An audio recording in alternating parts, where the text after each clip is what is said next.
That fixed it? Oh my god, I think I fixed it. Is my mic finally working?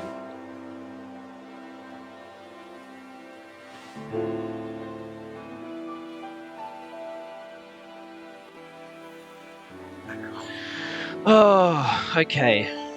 Thank goodness I fixed that. Okay. For some reason, my mic wasn't coming through because the property for my mic, like the device setting, was set to default. And for some reason that was setting it through, sending the audio through a different thing. I don't know if it was trying to send it through the capture card or if it was trying to send it through some other plane that doesn't actually get audio. But I'm really glad that's fixed. That was really annoying. Anyway, sorry about the delay there. That was quite frustrating. I was on OBS with like 15 minutes before the stream started, and I was like, no, why isn't this working? I also need to update the... I was so distracted by trying to fix the microphone that I forgot to change the stream info to say part 7, so let's fix that really quickly. Yep, that says part 7 now, sweet. It doesn't look like anybody's tuned in yet, so I think I avoided complete and utter embarrassment for a bit, so that's pretty good.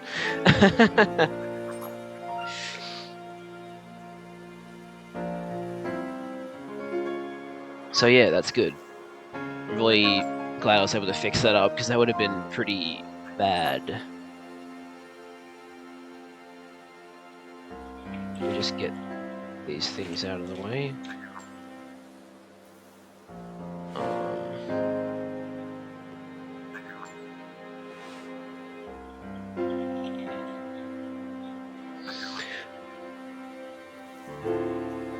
Hey Charlie, nice to see you here. Alright. I should get my intro started now. G'day guys, my name's 3Jet21 and welcome back to my Pokemon Violet Nuzlocke. I had a bit of technical difficulty there for a bit. I was trying to figure out what the heck was going on with my mic, but thankfully that's all fixed now. And if you remember from the last episode, we added a few new people to the team, or Pokemon I guess I should be saying, and we lost a very valuable partner, which was really, really bad, but you know, we made some good new allies. So thankfully we're not too distraught by that. Oh, hang on, I should probably update my status. That says that it's like, well, the stream starts soon. I should probably say that it's already started. Sorry that I'm so disorganized today. I was so distracted by the fact that my mic wasn't being picked up in OBS. I was just like, oh no, I need to fix this before I do anything else. Alright, I think that's good. Yep. Clear today, I guess. Alright, cool. Hey Liz. Nice to see you here. Alright. Anyway, thankfully that's all fixed up now. And we're ready to begin. So, we've got a level... So Tinky's level 51. And we're trying to do... Yeah, the False Dragon Titan. So... Oh, I'm trying to think about... I should probably bring up what level the Titans are. So I guess I'll go to Cerebi then. Cerebi Titans. There we go.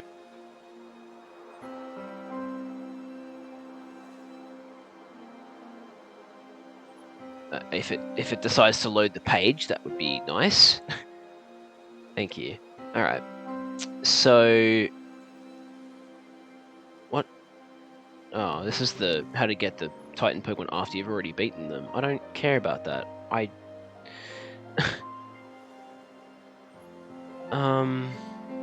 It's Path of Legends, right? Yes, okay. So, it's... Level 56 and level 57. Okay. And... Aquatail, Body Slam, Knockoff, Muddy Water, Icy Wind, Taunt. Okay, so... Obviously I'll need to train up because they're a bit higher level. But... If I train around this area, we should be okay. Also, I apologize if there's any background audio of like something like it sounds maybe like a drone, kind of a droning sound, not necessarily sounding like a drone. But the living room is the next room over, and I've got the aircon running because I don't have. I mean, I do have a fan in here, but it's been so hot lately that I've been running 2 fans. And, well, 1 fan's already bad enough for your microphone audio, but 2 fans is devastating. So, I'm hoping that by having the aircon on in the living room, the cool air can kind of like flow into my room. So, hopefully, this room doesn't get sweltering hot at around the end of the stream, because that has happened in previous streams. At the end of the stream I've gotten like really, really hot, so hopefully that doesn't happen again. Can't hear anything. What?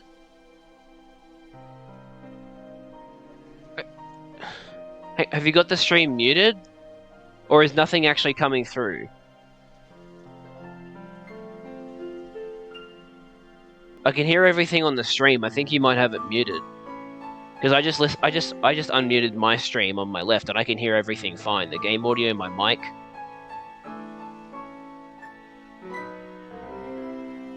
Yep, I think Charlie accidentally had the stream muted. Oof. Oh well. Yeah, good. Lizzie can hear me. All right. I was afraid that there were even more technical issues popping up, but thankfully no. Alright, so, first order of business is training. So, we already beat this guy, didn't we? Or did we run away from him? No, we beat him. Okay. What's a good Pokemon for... Oh yeah, you know what, let's fight this thing. It's one of the new Pokemon. Oh! My bad. Sorry, you were saying that you couldn't hear the background audio that I was asking about. Okay, that's a relief. Haha, imagine trying to use Dragon Pulse on a Fairy type. And even if you could, I'm a Steel type, so it's not going to do that much damage. silly Tatsugiri. But yeah, Tatsugiri is a new Pokemon. It's a cool little dragon. And there's another one. Damn it. The hammer always gets in the way of the camera view.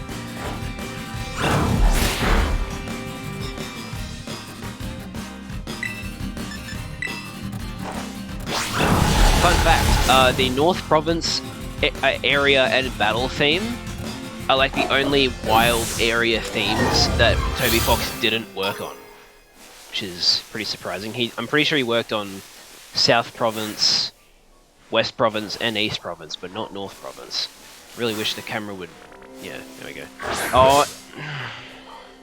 Cooperate, please.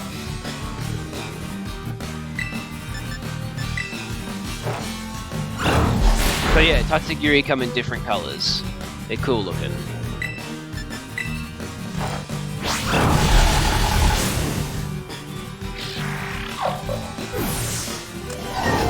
Like, in hindsight, I probably shouldn't be fighting. Oh, knockoff, that's such a good move. Okay, we'll get rid of Skitter Smack, then. Because knockoff is very good. Oh, but then again...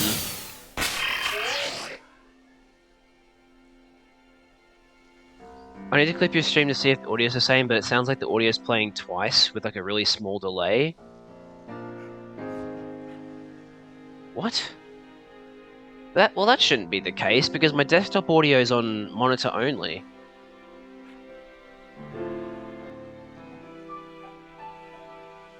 Did that fix it?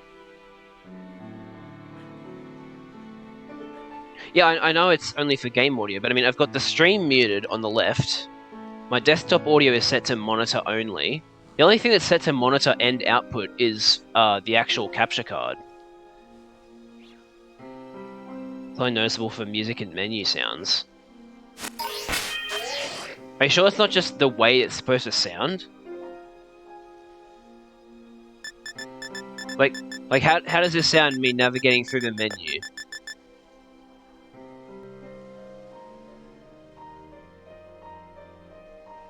Is there that delay there, or is something else going on?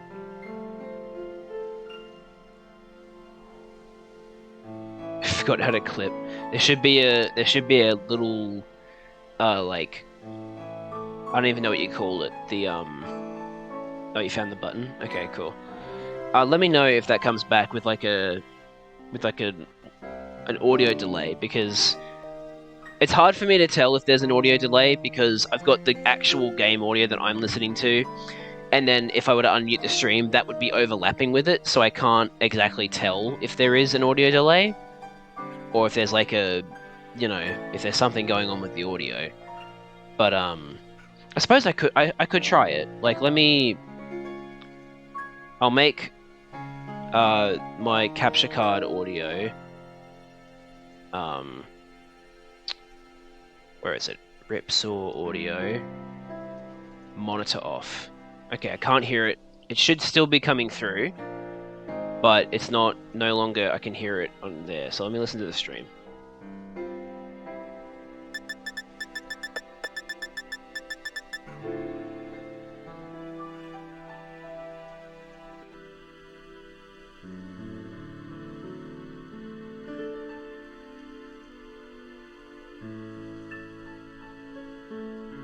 No, yeah, you're right. I can hear it.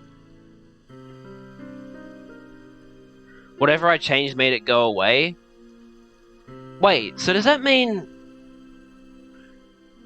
Hang on. That... So wait, I changed... So despite the fact that desktop audio is monitor only, and it's supposed to be muted output, it's still echoing. Because I changed the Ripsaw X audio to monitor only, and that got rid of it. Hang on, let me do another check. Can you hear it now?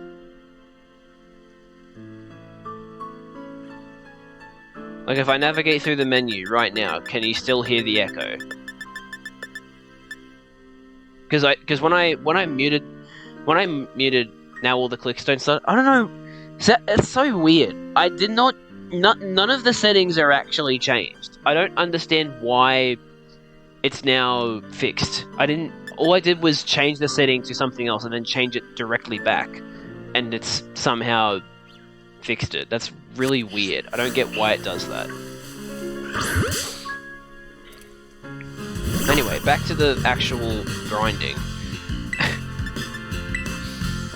In hindsight, I probably shouldn't have gotten rid of Knockoff, because Knockoff, I'm pretty sure, does less damage than Skitter Smack, and it only does double damage when an opponent's holding an item, and I don't think any of the trainers in this game hold items, so that was probably a bad...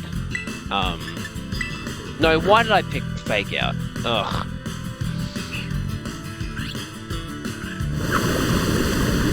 Silly. Oh, okay.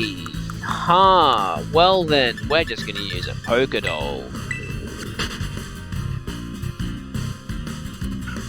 You know, I have an idea. Heal. Aha.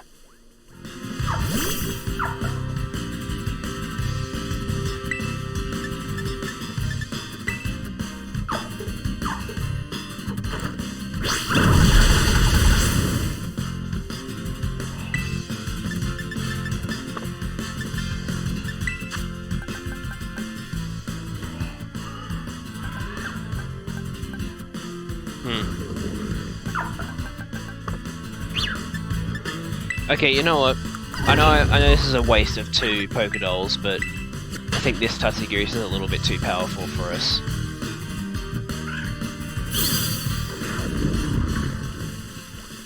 Alright, let's try something else. So... Tatsugiri isn't a go. Who else could we fight? Maybe we could just fight a weaker Tatsugiri. What's this one? 53? Of course, it just happened to turn around exactly when I threw the Pokeball.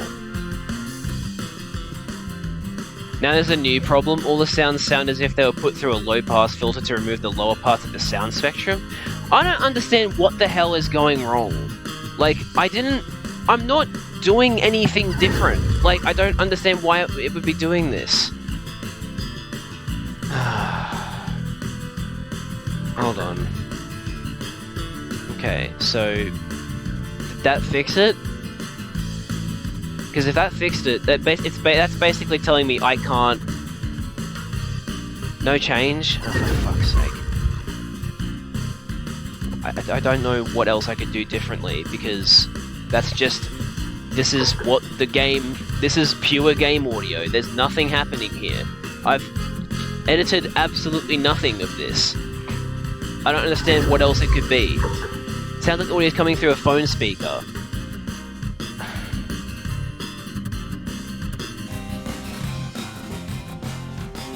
Okay, yeah, I can hear it on the stream. I don't understand what the heck is going on. Everything's just fucked now. I don't know. Is there something wrong with the audio jack? Like, hang on. Is there something wrong with the way it's plugged into the Switch? It's double playing again? What? How? There's literally no way it could be double playing. Everything... The only thing that's monitor... Nothing... Oh my god.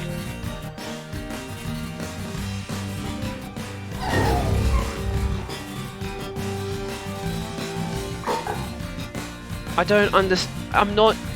Okay, I understand what you're saying, Charlie, but I am literally doing nothing at the moment. I didn't even make an adjustment when you said you fixed it. I didn't change anything. It's just fluctuating.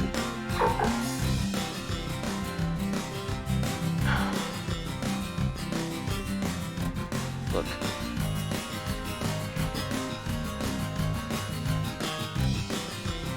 I don't understand.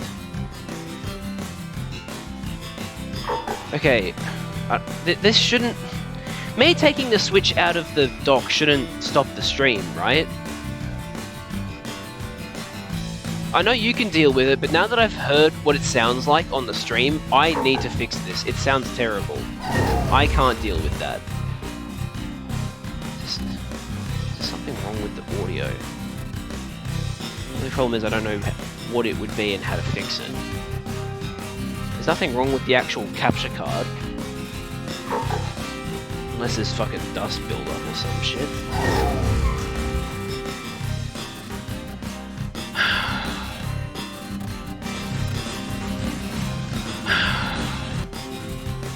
So because the... Hang on, what happens if I set the audio to be maximum? If I set the audio to be maximum. If I set the audio to be maximum. Okay, it's back to being double layered. Double layered. Wait.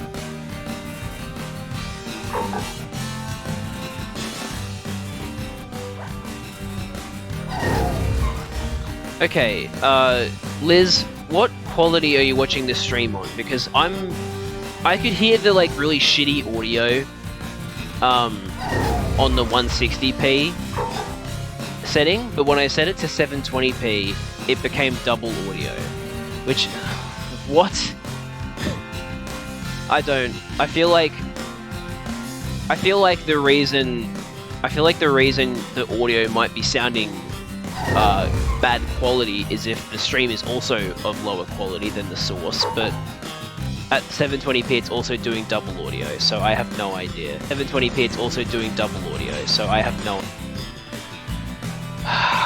Why does this stream have to be the stream where everything starts screwing up? Like, we're seven streams in, and now it starts fucking up. Like, what did I do differently? Basically nothing. Settings were all the same as I left them. So desktop audio's mute output, right? I'm now going to turn on monitor and output for the audio. See, for my audio that I'm hearing when I've done monitor and output, it is normal, right?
This really bothers me.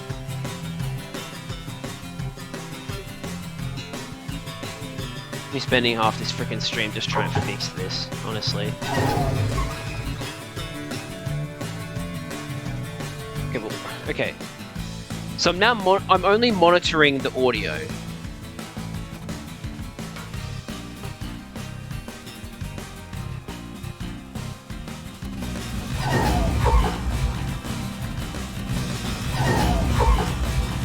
Wait, don't do anything. What do you mean? Wait, don't do anything. What do you mean? Wait, don't do anything. What do you mean you think it fixed? I don't know what... Okay, well, how about this then? I'm not gonna monitor the stream. Did that fix it?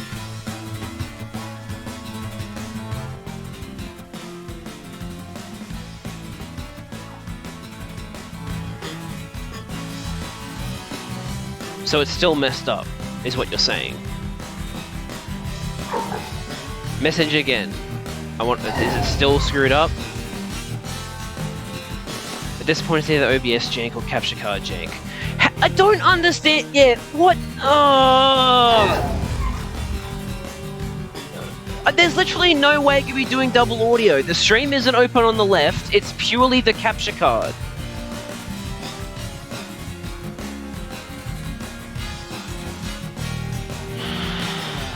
What the fuck? Why does it have to be doing this? Seriously. So if I make it... Okay, so now I can't hear it. Right? Did that fix it?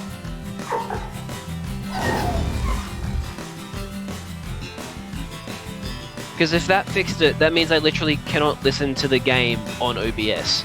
I would have to listen to it through the stream, which would mean I'd be hearing my mic play back to me. Okay. I'm doing menu stuff. Is it doubling? Or doing... Is the audio still bad? It's not fixed.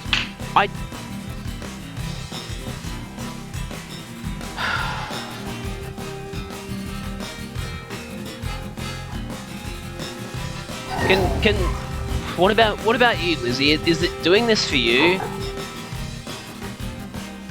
I'm assuming it is, but it's like I don't understand what's happening.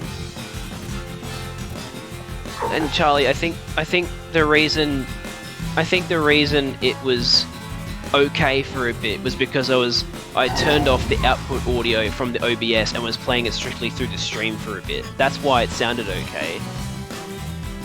So like I'm sure that cancelled out the doubling, but for me to be able to hear it here, I need to make sure I can monitor it. You can't tell?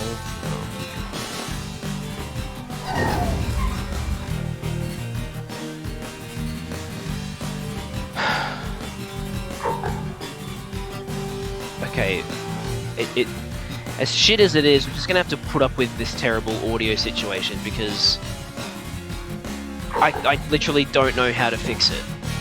I just don't know how to fix it.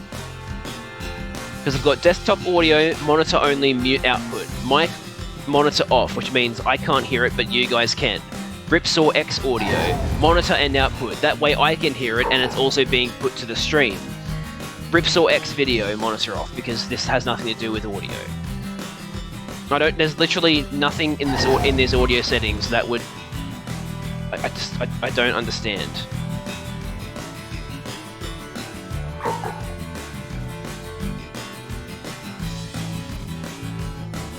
Because yeah, the desktop audio is muted, and then my microphone and game audio are coming through.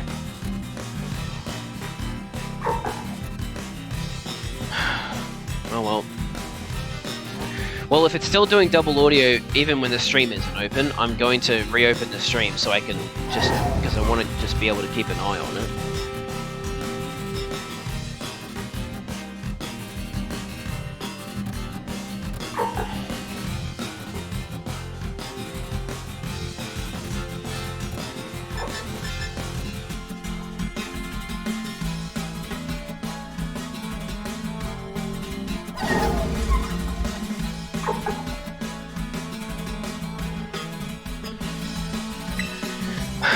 Oh well.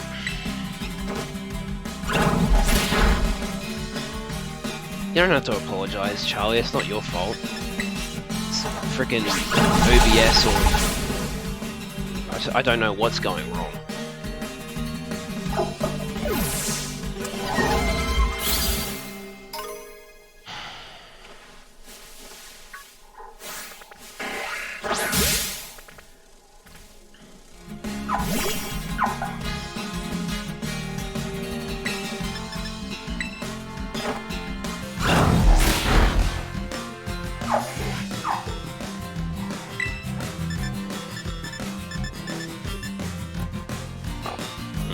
This one might be too strong. I'm just gonna play it safe and... I need to train somewhere else. The Pokemon here are too...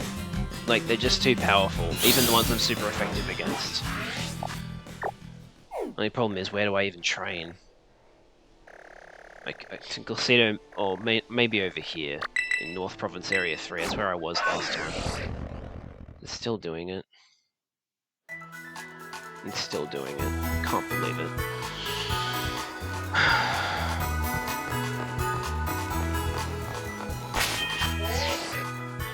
Look, I'm gonna look it up because it bothers me that it sounds like this because again, I'm gonna be uploading this VOD on YouTube. I don't want it to sound like this for the entire stream on YouTube either.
You know what really annoys me? It's saying here that if you to fix audio echoes, you select properties on your capture device in the sources panel. And it says to scroll down to audio output mode. I don't even have that. It just says device and that's it. Am I using an outdated version of OBS or something?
So what? That it's fixed now, is what you're saying?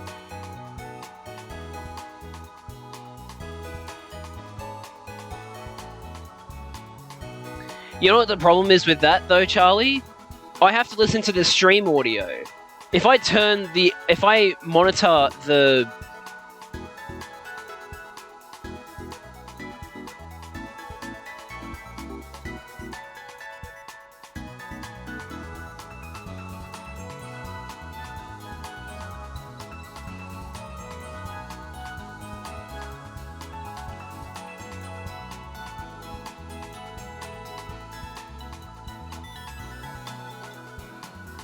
Is the audio gone now?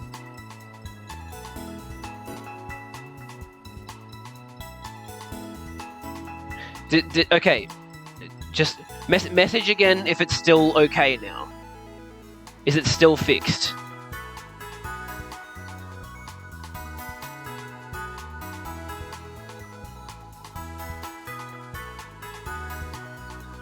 Okay, is the audio quality okay? Is the audio not like crunchy anymore?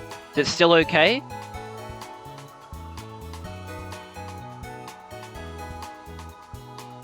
Okay, so something very, very weird has happened. Somehow, despite the fact that I have the capture card audio to monitor only mute output, somehow the game capture audio is still going through, even though it's muted output. So somehow, when I had it on yes output, it was already being output, so it was doubling up. So even though I have it set to mute output, the audio is still coming through somehow. I don't understand, but apparently that fixes it. Apparently the audio just comes through on its own now. I don't need to tell it to actually output the audio anymore, which seems a bit stupid to me personally. But if that fixed it, my goodness, about damn time. That should not have been... I guess from a technical standpoint, it kind of makes sense that if you have capture card audio, it will automatically be outputting it anyway, so telling it to output from the other setting will make it output twice. But I don't understand that. I really don't understand that. That does not make any sense to me. It should only output if you specifically tell it to output. Anyway, that's fixed now. So it's time to start training, I guess. I have an idea. I do this when I train,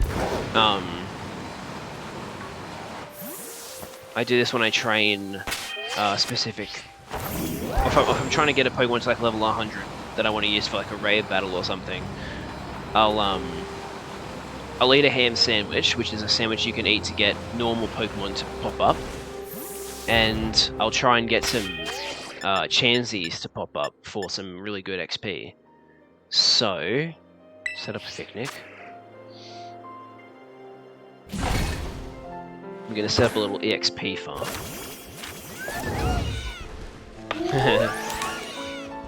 I forgot about Kion, Shiny to Titan. Okay, let's make a sandwich. I think this is my first time making a sandwich on stream. Yep, okay. I know how this goes. Ham sandwich.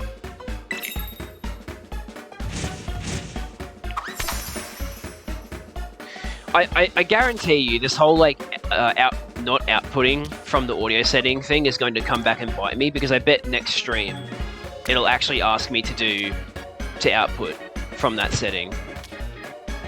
I wouldn't be surprised if it does that.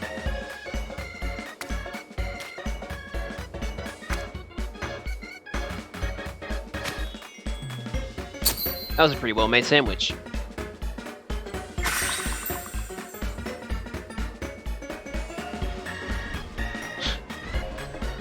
Yeah, that'd be my thought too, Charlie. I just don't understand why there's an innate setting that's like monitor the audio without, or output the audio without being told to.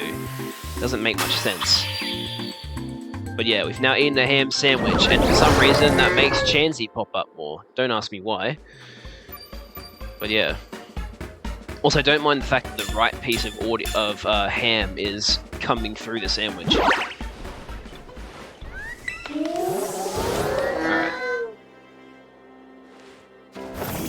So if we now go down to this grassy area down here, we should be getting a bunch of Chansey popping up, which is great for XP.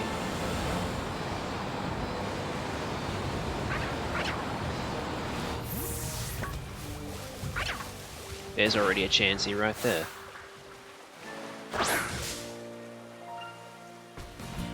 Go away, Golduck. I didn't ask you to be here.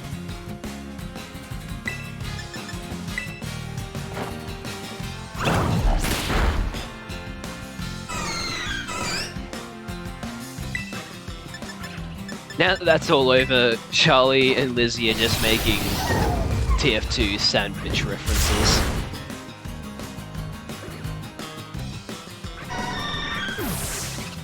God, why does this part of the game always have to lag so much? This game is so poorly optimized.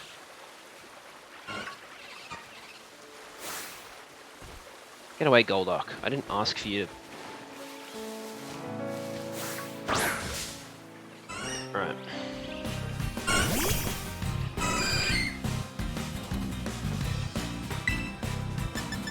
The worst part is I think it does these, like these lag spikes are even more prominent when you're playing in docked mode, which is like, come on, really?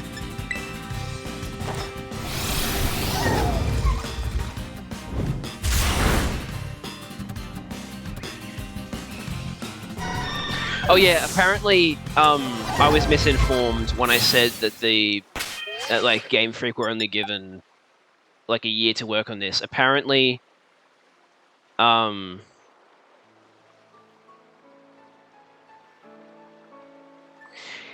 I was okay. Let me just have a little rant here. I was under the impression that when Ilka was working on Brilliant Diamond and Shining Pearl, Game Freak were working solely on Legends Arceus, and then basically, like, you know, a few months before it came out would have been when they finished developing it. So I would have thought only then did they start making Scarlet and Violet. But apparently, they've actually been working on Scarlet and Violet for a couple of years as well. So, in other words, if that information is true, which I hope it is. Well, actually, I hope it's not, because then it would make how this game turned out even less excusable.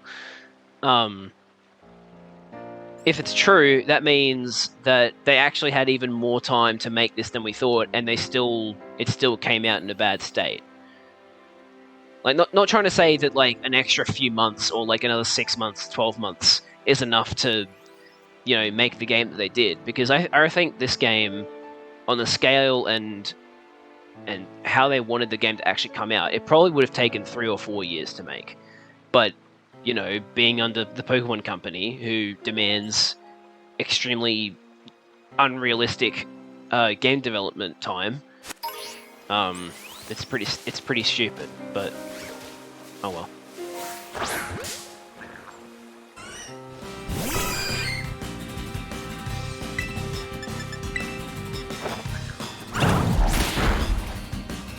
Wow.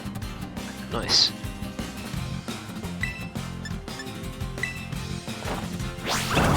Yeah, well, that's the thing, Liz. The Switch is capable of handling a lot better than people think. Because you look at games like you said, SMT5, or and the most prominent example up like before Scarlet and Violet came out was that Square Enix game, Harvestella. That game looks amazing, and it runs better than this. Like, I think it runs at 30 frames, but it's consistent 30 frames, and the game looks a million times better than this. So it's really just it's not optimized enough. Because the people who are trying to say, oh no, the Switch isn't that powerful. Shut up. The Switch is a lot more powerful than people were expecting it to be when it came out. Like, when people heard that this was basically just a tablet that could be put into HD on a dock, everyone was like, oh, okay, so it's going to be weak then. But then people saw, like, oh, they're porting Doom to this thing. And then Nintendo starts making their own games that are on, like, pretty big scales, like Xenoblade. And it's just, like, jeez. They really, like, if they just, A, had more people, so that they could have more hands, but also more time. My goodness, would this game be better? But anyway, I'm not teaching this thing Hurricane because that's a very unreliable move. And then, Briar, sorry, wants to learn Power Whip, which, while inaccurate, does do more damage than Bullet Seed. Actually, if Bullet Seed gets a 5, this actually does less damage. At least this game has better textures than Legends Arceus. Yeah, the textures in Legends Arceus weren't great, but at the same time, it also had an art style that it went for and stuck to, and I think that helped. I think that helped in making the game look a little bit better. Because, like, obviously, Legends Arceus does have its performance issues on its own, but it's nowhere near as bad as Scarlet and Violet. Like, there's a couple of areas where it'll lag a little bit, but Legends Arceus did run better than this, and that's a fact. So, yeah. Okay, I need to look up where the,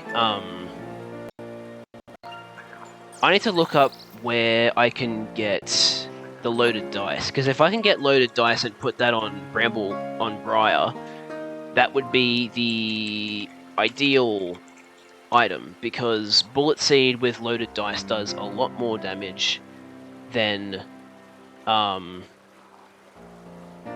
it would do a lot more damage than Power Whip would. It would consistently, like, it's always 100 accuracy, and it would do 100 to 125 damage, as opposed to Power Whip, which is 85 accuracy and 120. I can just buy it from the Delibird presence in Levincia. There you go. I will do that then. So we won't learn Power Whip. I will keep training against these Chansey for a bit longer. Once we do, I need to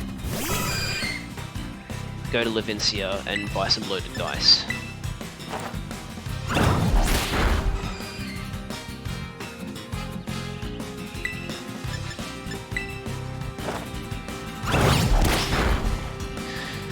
I'm thinking I might reteach Tinky. I might reteach Tinky. What was I thinking of again? Skittersmack. Oh, but it also has 90 accuracy.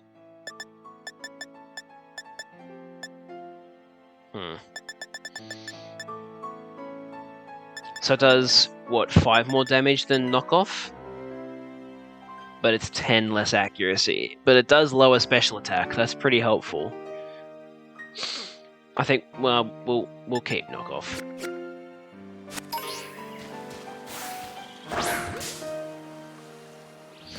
So Fake Out can, like, bring these... Oh, you think get rid of Fake Out? I mean, Fake Out could be useful, I think. Unless you don't think so. Oh, okay, this one has... I bet the game would run better if they let Toby Fox code. Well, at the same time, Toby... I don't know if Toby is experienced in... Skittersmack is coverage. Well, wait, hang on, what does Knockoff give us? Psychic, Ghost...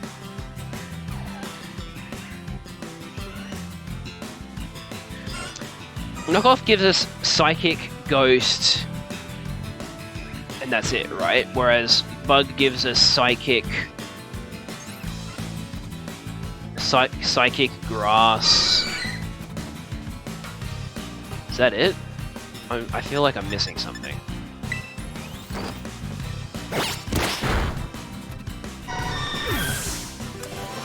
Psychic, Grass, and Dark. Okay.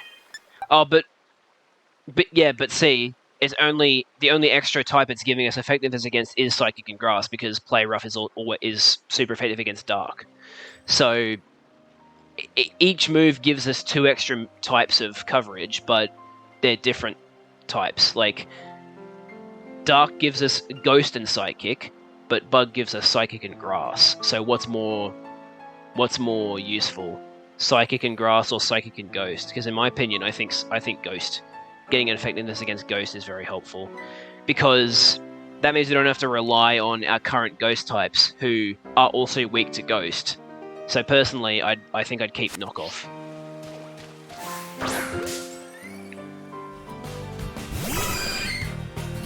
I know Tinky's attack isn't as high as we'd like it, but yeah. Once we get Swords Dance, which we will be able to once we get to whatever it's called. I forgot what the area's called. But it's I think it's North Province Area 2 with all the bamboo trees. Once we get there, we can get Swords Dance, and I'll replace Fake Out with Swords Dance for sure. But yeah, for now this will be our loadout, if you will, our moveset. Oh come on! Out of all the times that could have missed. Good thing I only use light screen. If it used reflect, that would have been very annoying. Let's just use Gigaton Hammer.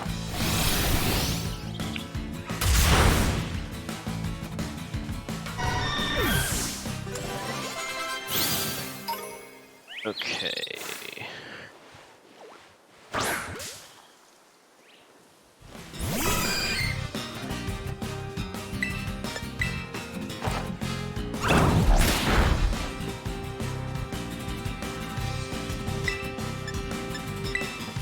Get a hit this time? Thank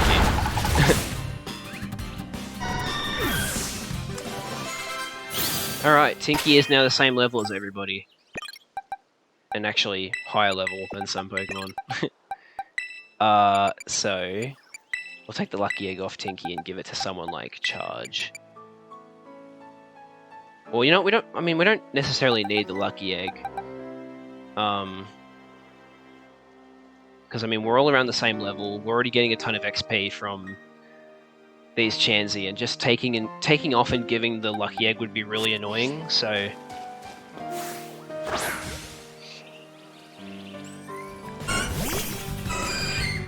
This might take a little bit to beat, because they have high special defense, but we'll make do.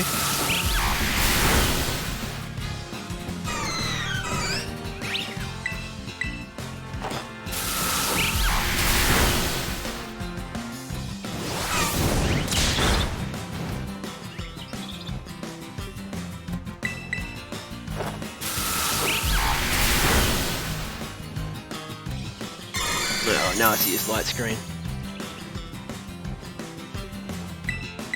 We're this close to killing it, though. Oh, and then it uses soft boiled. All right, I'm just gonna swap to Briar. Good luck using double edge on this guy, or gal, I should say. Keep forgetting Briar's a girl.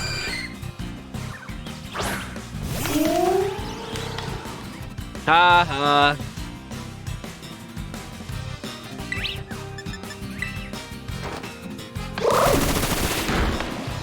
Wow, one bullet seed killed it.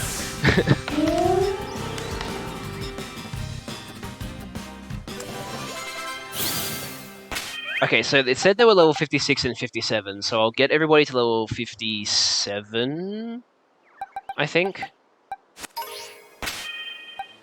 I'll get everybody to level 57, and then we'll advance. Another Chansey.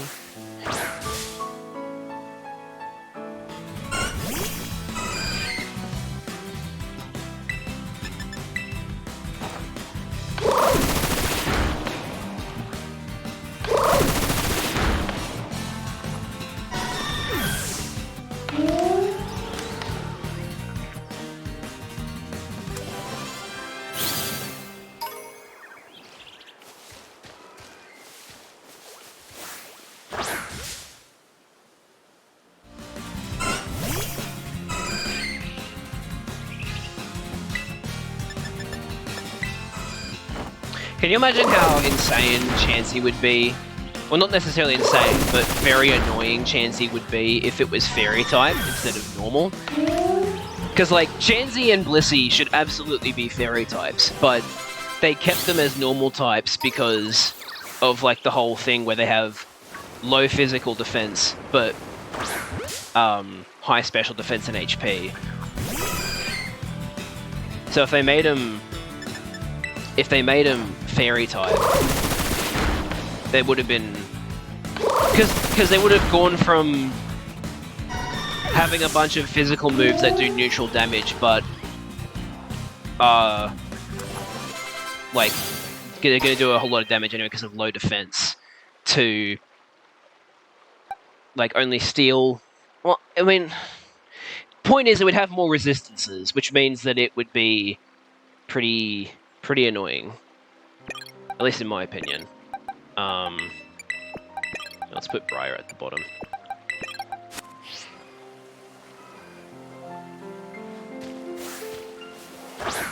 Damn it, got too close. You were pretty surprised when Chansey and Blissey were kept normal? Yeah, I guess so, but like I said, they would have been ridiculous if they weren't. If they were made into fairy types, they would be very meta Pokemon. At least in my opinion. They're already really good in doubles as a support Pokemon, but like, my goodness, if it was fairy type, yikes.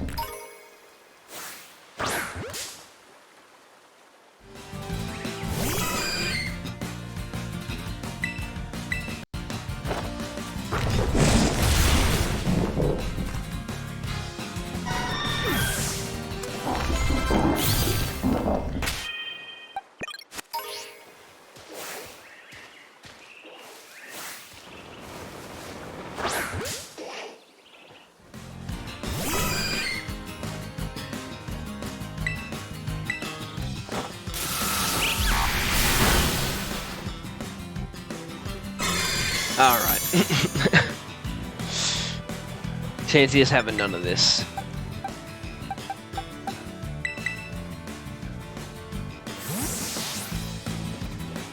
Should probably check my Pokemon's EVs and lower as appropriate.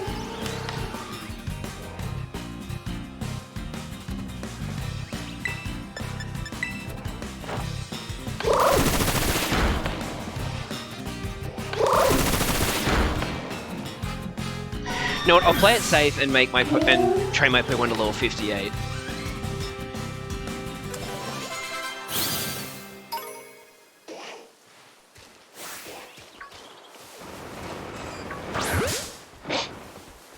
It's just funny how they run around. Get out of the way, Golduck. No one asked you to be here.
Yeah, you know what, let's have Charge take on a Golduck for a change.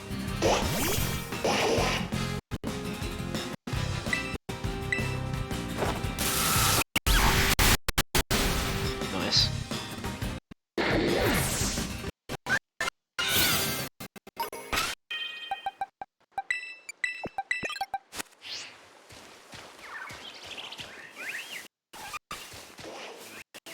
Oh my god, this game's frame rate. It's painful.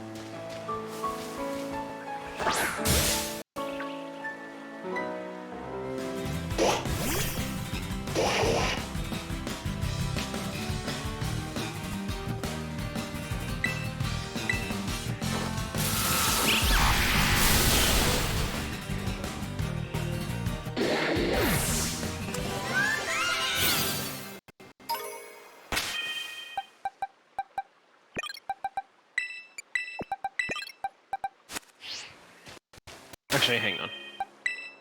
Do Tinky.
Alright, everybody's level 58, and Skeledirge wants to learn Fire Blast.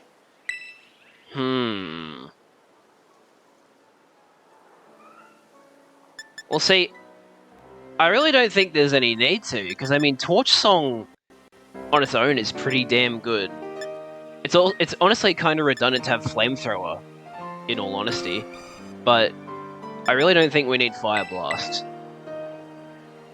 Steve Irwin's already got great special attack, and he can increase it every time while also dealing decent damage. Alright, so everybody's level 58. Let's go. Let's just fast travel. And on the side, I've brought up Electro Ball because I think I'm actually going to teach Charge Electro Ball now. Because yeah, the fact that it could potentially do 150 damage or 120 is pretty damn good. And Killer Wattrel's a pretty fast Pokemon, so like let's have a look at its speed compared to everything else. 166. It's faster than all of my Pokemon, and Ramblegast has what, 90 speed, 95 speed, but it has Jolly and it's still slower. So yeah, I think I'll definitely teach Charge Electro Ball as opposed to Discharge. Because Volt Switch could come in handy. Oh, I've got those around the wrong way, lol.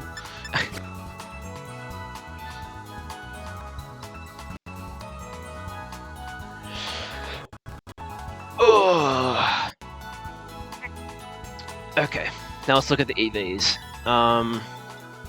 Attack could be a little bit lower, but that's okay. Charge has got pretty decent ones. Don't like Tinky has a bunch of special attack. Okay, Steve Owen has maxed out EVs, and a lot of them are in attack. I am not okay with that. How many Kelpsy Berries do you have? 12? How many should I use? 5?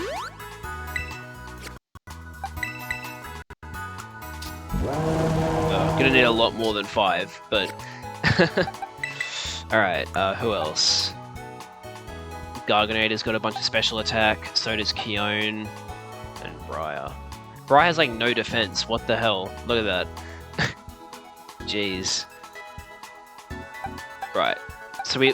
So what I've learned basically is that we're getting too many special attack EVs, which is not good for some of our Pokemon. We'll give 5 to Briar, 5 to Keone, and 5 to Garganator. And actually, hang on. Let's give 5 to, or like maybe 2 to Tinky. Yep. All right. Cool.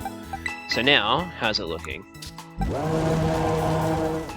A lot better. Nice. Okay. Cool.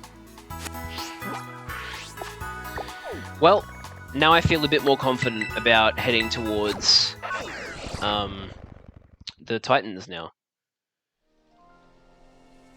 Electro Ball should be a one-shot against the first Pokemon, so we'll put Charge at the front. That's honestly kind of why I gave Charge Electro Ball, because damn, it's gonna be an absolute wrecking ball against the first Pokemon. Now I'm trying to pick a good spot to land, because I'm pretty sure I'll get put into a cutscene if I try and go into the lake. Oh, a Clever Feather. Wait, do we have any other feathers, or have I already used them? No, we don't. Okay. Who could use Special Defense? Let's have a look. I know it's only 1 EV, but still. 90... Ooh, Keone. Alright. Oops, I accidentally used it on Charge. Oh well. He had pretty low special attack too. Are there any other items that I should be giving? I could use some rare candies, but I'd rather save them for when we actually need them. Desperately. I should be able to go down here. Oh, there's an item there. What is it? And a TM. Wild Charge. Not useful for Charge. Not a physical attacker, plus it does recoil. Hello, picnic guy. Could you please heal my Pokemon for me? Oh, I can make sushi sandwiches. Sushi sandwich. That's interesting. Oh well. Don't knock it till you try it, I suppose. Never actually had sushi before, if you can believe it. So I can't say for sure whether I like it or not.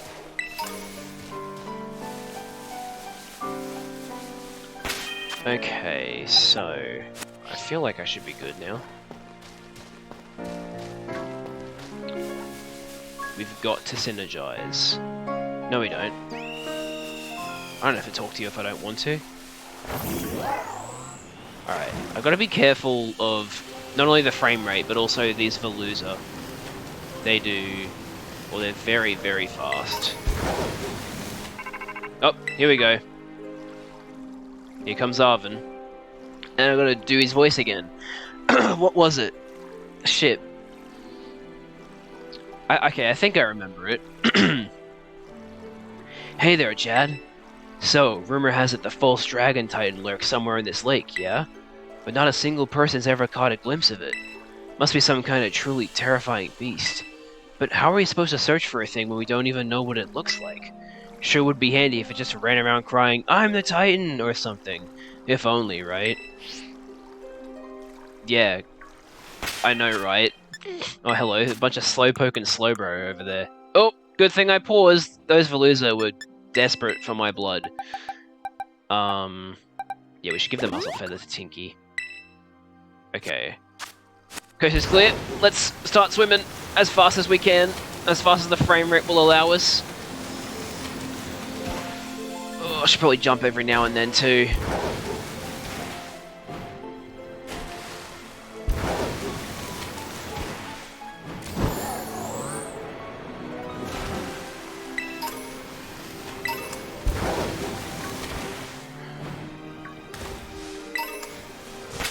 Okay, I think I remember this.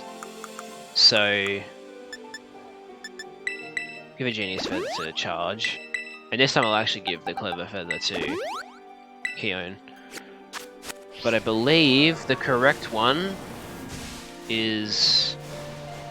Hang on, was there an item there? I guess not. I believe the correct one is... this one over here. Yeah, he's a lot bigger than the others, and he also says Titan. I'm going to save, even though that doesn't really have much of a point, but may as well.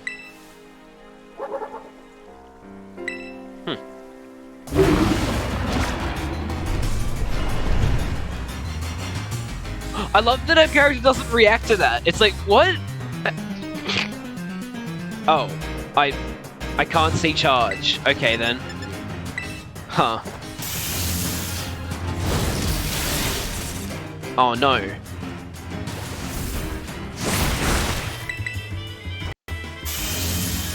Damn it, I was expecting that to be a one-shot. Oh well. least Aqua Tail didn't do too much damage. No reactions allowed. It reminds me of Sword and Shield.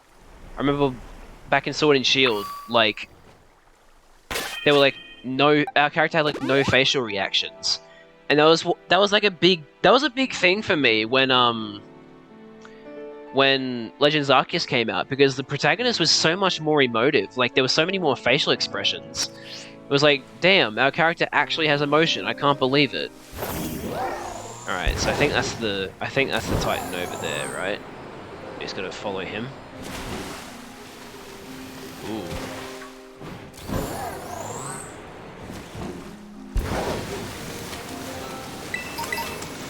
More feathers, always helpful.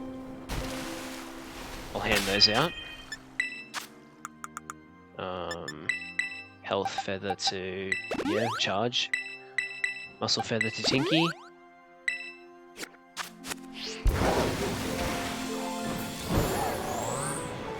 Alright, that's the Tatsugiri again. Who has a better defense? Tinky does. Because the next problem is this is like a. I'm pretty sure this is a back-to-back battle, right? You battle the Dondozo and then you fight the Tatsugiri, I think. Can you correct me on that, Curb, if you know? Is it a back-to-back, or am I allowed to change my Pokemon before the second battle? I'm pretty sure it's a back-to-back. Because if that is a back-to-back, I think I might use Tinky. So that I can use Play Rough on the Tatsugiri.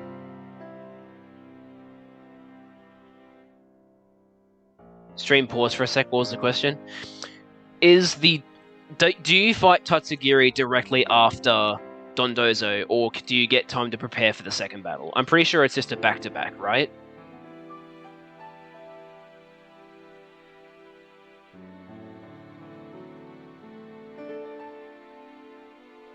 Pretty sure it's a back-to-back, okay. All I can say is that I hope Tinky... You know what? Just to play it safe, I'm going to use a couple of my rare candies on Tinky.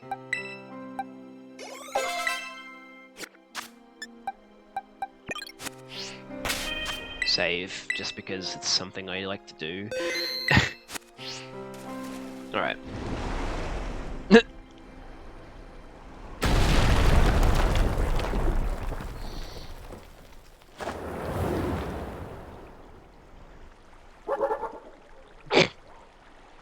Damn! There he goes, and here's Arvin. Jad, did you find the Titan? So that's it? Sure is one big, dragon? Wait, is it even a dragon, or is it a fish? Huh.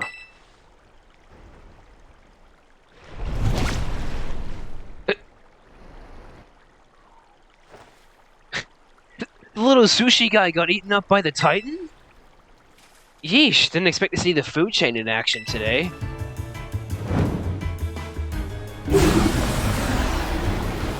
Alright, here we go. So we'll start off with Fake Out. This food chain's got me pretty fascinated. I'm gonna dig in and make a meal of this battle.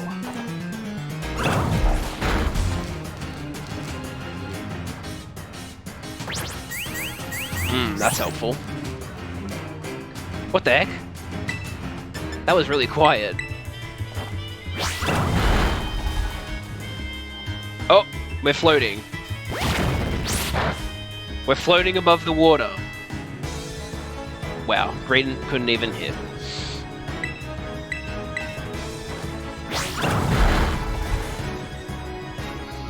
Oh, we lowered the attack. Nice. Hell yeah. Nice, this is working out well.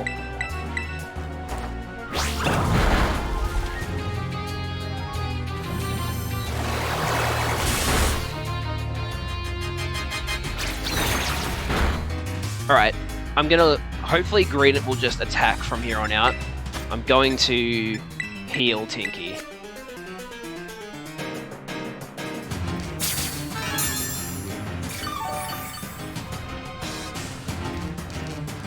An Aqua Tail missed! Let's go! Hell yeah. Alright.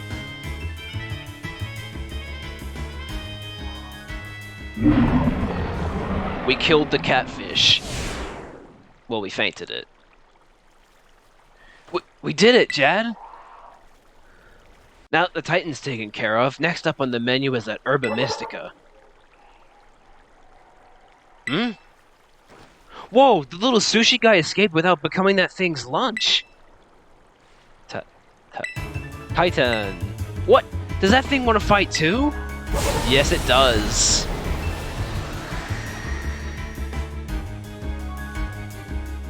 Oh, it healed me anyway. Oh, that was a waste of the super potion. Alright, cool.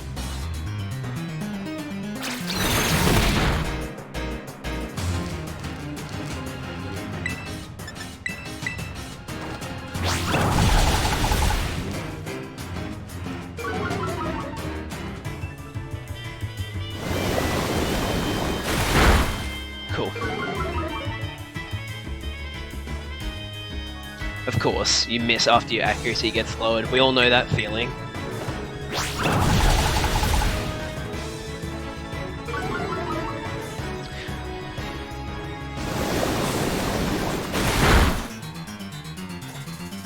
Hey, it actually hit. Nice.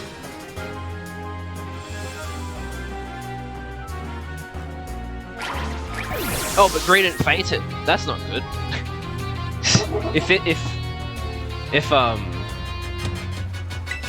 Well done, Tinky.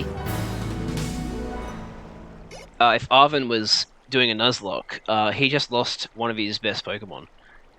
Well, not one of his best, but, you know, he lost a decent Pokemon. Considering he only gets, like, 6. Phew. Nice job, Jad. That's my hard-working little bud. Maybe the Titan was both those Pokemon together, like some kind of combo meal. It's one way of putting it. One way of putting it. I don't know why I said that. The little one came out of here, which means there should be some Herba Mystica inside. Let's go, Jad. Let's do it.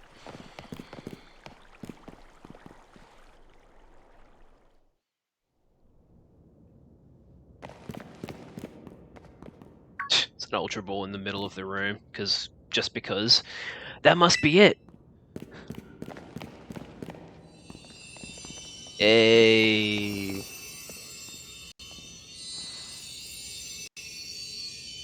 The last Herba Mystica. We found it. Spicy. Okay, let's see what the book has to say. So it seems spicy Herba Mystica is supposed to boost your metabolism. It gives your circulation a boost and helps flush out all those toxins, along with a ton of sweat. You know what's next? It's chow time. I literally never saw Pokeballs on the floor during my playthroughs, so when I heard other people talking about it, I was super confused. You're lucky, because in my original playthrough, I saw them tons. And the first time I ever saw it, it wasn't even a Pokeball, it was actually a Nimble. I was so confused that there was a freaking Nimble half clipping through my dorm room door. It was so weird. And here we go. Trusty Orvin's chock-a-block full of cheer final herb super sandwich. Gee, that's a mouthful. Squeeze this badge tight and cry beautiful tears of friendship as you eat, okay? Yeah, sure. Pretty sure I'll be crying tears of regret from eating all that spice.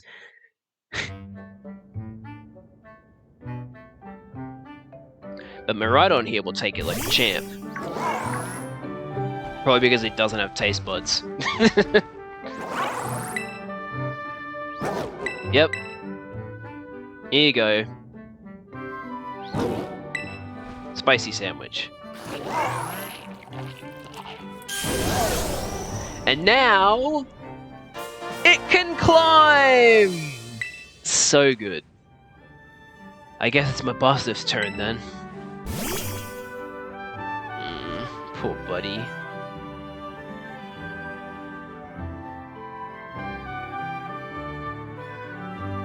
Come on, bud. Eat up.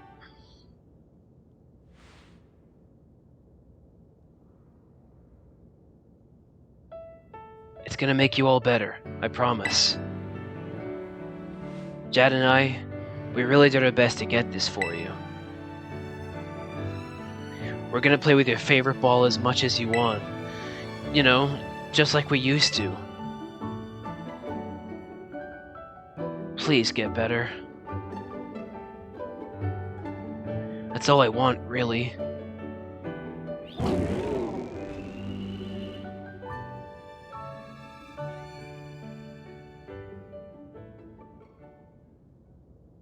Here we go. Quite possibly the best cutscene in the game. That's assuming it's gonna play. It's taking a while to load. A Bostaf. You did your best, bud.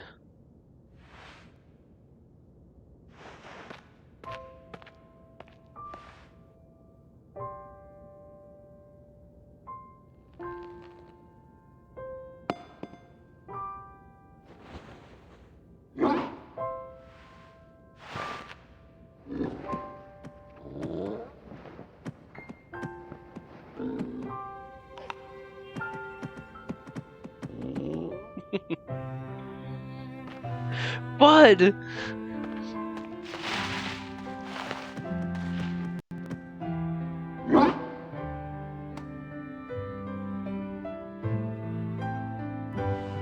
I know, Bud. Me too.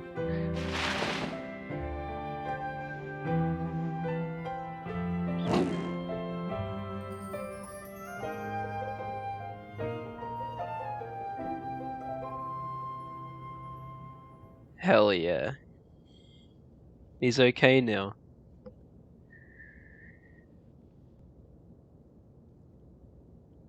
Look at him. Uh-oh. No, not a... I haven't left the cave yet. Now is not a good time to be calling me, Turo. Hello, Jad. This is Turo. What? It seems that Miraidon has regained all of its powers, except for the power to battle. It should now be able to climb up any vertical surfaces it grabs onto while you're riding upon it. Which is so damn good. I knew you were the right one to entrust it to, Jad. Listen to you, like you had anything to do with it. That voice. Arven, are you there? I've been searching so long for a way to reach you. Because no one else can get into my lab but you. Excuse me? Please take Jad back to the lighthouse with you, to the lab on Poco Path. I will reach out once more when you arrive there.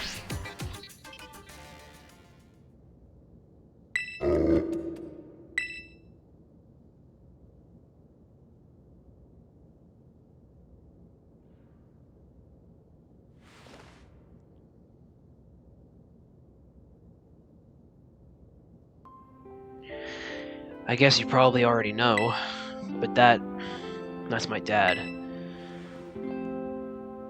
Always buried under his work, off pursuing his own research, never at home with me. That's the first time I've even heard his voice in years, you know? And now what? The first thing I get is to be treated like some kind of errand boy? He's seriously unbelievable. But I'm guessing you and Miraidon probably want to go, eh? Not gonna lie, I feel like my blood's boiling, but sure, fine. I'll get you into the lab. What else can I do? The lab is off Poco Path, at the lighthouse where you and me first met. Actually, you and I? Come on, let's get moving before I change my mind.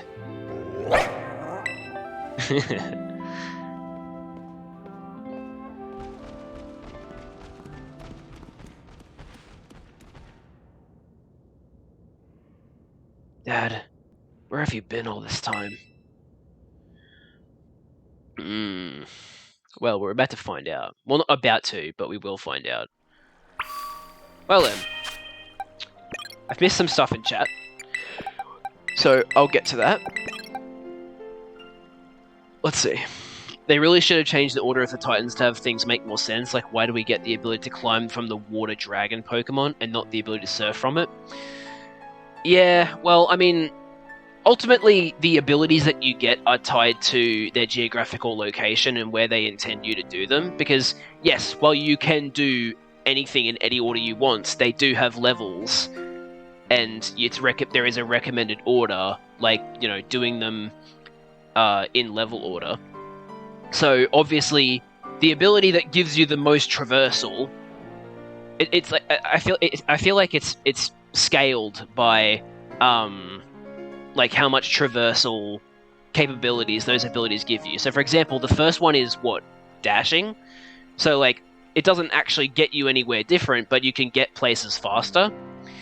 The second one's high jump, which means, okay, now there's ledges that you previously couldn't reach that you can now reach. The third one is being able to surf, so now anywhere where there's water you can travel to. The fourth one's flying, which is you can now fly to different... You can now fly from one plane to another, so that increases your mobility quite a lot too. But ultimately, the ultimate traversal ability that you get from these Titans is climbing. Climbing gets you absolutely anywhere, especially around this geographical area where there's so many cliffs. So, yeah, it's ordered based on how helpful the traversal ability is, and then they've laid them out in areas where the Pokemon are, you know, those levels. So, type-wise, no, it doesn't make sense. But in terms of the abilities that they grant you, it is in an order that makes sense, at least in my opinion. Charlie, so can you theoretically use the Pokemon in battle? Like, what's stopping you from catching one in a Pokeball and sending it out to battle? Well, you'll find out in the story later on why we can't just catch one in the wild and send it out. Obviously, you know, being central to the lore, there are, you know, reasons why we can't use Miraidon in battle. We'll get to that in a bit. But, yeah. Also, you're above 4 people on my followers list. Hey, that's awesome. How many viewers do I have, actually? Wait, I have 3. Huh. Okay.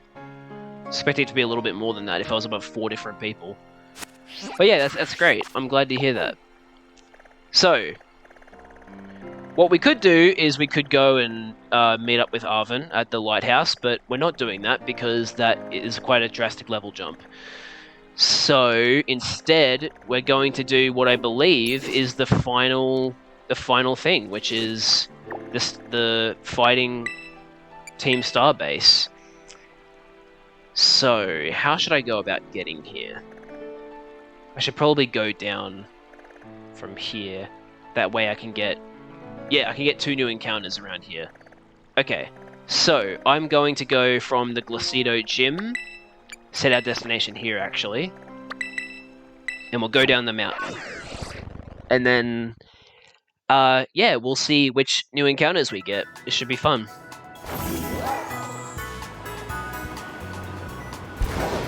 So which part should I go to? I think I should go, yeah, more north before I go into the grassy area. One viewer, 2 viewers, and 2 viewers. Oh, there you go. I'm really happy about that. That's cool.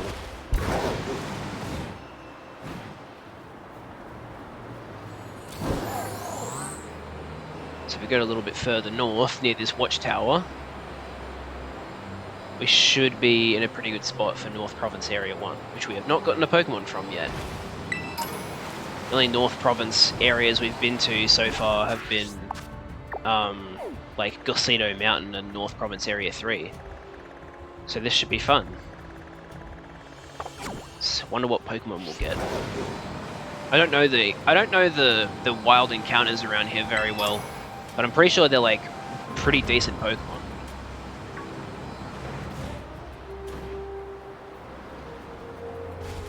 Alright, I'll go down the mountain from here.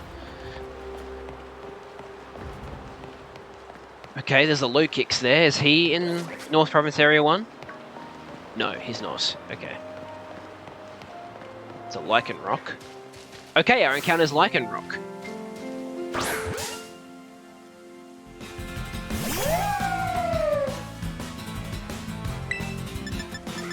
Okay,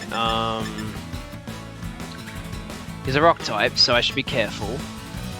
I think I'll use Volt Switch.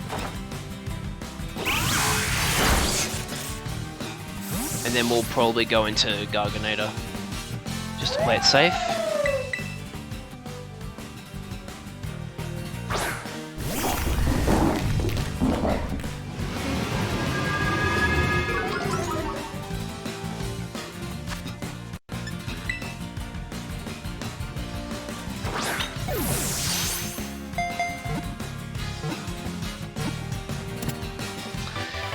Alright, sweet.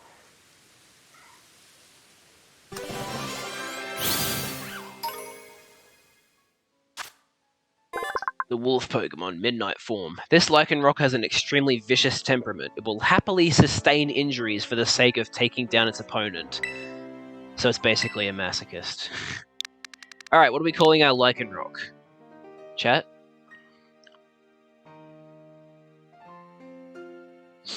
Any ideas?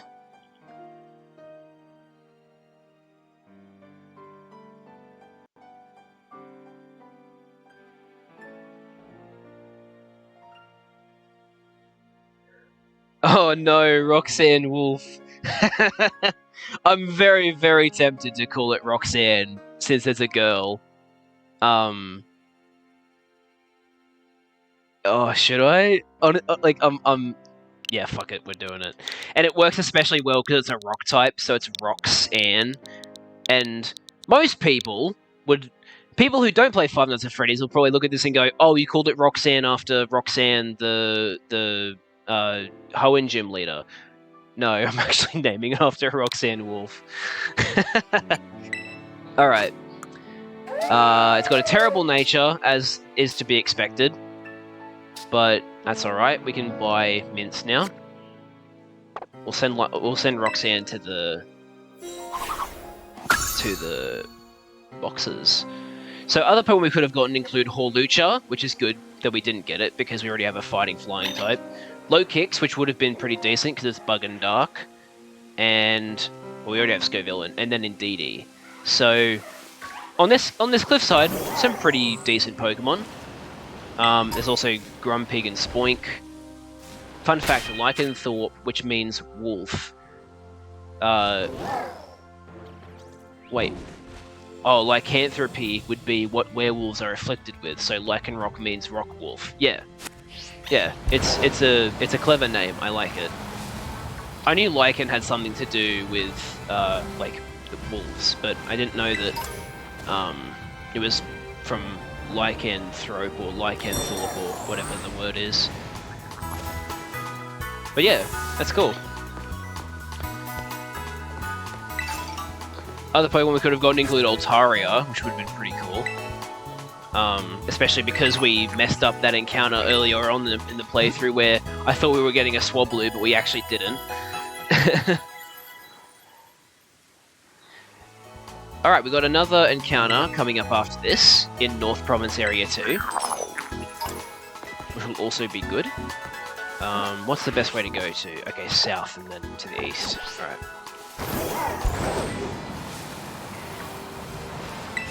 There's another Lycanroc.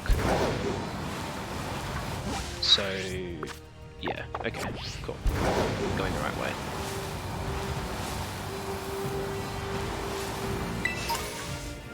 I'm hoping we get a good encounter in North Province Area 2. There's a particular Pokemon I have my eye on, but I doubt luck will be on our side. We'll just have to see what we get.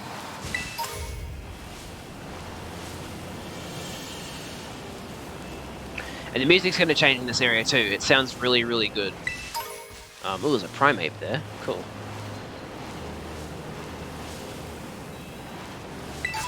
Item on the ground.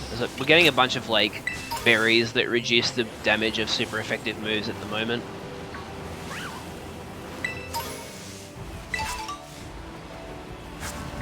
Alright, here we go.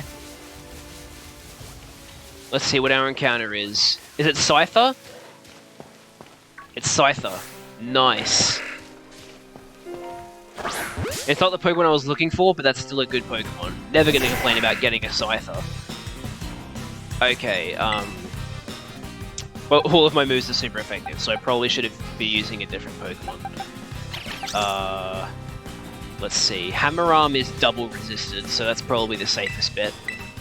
Plus, I don't think it'll have any moves that are like super effective against Garganata.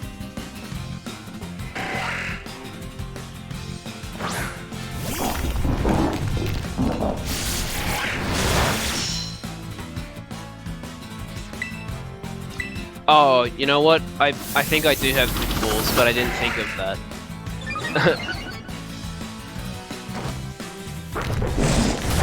Oh well. Okay, that's doing too little damage. Let's try...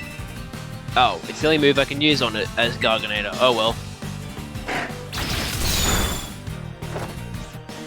And Hammer Arm missed. Well then. I really should have used a Quick Ball.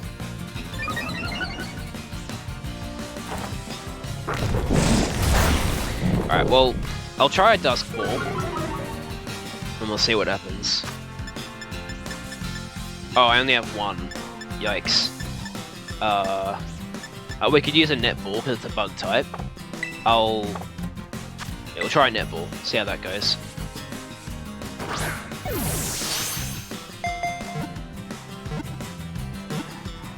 Hey, we caught it. Nice.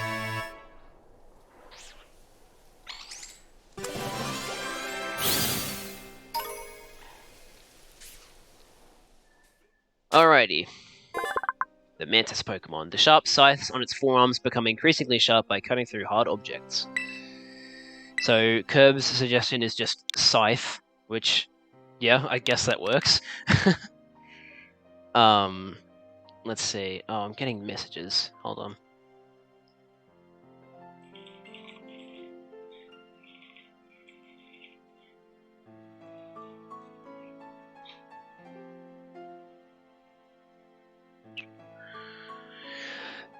Let's see, it's a female, so... Are there any, like, iconic female bug characters that anybody can think of?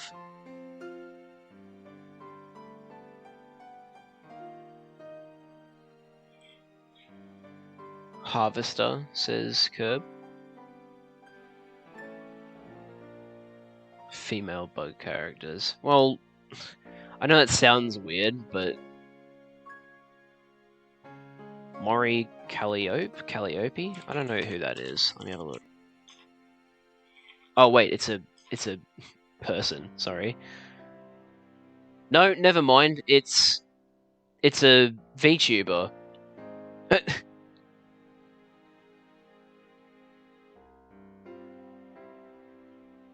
Hornet from Hollow Knight, Mantis. Mori Calliope is a cringe VTuber.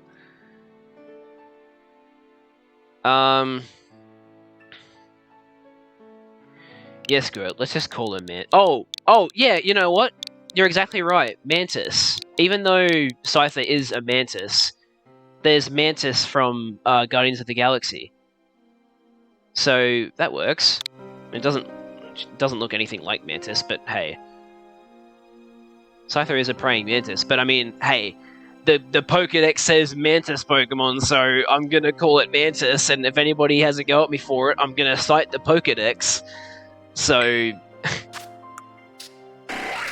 Neutral nature, that's not too bad. Oh, and it has Technician. Oh, okay. What moves can it learn that's not... What moves can it learn that's below 60 power, I wonder? I can't, like, check its moves. No, I can't. Okay. Well, let's see. I don't think we should... But at the same time, Mantis could be really good for, Mantis could be good for the fighting base, because it double resists fighting moves. Let's have a look at the, I know the fighting base is quite tough. I think it has like 5 Pokemon, and Pokemon are pretty damn strong. Only if you evolve into the Scizor. So you think I should only use it... I should get Scizor and then use Bullet Punch? That could work. Oh wait, I can't evolve Scizor. I can't evolve into Scizor, can't I? Because you have to trade, don't you? Or do they keep the change from Legends Arceus where you can just use a Metal Coat on it? Technician Bullet Punch on Scizor becomes a base 90 power move. Oh wow. So that's why Bullet Punch is so OP and competitive. I was wondering why Bullet Punch was doing so much damage despite being a priority move. It's because of Technician. Jeez. I do have to trade it. That sucks. I'm stuck with a Scyther then. Scyther. Yeah, okay. I'll keep Scyther in the boxes. Let's just quickly see what the Pokemon we're dealing with at this base are. Toxicroak, Passimian, Lucario, Annihilate, and Revavroom. And the max level's 56. Okay, so we actually kind of over-leveled. But that's good. It means we don't have to worry. Like, we're not going to be under-leveled for the boss. Poison Jab, Brick Break, Sucker Punch. Close Combat, Rock Tomb, Seed Bomb. Dragon Pulse, Aura Sphere, Dark Pulse. Rage Fist, Close Combat, Ice Punch, Fire Punch. Yeah, right, Annihilate's probably going to be the worst Pokemon to deal with. Rage Fist is insane. Who can we use against Annihilate? If only our Garganator had Purifying Salt, then it'd be immune to Rage Fist. How good would that be? Like, don't get me wrong, it would just use Close Combat instead, but still, that would have been pretty helpful. Let's see.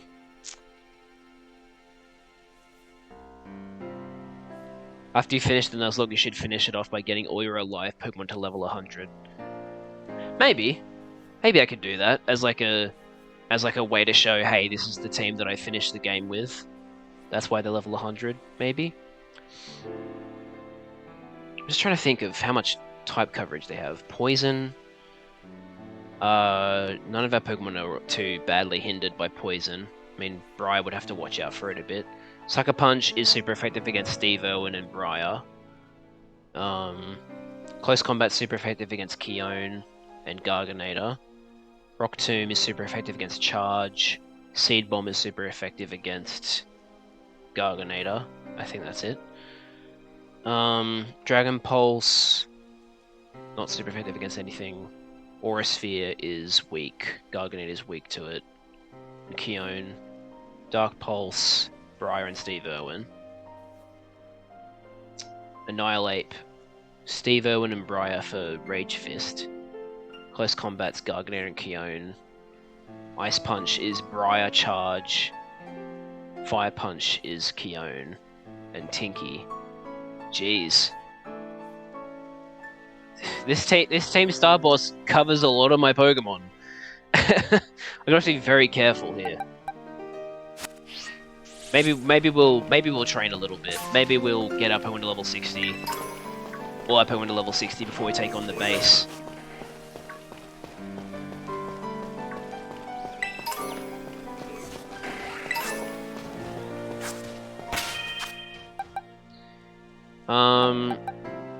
Yeah, let's do that. So we'll battle this Scyther with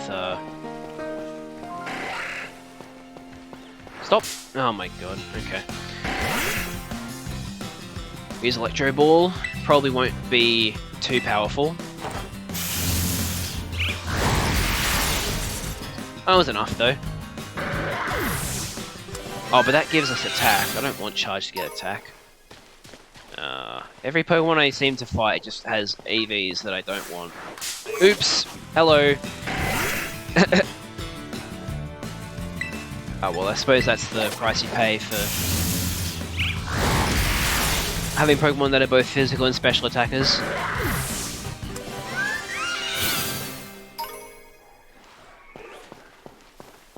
Well, let's fight Heracross.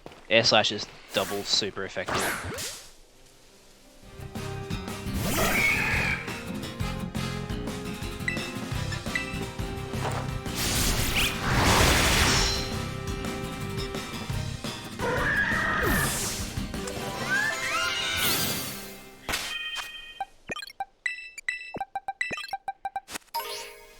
Who's Briar good against?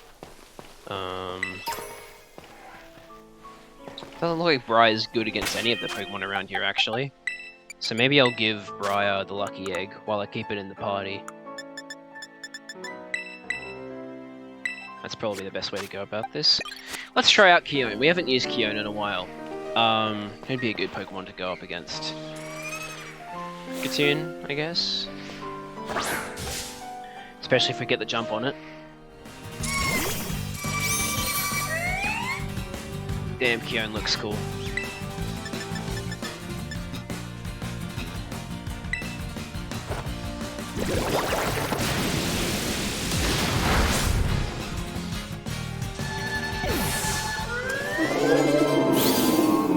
Could also use Keone against Scyther if we get a jump on it.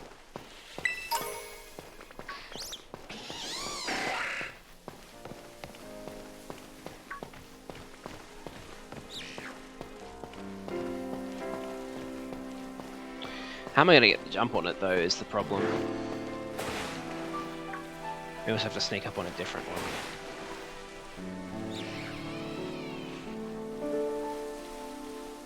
Come on. Oh, Luxray! Ugh. Oh my goodness, alright.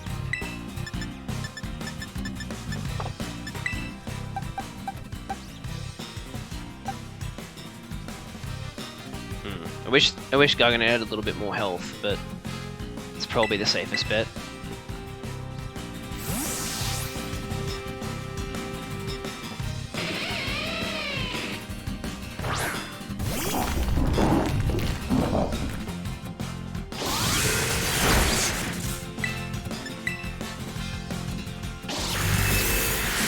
Of course he paralyzed me.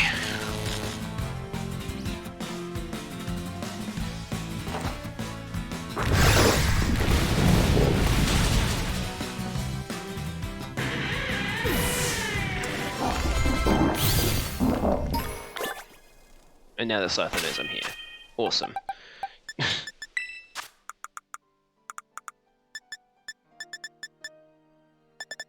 Paralyze heal. And then we'll do some water healing.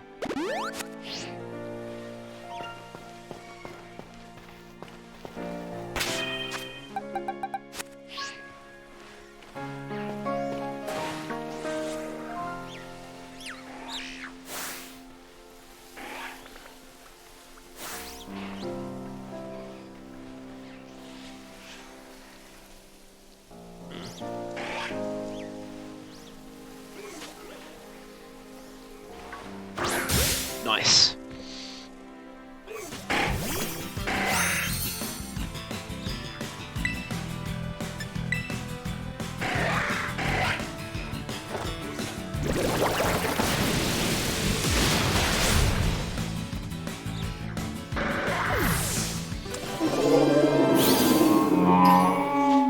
Didn't get as much XP as I was hoping.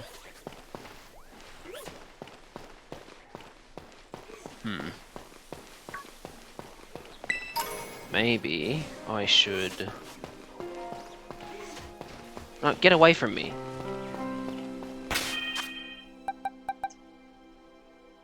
Let's put Garganator on top.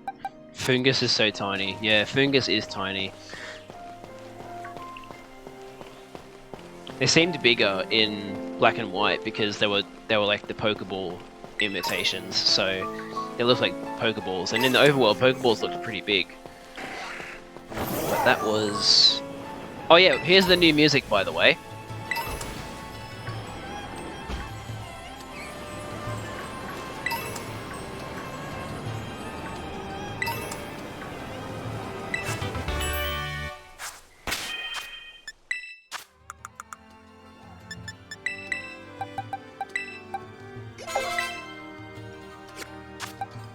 It's really nice and soothing.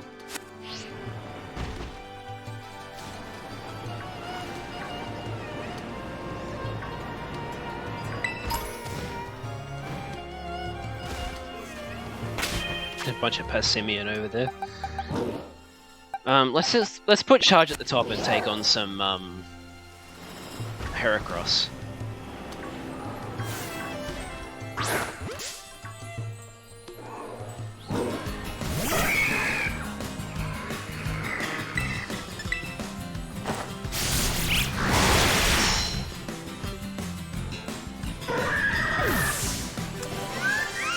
I know they give us attack, but it's a nice Pokemon to, nice easy Pokemon to defeat.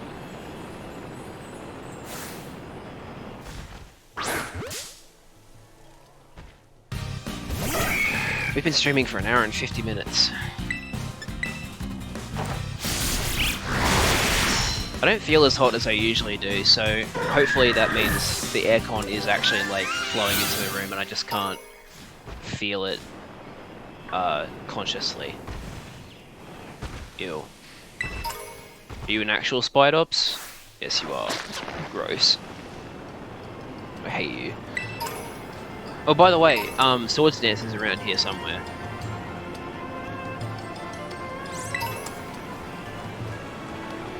Should be somewhere around Fury Falls. Maybe it's behind one of the waterfalls? Not that one, if that's the case. Nope, maybe not. Or maybe it's on that island over here. Fungus and Moongus, stop.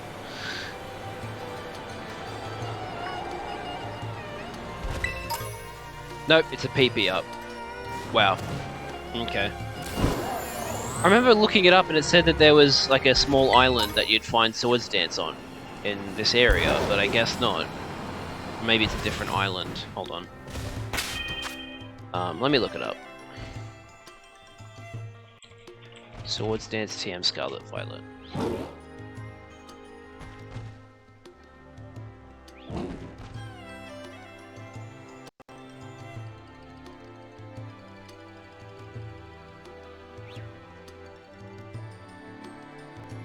Wait, what?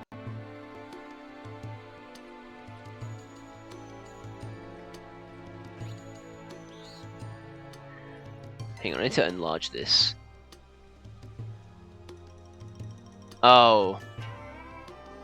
Oh, it wasn't saying it was here, it was saying that you get it from the starbase.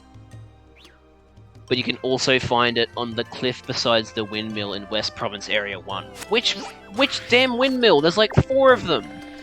Be more specific! But this is the windmill area. I shouldn't fly away yet, because I gotta get this Pokemon Center first. Oh wait, I have Fury Falls as a fly point. Okay, never mind. We can go over here.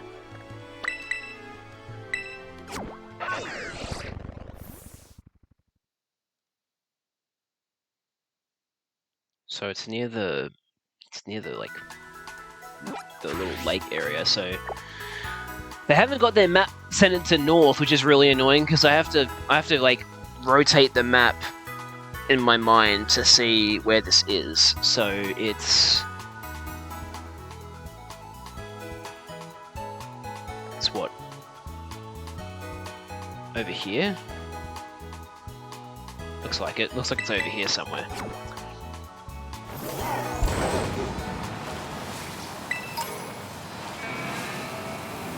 And now we can climb! Woo! Oh, come on, Miraidon. Thank you. But yes, this skill is so good. Oh, funny joke, Curb. PP up. Haha, get it?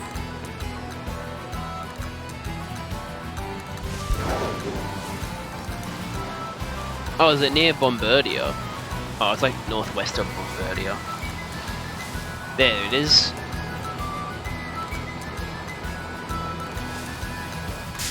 Whoa, hello, bunch of Flabébé.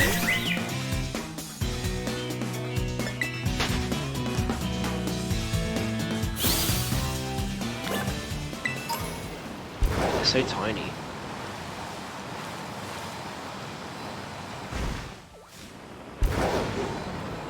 Is this it? Nope, it's Helping Hand. Gee, where is it then?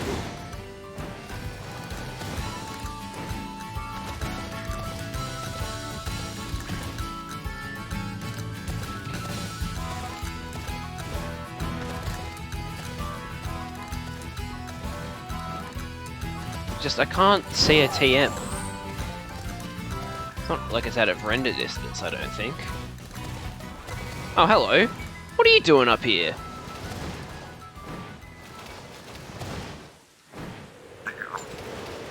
How do I even stop myself from sliding up here?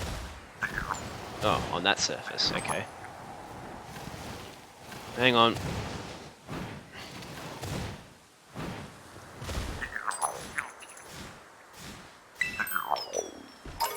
Only one Gimmighoul coin. That was so worth it.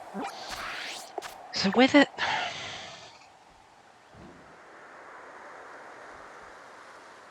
What is it there? No, that's where I just got a TM. That was Helping Hand, wasn't it?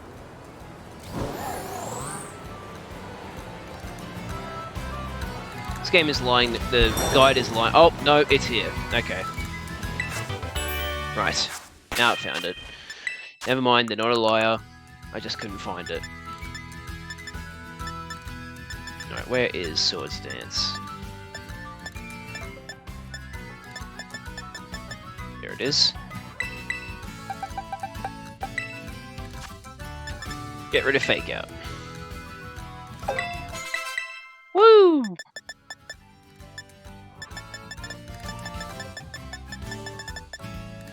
Cool. Alright, now that I've got that, I feel a bit better about Tinky's moves. Now let's fly back to Fury Falls.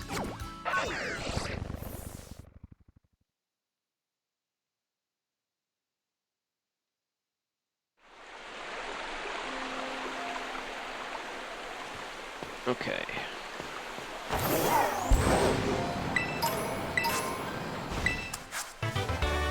Another Fire Blast TM.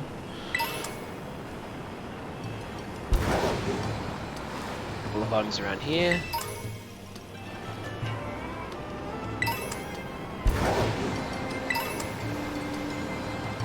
Let's sell some of our treasures. PP up, gunk shot. Oh no. Stop with the innuendos.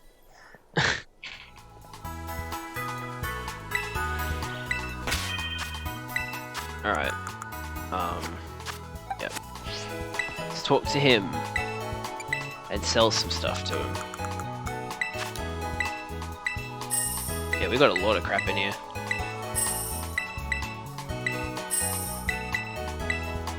Should also see if I have any revives and sell them.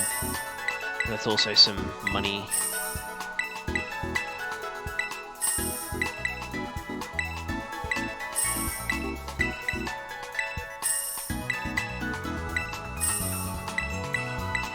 Nice. Actually, I should probably buy some items from him. I've already got 21 Hyper Potions, that's good. Ultra Balls. Buy some more Quick Balls, we'll get 6. Buy some more Dusk Balls. What else? I have 10 revives? Let's sell those. Jeez. Okay.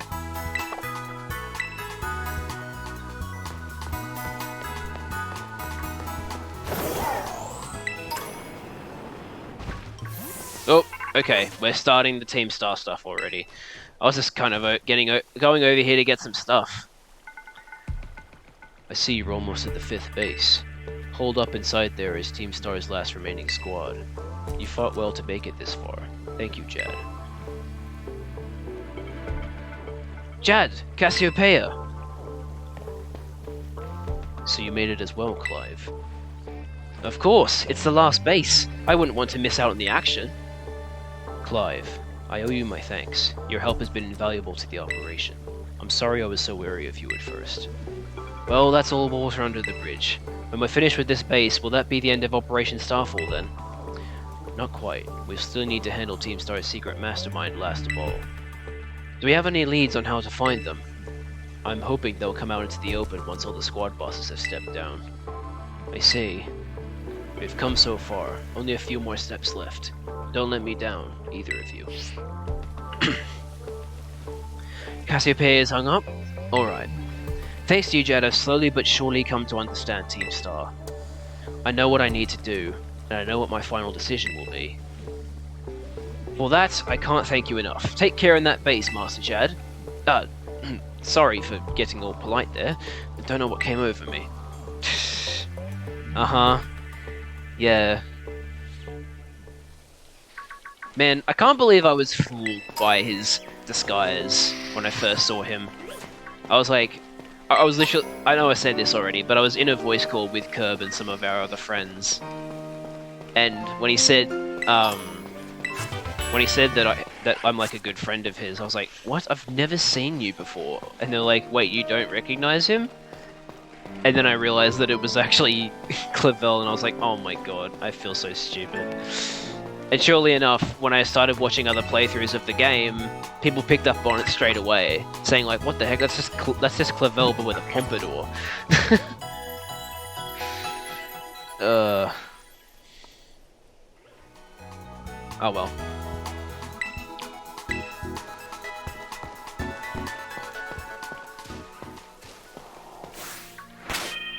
We've still got charge at the front. Let's battle this Heracross. You realize that frame 1? Yeah. I know, I feel stupid.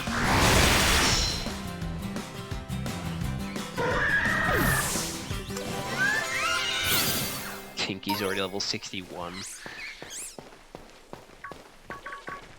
Let me just... Thank you. I'm gonna sell that now. Pro wrestling.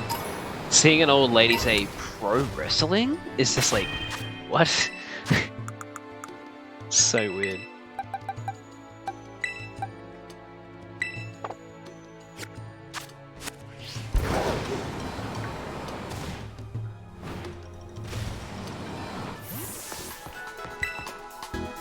Yeah, I keep forgetting how big Passimians are. They're actually very, very big.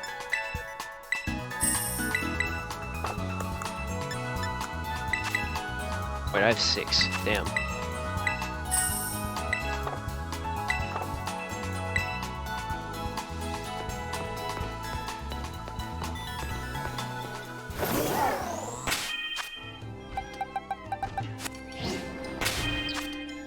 Probably shouldn't have used 2 rare candies on Tinky. You probably should have only used 1.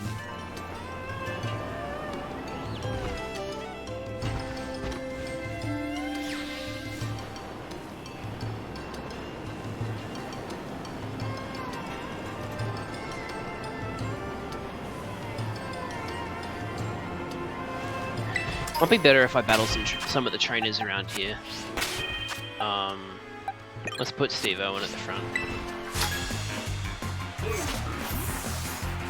These falls are said to be quite famous. I'll help commemorate your visit with a fine battle. Sure.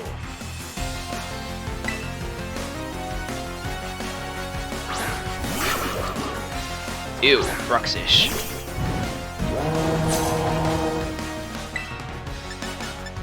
Be gone. Foul beast.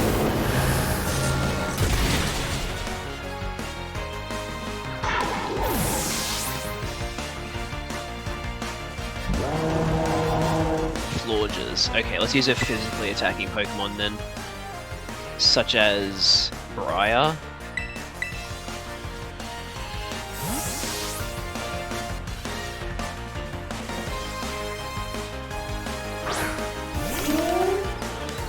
I forgot to go to Levincia and buy loaded dice. Okay, I'm gonna go do that after this battle.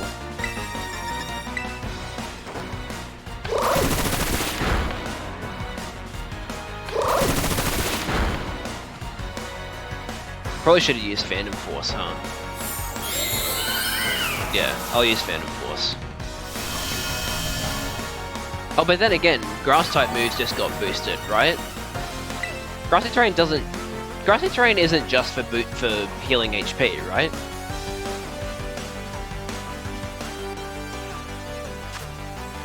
Wait, hang on. Check status.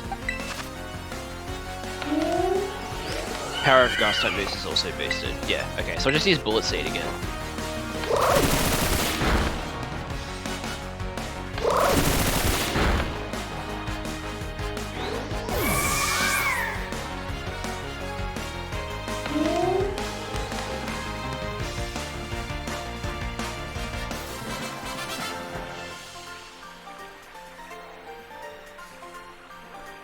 Got so worked up the sweat was pouring down my back like a cascade. Don't tell me about that. I don't want to hear about your sweat. Alright, Levincia.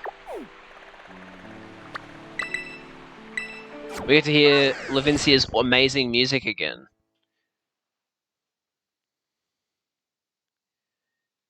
At least until once we leave the Pokemon Center area. I wish the camera wouldn't do this so often, where it like zooms out randomly. Alright. Battle items. Loaded dice. Anything else we should buy, maybe? Hang on, let me just put the loaded dice on Briar, and then I'll see what other items they have in there.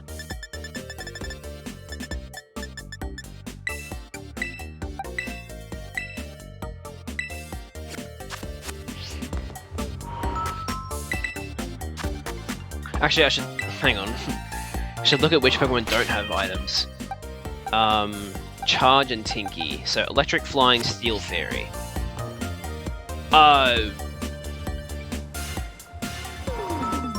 Okay then. There's a new bug that I haven't seen before.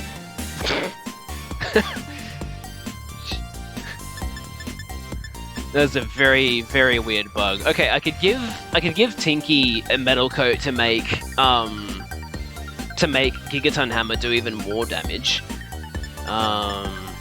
Scope lens boosts crit rate, accuracy. Acts after it becomes more accurate. Sandstorm. Direct contact protection.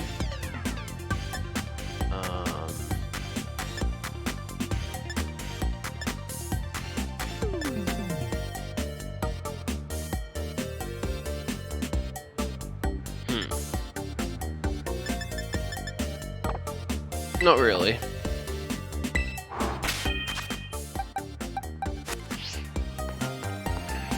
Oh well, that's alright. Loaded dice is pretty good. Okay. Let's get everyone to level 60, and then we'll head into the Team Starbase.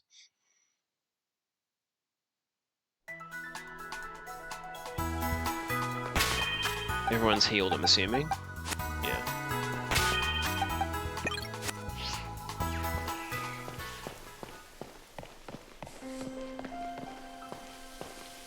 What does Phalanx give you?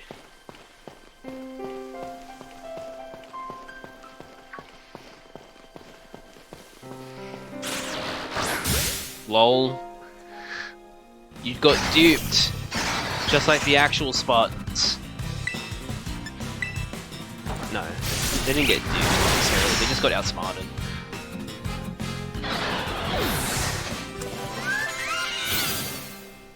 Nice, Briar's level 60. Love to see it. We could have Garganeta take out Scythers. That'd be pretty good. In fact, I'll do that now.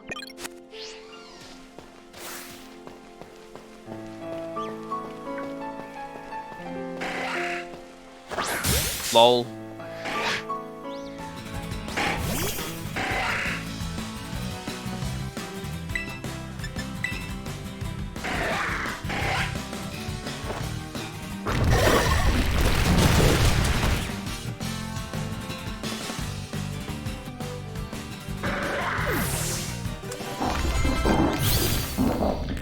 Alright, charge is level 60. Almost done.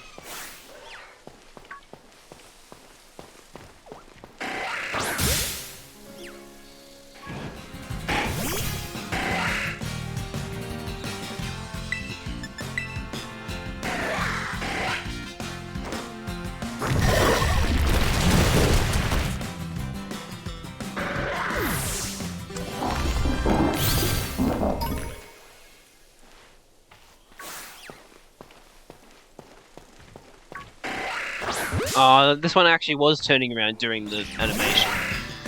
That's annoying. At least it didn't attack.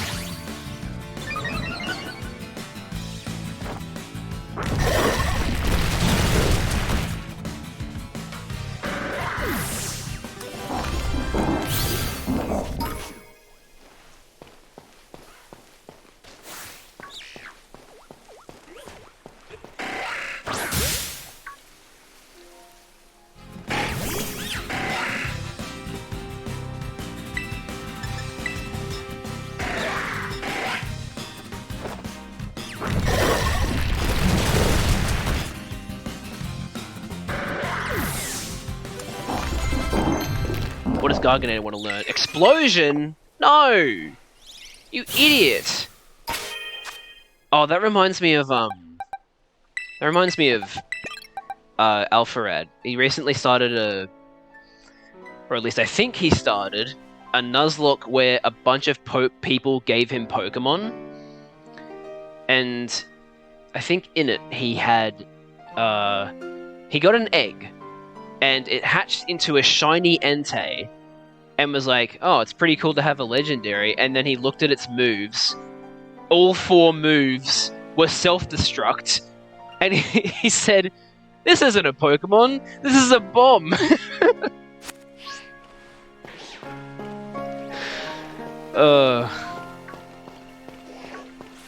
It's just fucking brilliant. The kind of shit that happens in Pokemon sometimes. Or that you can do in Pokemon. Alright. Let's see. Who can we get good XP from while being super effective? Scyther, I guess? If we can get the jump on Scyther. Pokemon challenge idea. Pokemon, but every one you catch has its moves overwritten by metronome. Oh no. It's just a Pokemon roulette. Every Pokemon knows metronome. Nope. Damn it. That sucks.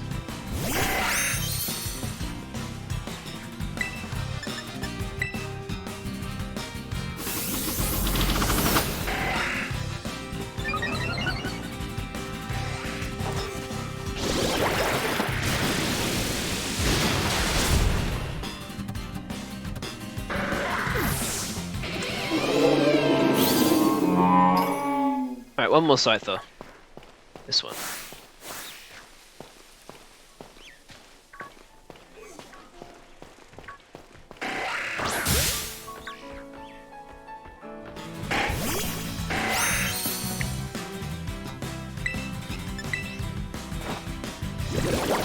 Wow, I outspeed it? What the hell?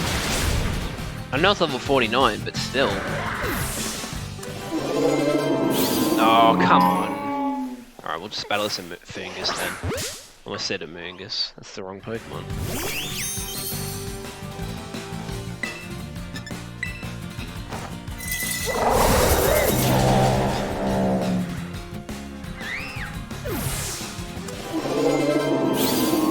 Alright, there we go. We'll just put charge at the front for now. All of our Pokemon are now level 60 or over. So, I feel pretty confident taking on the fighting base now.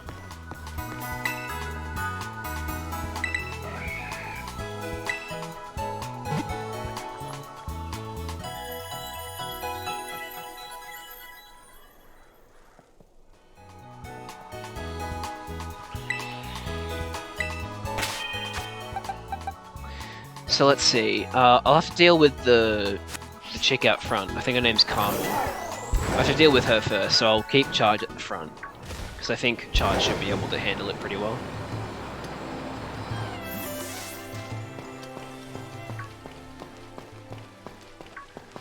Alright.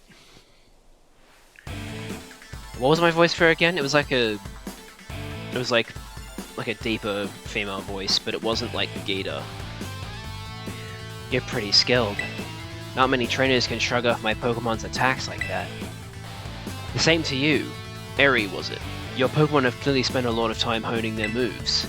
But I'm surprised to find the boss herself out here defending the gates. Don't you trust your grunts enough to put them on guard duty? Watch your mouth. I'm here because I don't want to risk anyone else getting hurt, that's all.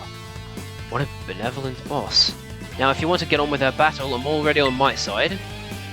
Get a closer look. Who are you? Jad, there you are. I started talking to this girl since she looked like she was with Team Star. Then she and her Pokemon came at me without warning. We were just battling it out. Riri, I knew you'd be out here. Carmen? Are you okay? You're not hurt, are you? I'm fine, honestly. Now get away from here, it's not safe. I'll take over guarding the base, Riri. You should get back inside. No, I won't back down, I can't. Oh, Riri, you need to stop this. Until the big boss comes back, I have to protect all of you in the CAF squad. And everyone else in Team Star, too.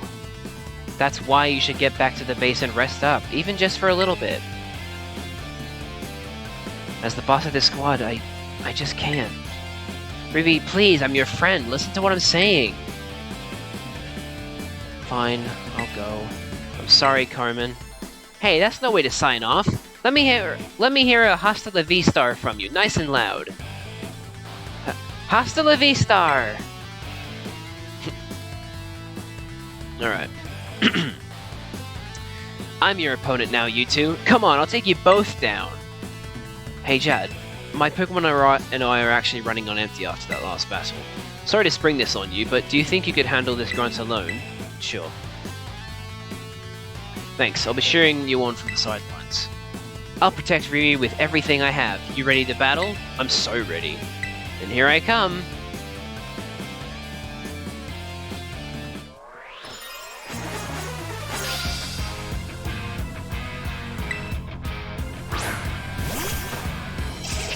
Gun.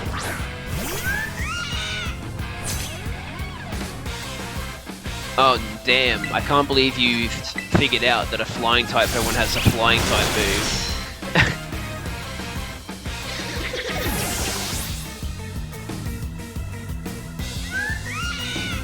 Primate. That should still be safe, yeah.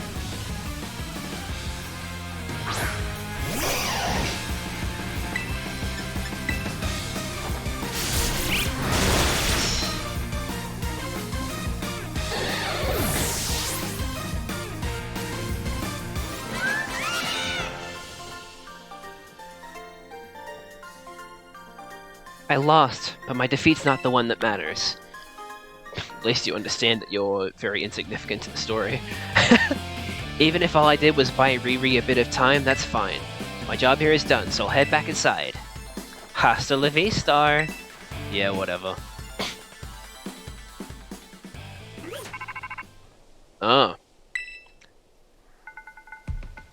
I take it you defeated the guard out front. Yes. That base is run by Team Star's fighting crew, the CAF squad. Their boss, Eri, is a skilled wrestler and coaches the whole of Team Star in Pokemon battling. Of all the bosses, she'll likely be the most alert to hostilities after our declaration of war. She might try to stop this raid in its tracks by challenging you to battle before anyone else. Yeah, we already met. I knew it. Tell me what happened. Great chat. My mouth did not move one bit. She retreated. We're talking about the same area, right? Well, it seems there's nothing for it now but to attack the base head on. Ring the bell on the gates once you're ready to kick off this phase of the operation. Time to wipe the CAF squad off the map. About your chat, Curb. I'm not going to read it out loud just in case, you know, reasons.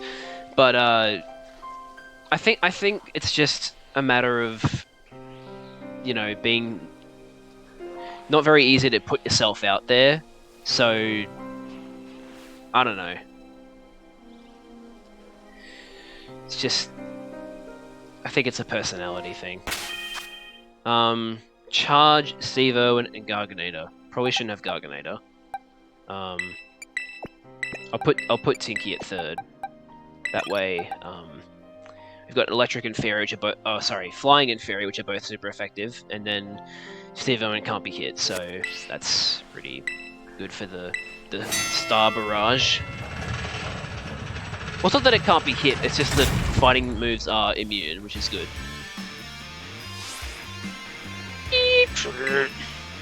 Even the smallest stars can light up the sky when they shine together as constellations.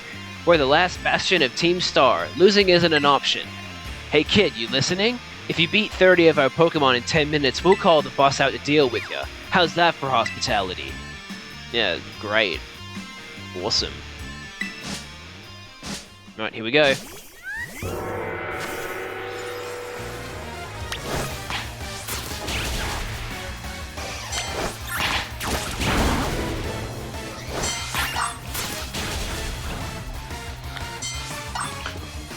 Charge keeps getting in the way of the camera.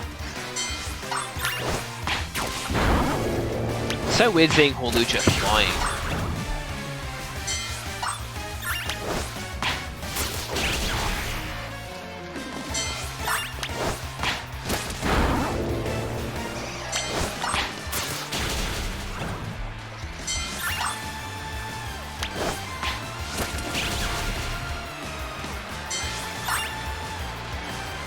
Hello, Breloom. Seen you too often in competitive.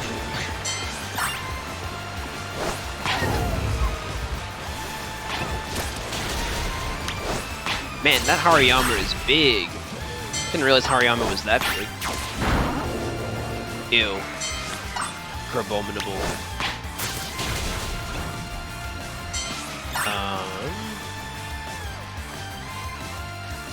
Yeah, I think we just gotta keep going. We'll get to the 30 if we just do it this way.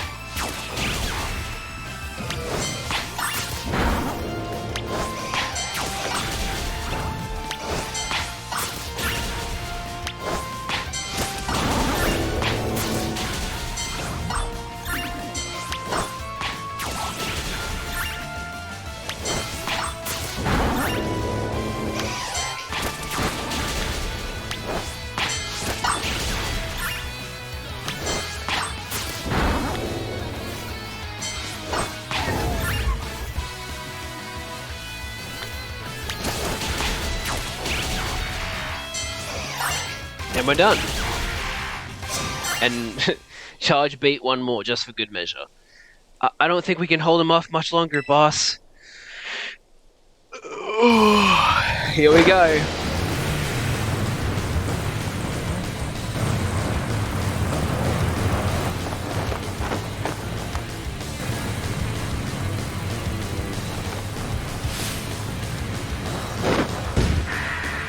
Boss of Team Star's fighting crew, Eri.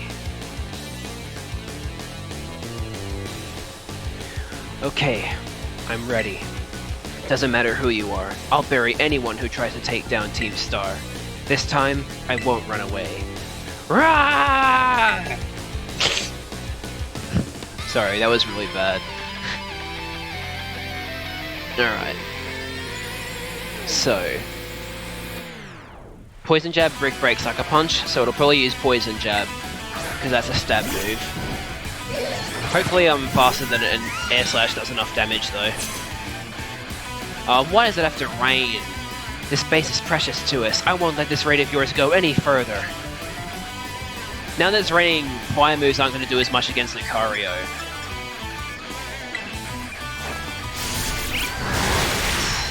Nice.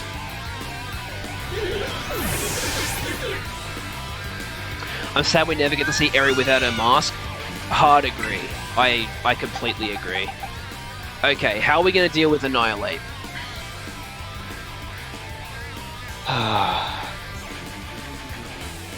Because the only move it can use that's super effective is Rage Fist if I send out Steve Irwin. Briar, that's not a good idea either. Rage Fist, Ice Punch, and Fire Punch are all super effective against Briar. So, Briar would just die instantly. And Loaded Dice Bullet Seed wouldn't do enough damage to it. And the problem is we can't use Dark moves either because... like, yeah, honestly, Charge is probably the best option. Yeah. Actually, I have an idea. Yeah, we'll keep Charge in. I'm going to Terrastallize. I think that's the safest thing to do here.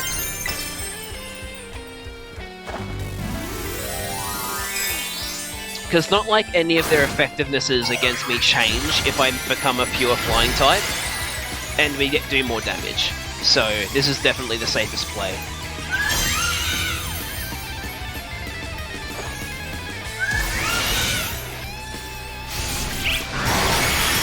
Hell yeah, we one-shot Annihilate. Great.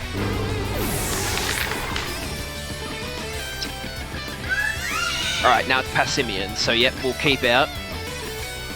We'll keep, Charge out.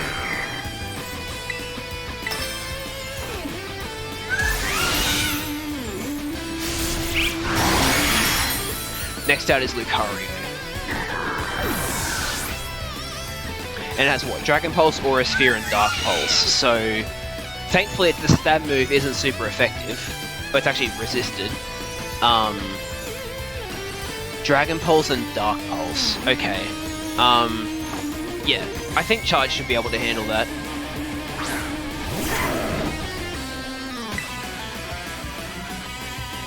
Air Slash should do more damage than Electro Ball.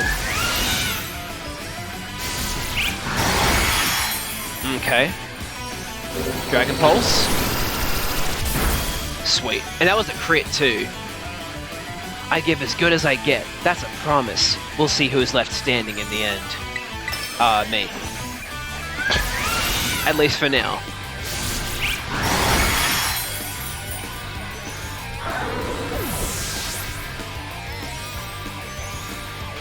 Alright, now it's time for Riverroom.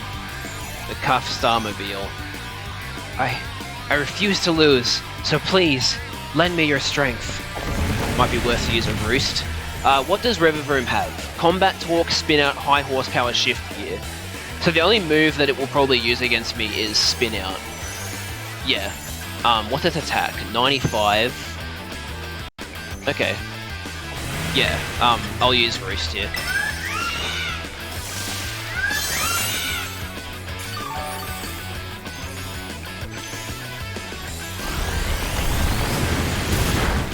Nice. Okay. Awesome. And now... Oh, now that its speed's been lowered by a bunch, maybe Electro Ball will actually do more damage. Oh wait, hang on. No, Air Slash will definitely still do more damage, because it does like, what, 200 damage or something like that?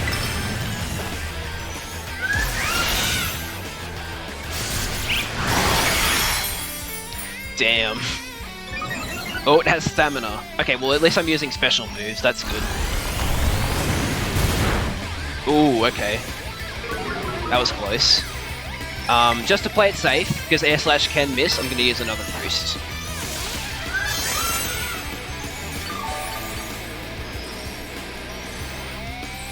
Alright, it's using Shift Gear to get its speed back. So, in other words, we win, if this hits, which it should. Nice. Let's go! Charge soloed the Team Starbase.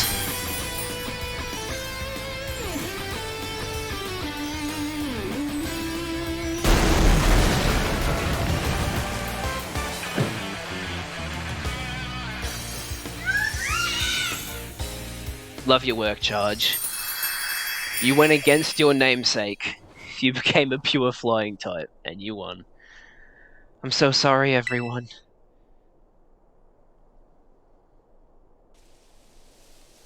About a year and a half ago. I'm so sorry. I think I went a little too far. Nah, don't worry about it.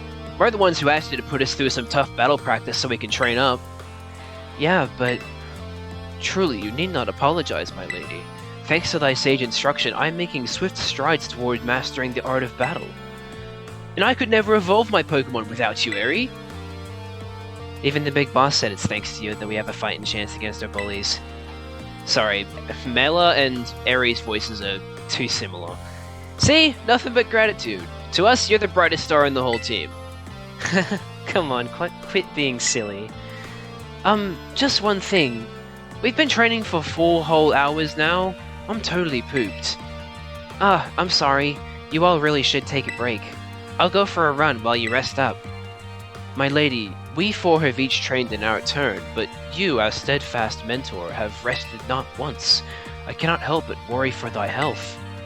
Thank you for your concern, Atticus, but lately, I feel like I can take anything, even if I'm really tired or feel like crying. Remember that time we all got together and riffed on the gym badge designs to create our very own star badges? Well, I don't know what it is, but just looking at my star badge makes me feel so strong.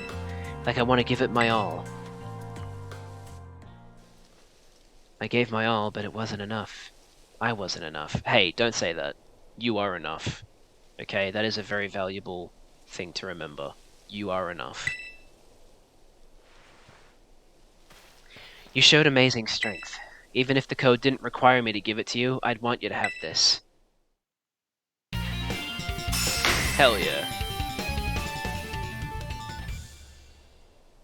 I'd like to see you try out my trademark move, too. Here, this one's for you.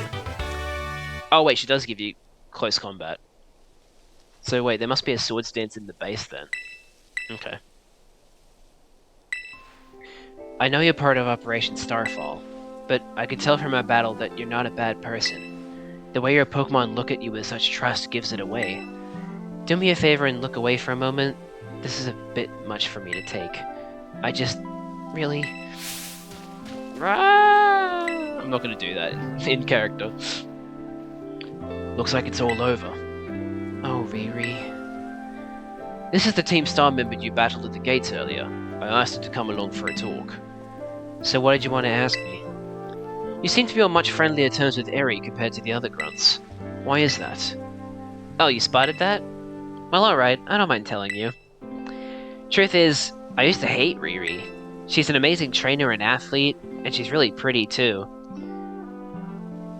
Now, what this bit of dialogue says to me is either Carmen thinks Eri with the mask or makeup on or whatever it is, I'm pretty sure it's makeup, the wrestler makeup looks pretty, which is interesting. Or she has seen what Eri looks like without the makeup on. So, I don't know, are we going to see Eri without makeup in the DLC? That would be pretty cool. It'd be pretty cool if the DLC was actually what some people have been theorizing, which is that it'll be like a school what's the word I'm looking for? A school excursion. So it'd be like they find out, or maybe they've already known about this area, but they're like, oh, there's this new area that we're gonna go on a school trip to, and that's the DLC. I think that'd be pretty cool, personally. Anyway, back to the actual story. It took her no time at all to become popular at the academy. I was queen of the class before she came along, but then everyone liked her more than me. So let me guess, you started to pick on her. Pretty much. I got our classmates to join in too. We were all so stupid. But in the end, kids are always fickle, and once one thrill wears off, they look for something new. Ain't that the truth? Before long, the class chose me as their next target and started bullying me instead. I guess I deserved it. But then Riri, she chose to help me even though I'd been so horrible to her. She told me that she understood how hard it is to have no one on your side, and she invited me into Team Star. Even after you bullied her like that. What a kind girl. She really is, and joining the team has worked out great for us. It's been so much fun. Fun? There are rumors that Team Star likewise engages in bullying. After hearing my story, do you really think that's true? No, I merely... Riri and the rest of Team Star made me who I am today. Please, don't take away our greatest treasure. They bucked the trend! The Team Star leader didn't say greatest treasure. It was Carmen. Alright, cool.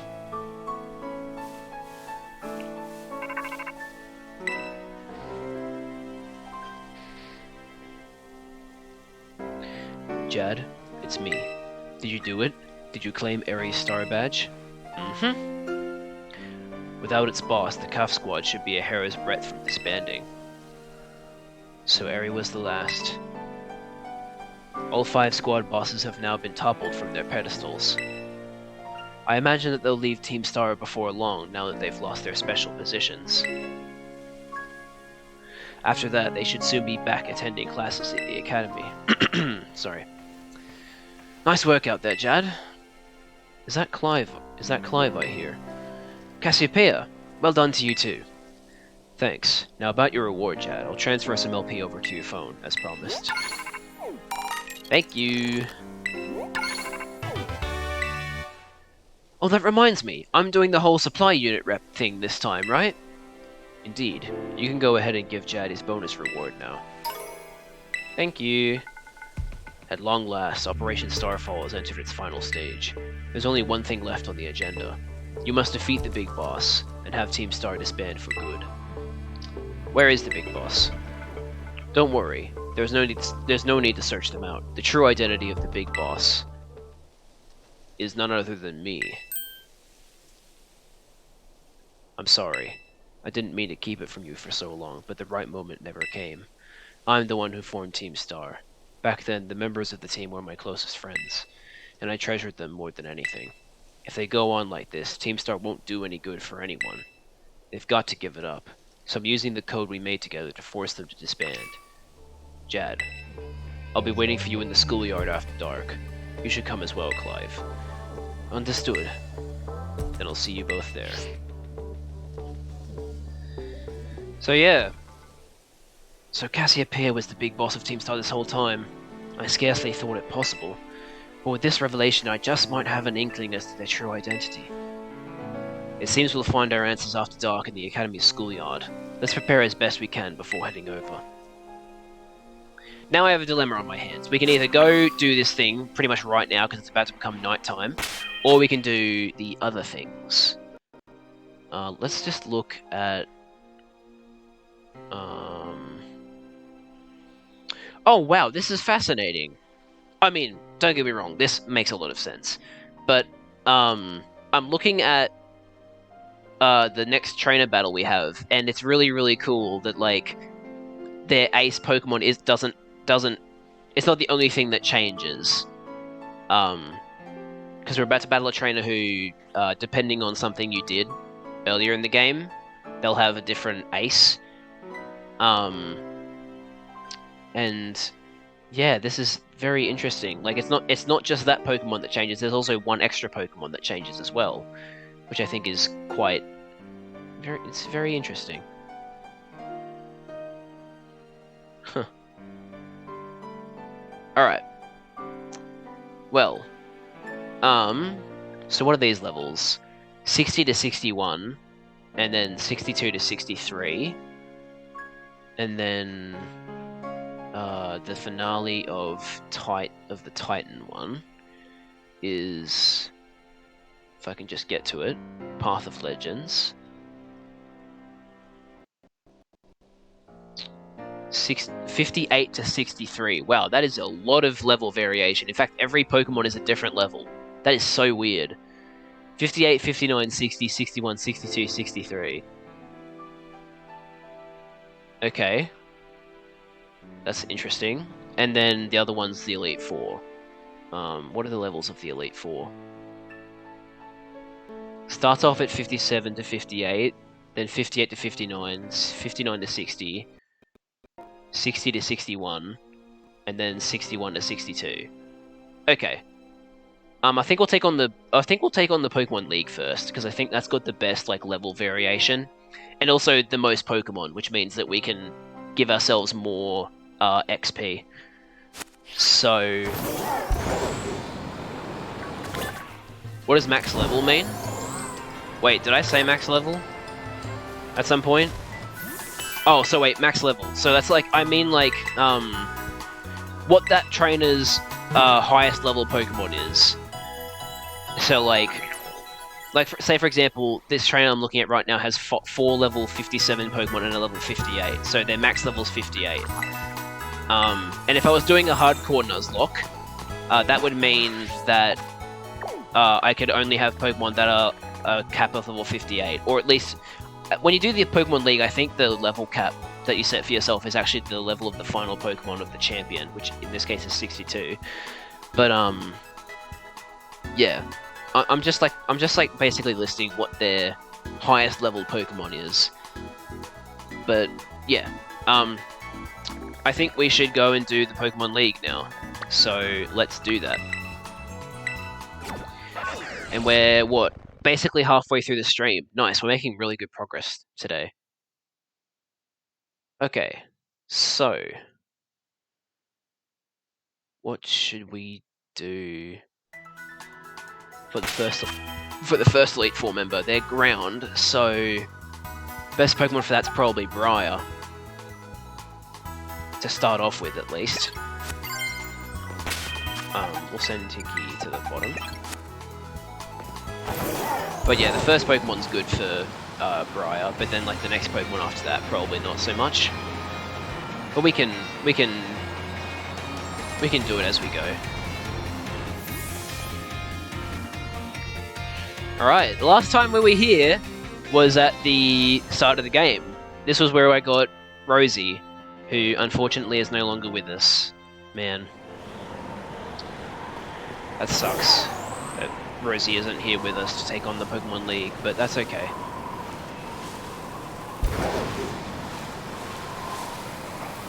Oh wait, this guy is like a lower level, isn't he?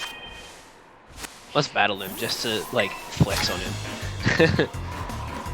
I'm making my way to the Pokemon League. Let's battle to mark the occasion.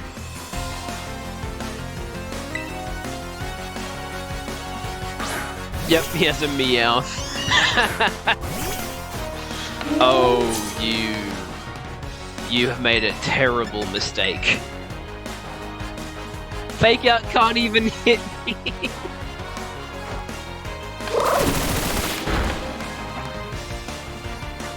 And now it's raining.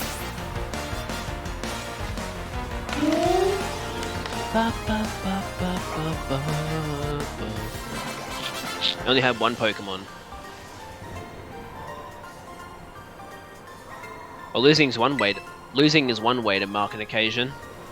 No kidding. Alright. Now there should be a... Yep, there he is. This trainer over here is the one that we could actually battle that's like around our level. Yep, and there's the black text box. This is actually how they like teach you that black text boxes mean way stronger Pokemon. Because it's like, you've got that guy back there who's the level that you're at the moment, and then this guy's like, hey, if you want to take on the Pokemon League, you got to get by me first, even though you don't actually have to battle him. But yeah, he's a pretty good gauge of whether or not you're at the right level or not. We should put a different Pokemon in front for this, I reckon. Let's put Kion at the front. You look like you've got promise, kid. Let's give you a challenge to grow on. What? That's such a weird way to... put it. Oh, nice. Kion will be able to handle this guy easily. Oh! Oh, damn it. My attack fell. That sucks.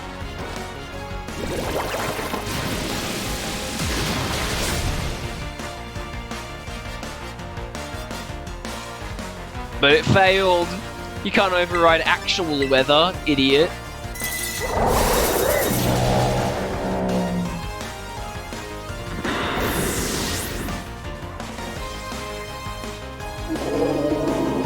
Cerule Edge. Oh man. I wish I could have a Cerule Edge. Yeah, we'll use Steve Irwin. This is my favorite Pokemon of Gen 9 that's about to come out, Cerule Edge. I absolutely love Cerule Edge, it's so cool.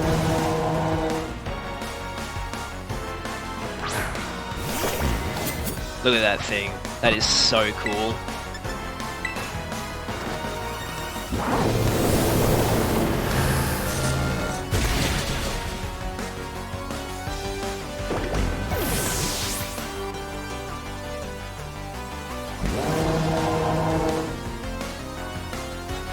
Bronzong. Yeah, we'll just keep Steve Irwin out, even though our fire-type moves are weaker.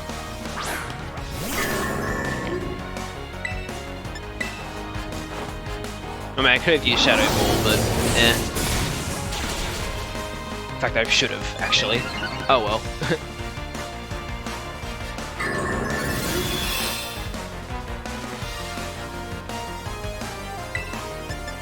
Let's lower its special attack. Whoa. Nope, use Iron Defense. Wow, it really just wasted its turn, didn't it? Both of its turns. Because, you aren't getting your future sight off.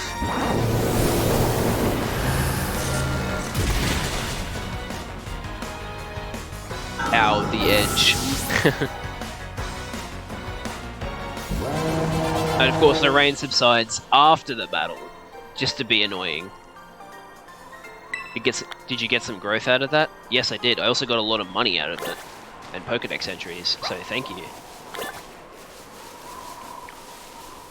Oh, actually, Curb, as someone who played Scarlet, can you tell me whether or not that guy has an Armor Rouge in Scarlet or not?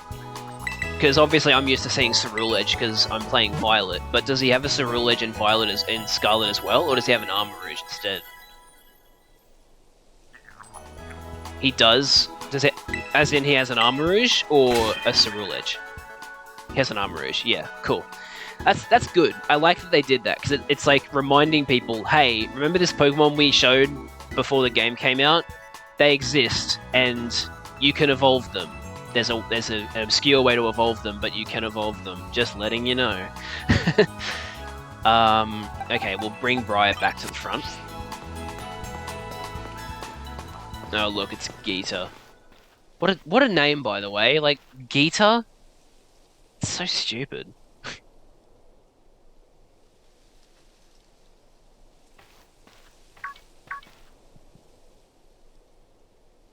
Hello, Jad. So this is it. You decided to face the Pokemon League.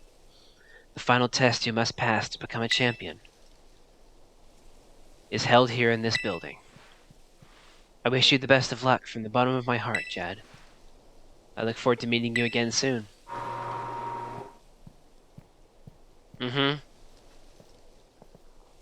Alright, sir. Let me in. Are you ready to face the Pokemon League's champion assessment? I am. Let's see here. Jad from Uber Academy, is it? It appears you have a total of 8 gym badges. Very well. You may now proceed to the interview room. And also, I was watching someone play the game earlier, and you can actually do the interview without having the 8 gym badges. They won't let you advance. Like, even if you get every answer right,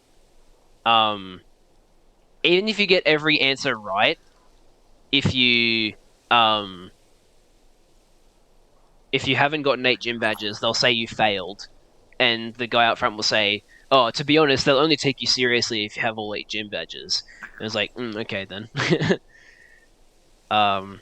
But yeah, Curb, there are some questions where if you answer the really dumb answer, you'll actually immediately fail. And then Rika will be like, what? How do they mess that up?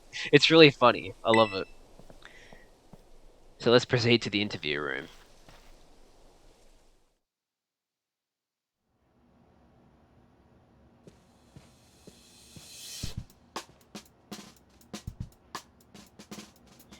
Thank you for coming today. I forgot what her voice was. All the deep female voices are blending together. Please, do have a seat.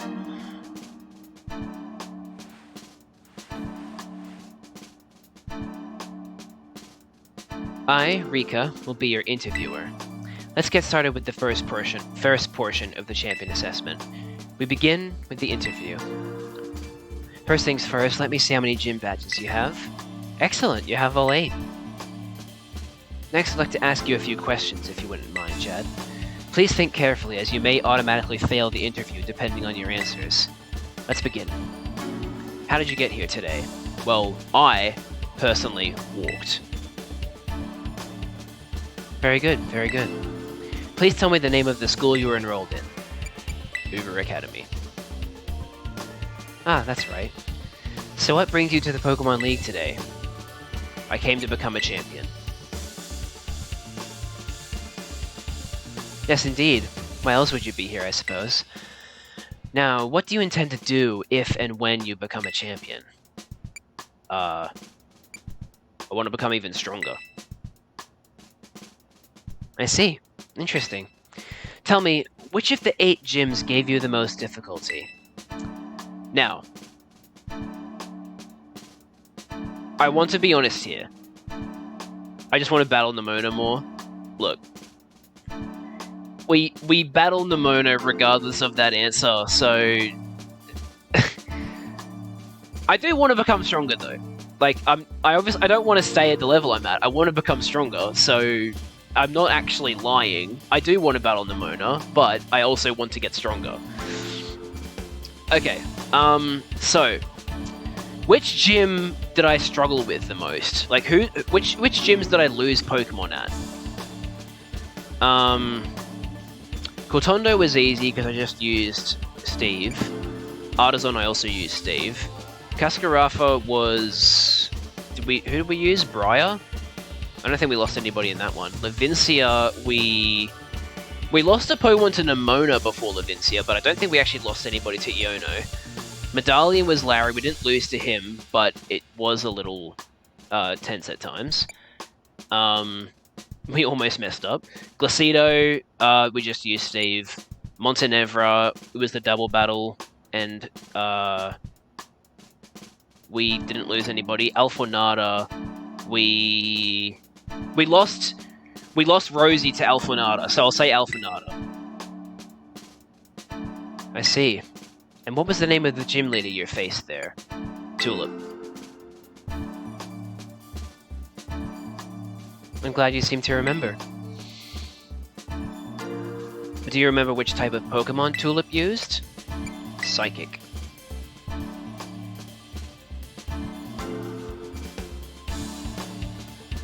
Wonderful. Building the skills needed for the champion assessment is no small feat. You must have met a lot of Pokemon to get here, Jad. What was the category of the first Pokemon you chose to be... Or the Pokemon you chose to be your first partner? The Fire Croc. Very good, very good. Now please forgive me, but I'm going to repeat a previous question. Remind me, what do you intend to do if and when you become a champion? I want to become even stronger.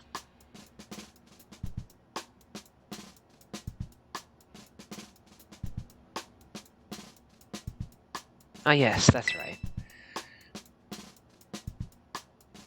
Next is the final question for this interview.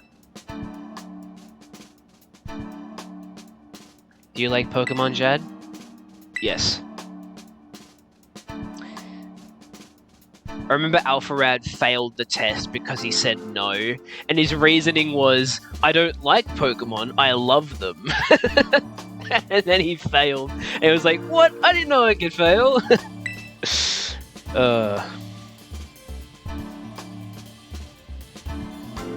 Good job, kiddo. That about wraps up the interview. And let me be the first to congratulate you, Chad. You just passed the first part of the champion assessment. On your first try, too, no less. Don't think anyone's done that since Nemona. But anyway, time to switch gears and get ready for the next segment. The second segment is what we call the Elite Test. And you'll be facing the Elite Four in Pokemon battles.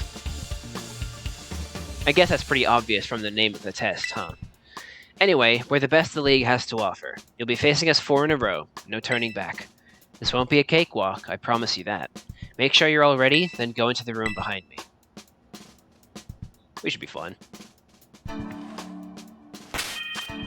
Everybody's healed up, right?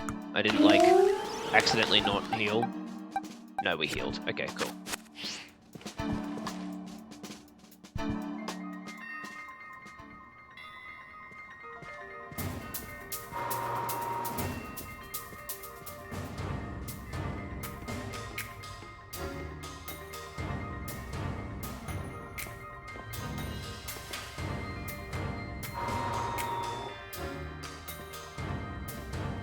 The glasses have come off.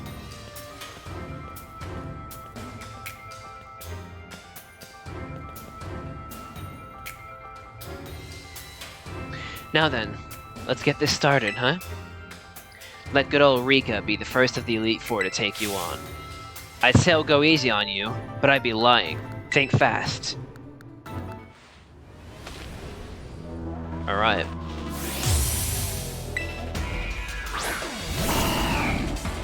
And thankfully the music isn't bugged. I know it was bugged for a lot of people, but I think they fixed that bug. I finally get to battle you. I've been looking forward to this, so don't give up too soon.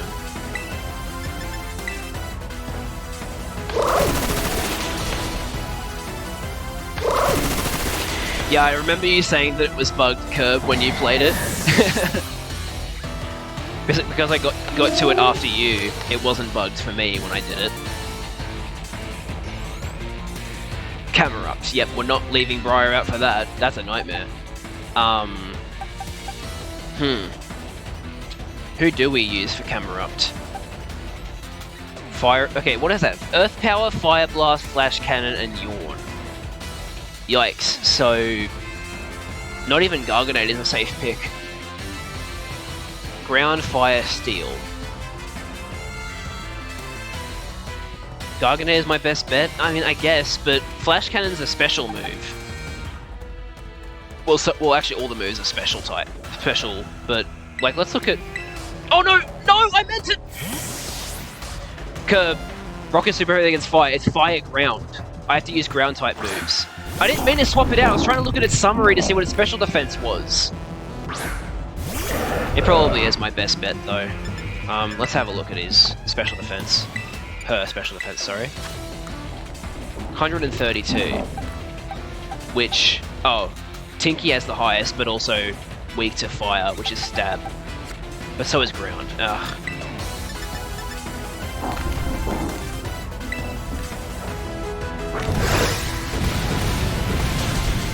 Oh, okay, it was a one-shot. Honestly, I wasn't expecting to outspeed it. That was surprising. Alright, Donphan, we'll bring Briar back out for that.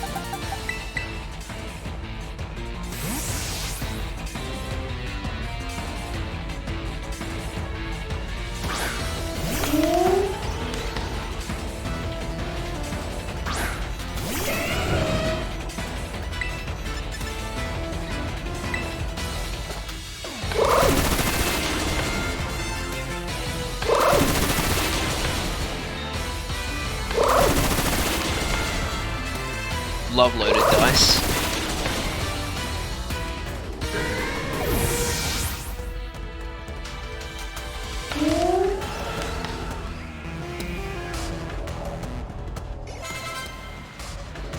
Doug Trio. Yeah. We'll keep it out. It knows Sucker Punch, which is but yeah, I think we'll be fine. Yep, cool.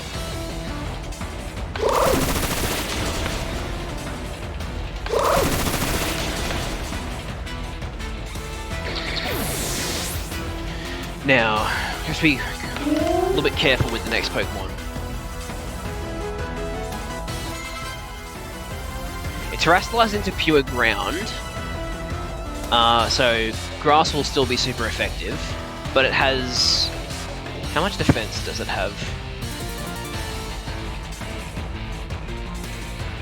Because I think it specializes in special defense. Yeah, it only has 60 defense. Cool. Alright, I'll keep, Oh, you think maybe Keone? Well, hang on, who has the better attack? Let's have a look. 181 versus 174. Briar is low on health, but, oh, you know what? Okay, well, hang on. 98 physical defense, 105. Yes, it's not much. It's not much of a difference. So, Keone should outspeed Clodsire. Yeah, okay. I'll send out Keone then.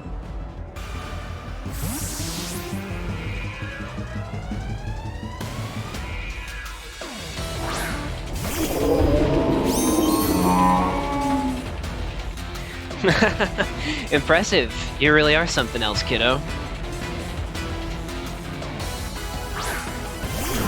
And I'll terrestrialize to get more attack.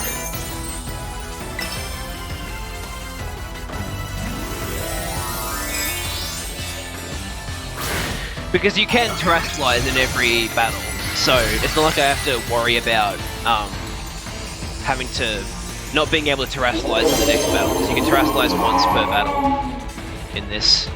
Let's finish this. Go on, Clodsire, shake things up a bit. Shake things up a bit by removing your poison typing.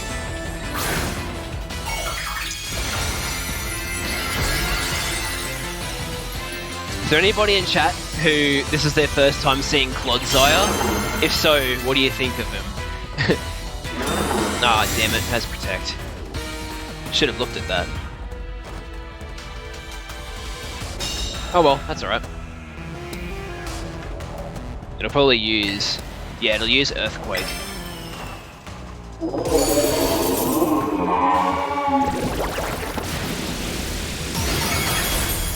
It doesn't even get a chance to, though. Woo!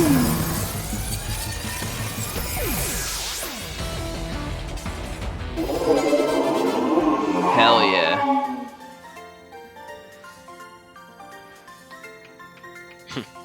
Not bad, kiddo. She's pissed. She thought she could win.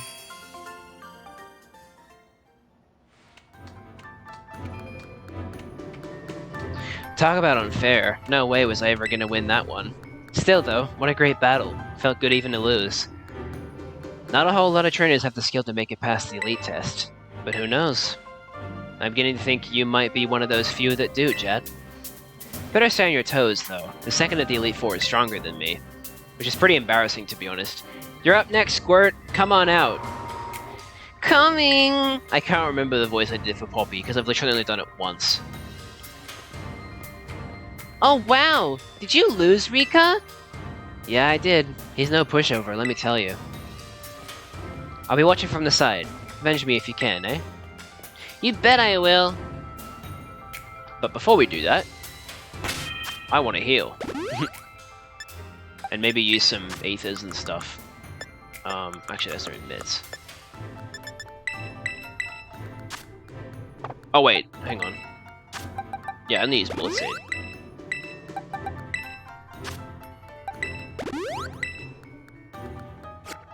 Alright, so Steel. Probably just use Steve Owen, yeah. Yeah, none of them resist fire at all. Which is good. That's very good. Yeah, we should be good. Let me just save, even though there's no point in saving. It's just a thing I like to do. I'm ready to face Poppy.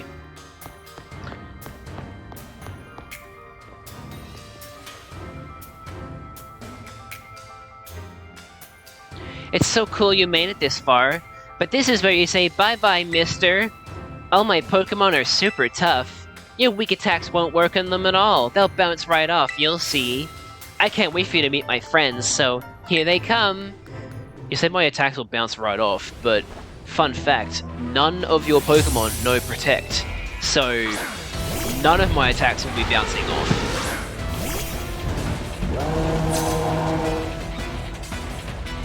Go on, Raja! Smush him!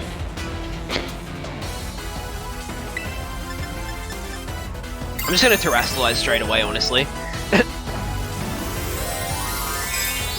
No prisoners.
Wow, Corviknight doesn't even outspeed Steve.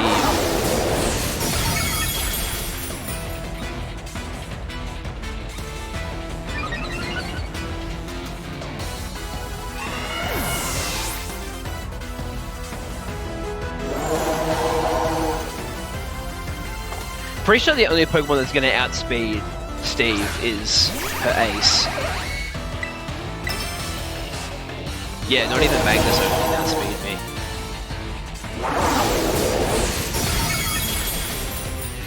Oh, but Magnezone does have Sturdy. He'll survive.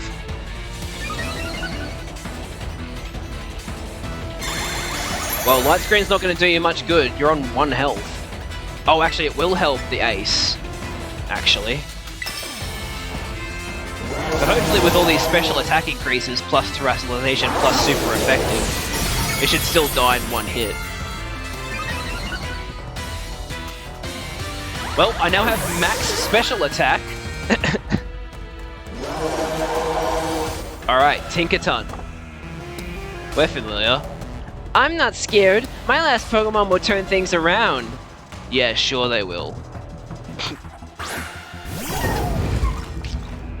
Sure they will.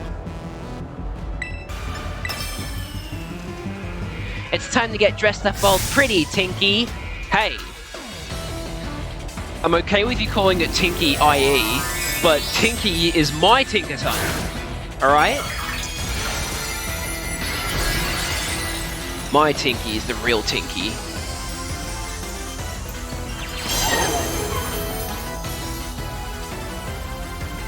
Sonage didn't even hit! Oh my goodness. You didn't even land 1 hit. This is why you don't let toddlers into the Elite Four. They get humiliated like this, live on stream. What?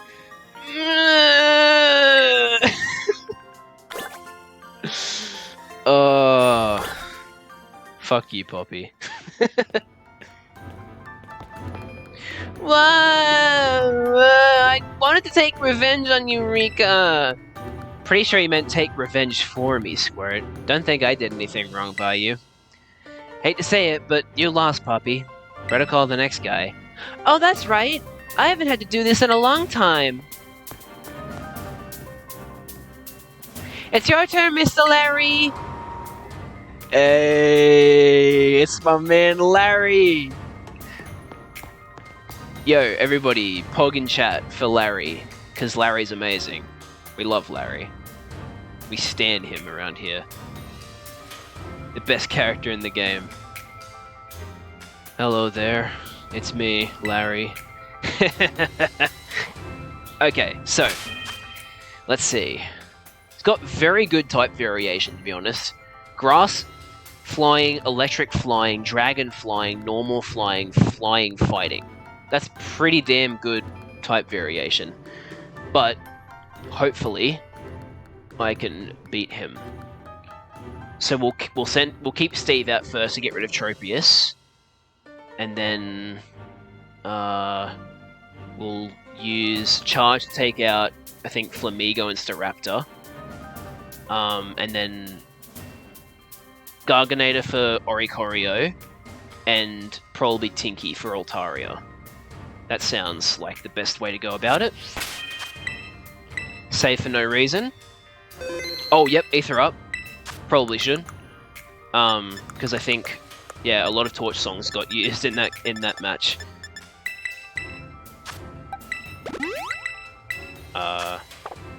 Oh yeah, and a flamethrower too. Okay. Let's save again. Let's battle.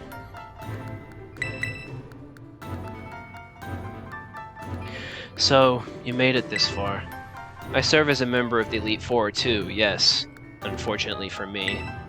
At my gym I use normal type Pokemon since I feel they have a lot in common with me. But well, the boss told me to use a different type here. So if you have any complaints, please take them up with La Primera. I have no complaints, Larry. You being here is an absolute win. Anyway, time to get to work.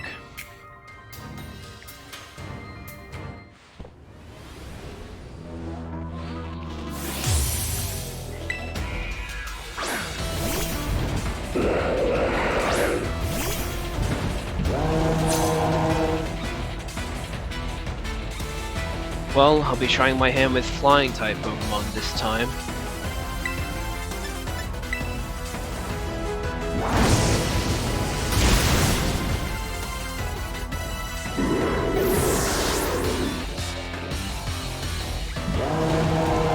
Alright, send out Staraptor, so we'll send out Charge.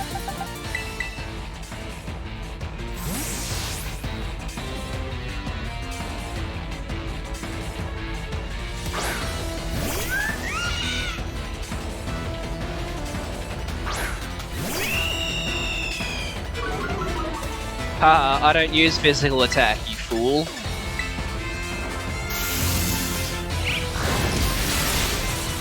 Oh no, it survived!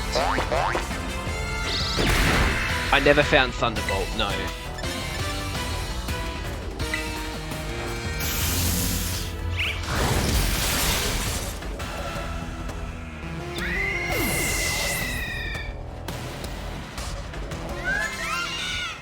Altaria, okay. Okay, we could either use Keone or Tinky. Wait, what move does it have? No, it has Flame... Oh, it has Flamethrower. That could be a problem for Tinky, actually. Let's see. Fairy, Fire, Ice, and Dragon.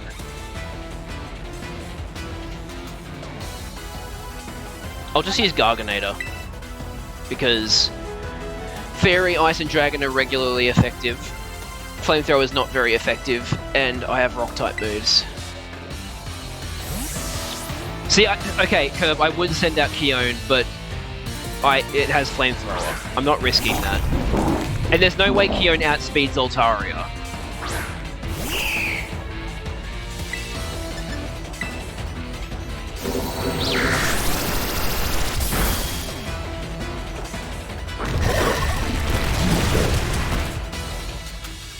Hey look, it's fine, see? Doesn't matter if Flamethrower wasn't gonna one-shot Keone.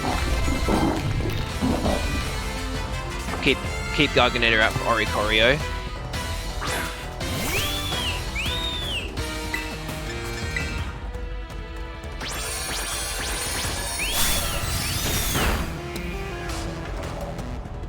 Oh, come on, don't...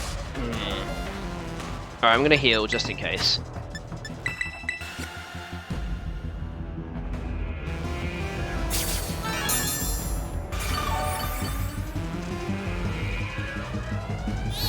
Oh, not Tater Dance. Crap.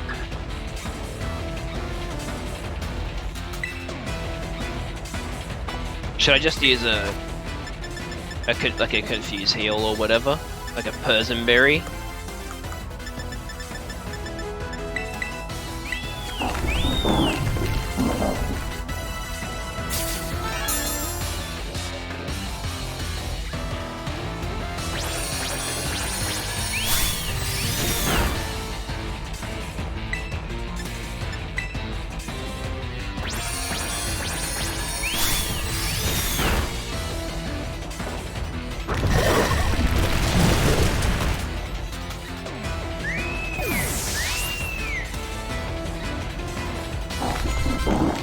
Alright, here comes Flamigo. So, let's see, what's Flamigo? I should outspeed Flamigo, right? Flamigo stats. No, hang on. It'll Terrasilize to Flying. Oh, but I can still use Electro Ball, right. Let's see. What does his Flamigo know? Brave Bird, Close Combat, Throat Chop, Liquidation. Okay.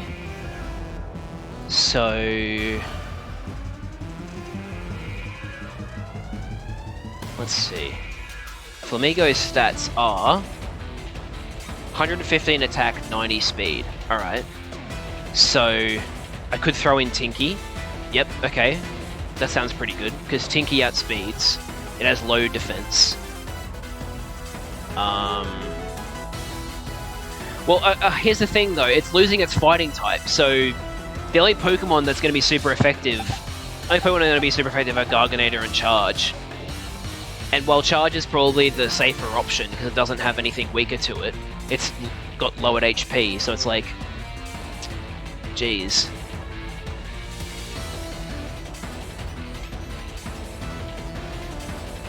Tinky will resist. Yeah, I guess so. Doesn't have any moves that are super effective. Brave Bird's resisted, Close Combat's neutral, Throat Chop is resisted, and Liquidation's neutral. Okay.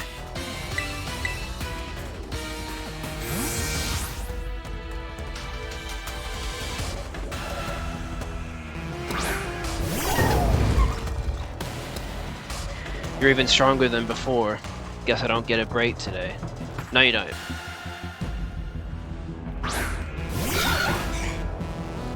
Now I'm not gonna terrestrialize into Okay, should I use Swords Dance and then Gigaton Hammer? I think so. At the risk of messing up my suit a bit, it's time to get some Wind Ditto backs. Because so Flamigo's 90 speed, what's Tinkaton's speed? I know I shouldn't be looking at this after they've already made the move, but it's good to check just in case. Tinkaton has higher speed than Flamigo, so I should outspeed. Never mind. Why does it outspeed me?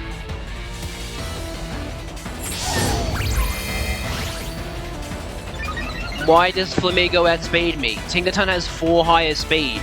Are my speed EVs that bad? IVs? Right, well it's probably gonna use... Close Combat again. Which means... Well, let's see, what are its moves again? It knows Throat Chop. Swap to Steve, yeah, that's what I'm thinking. That's probably the safest play here. Because it'll use Close Combat, I'm sure. Won't get hit. Now it'll try to use Throat Chop, but that shouldn't do too much, hopefully.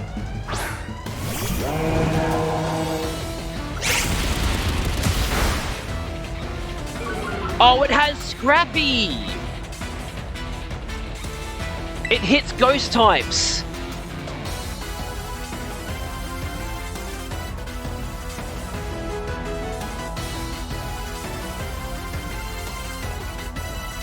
Huh.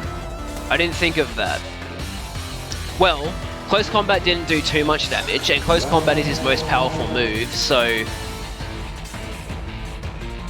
Right? 120, what does Throat Chop do? Super effective 120. So they both do 120. Oh, I don't like this. It does have -2 defense, special defense. My only concern is Flamigo's definitely going to outspeed Steve. What if it crits?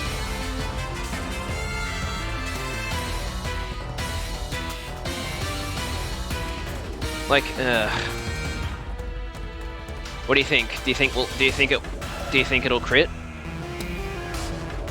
It's probably going to go for Throat Chop. Okay, well if it does go for Throat Chop, then I'll Terrastalize Flamethrower.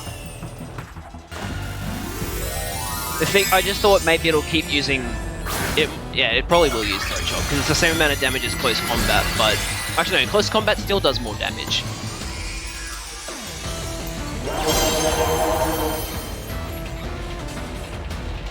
I'd advise you to stay on your toes. He's using Brave Bird. What? No, he's gonna kill it! No, I didn't think he was gonna use Brave Bird!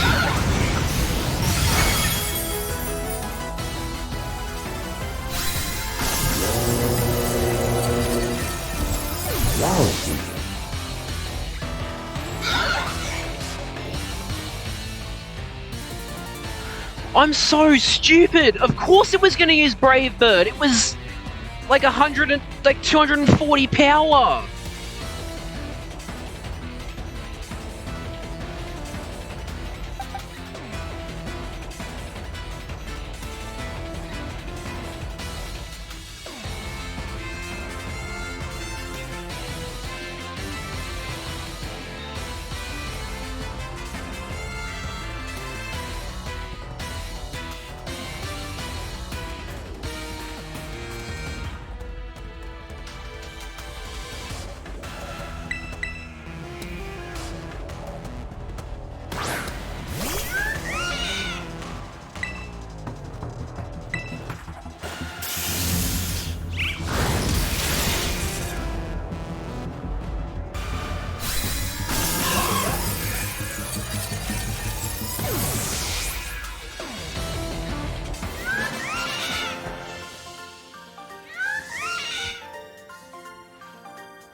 You're a lot stronger than I recall. No wonder La Primera likes you. Now then, I suppose the final member of the Elite Four is next. It's your turn, Hassel. Now where could he be? Don't think he heard you, Larry. Come on in, Hassel. Larry, you may need to speak up just a little bit more. Hassel? Hassel! You're up next!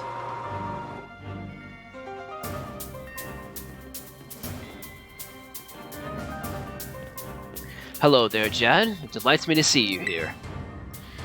As for you, Larry, I see you made Rika do the shouting again,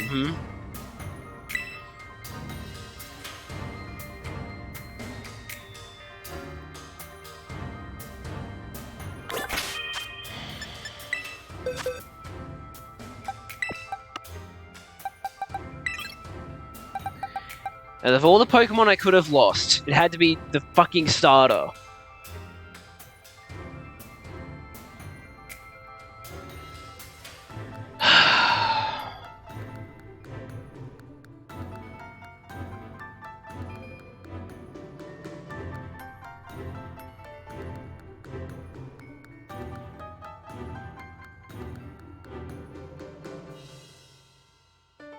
You know what I want to do? I know this is stupid, and it destroys the whole point of a Nuzlocke.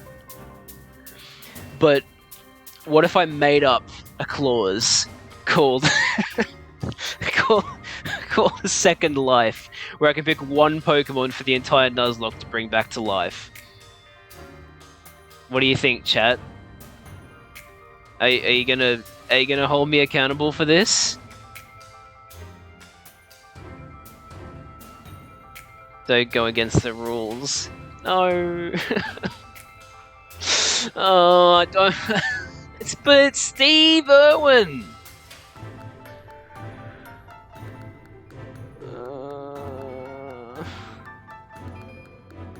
What are you saying? No, do it. Feels like an feels like an Alpharad thing to do.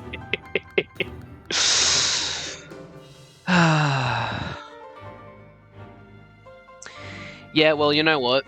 I did bring up during the playthrough that I was motivated to do the Nuzlocke because Alpharad said if someone does a Nuzlocke of this game successfully, that he'd be impressed because it's, you know, he thought the final battle is ridiculously tough.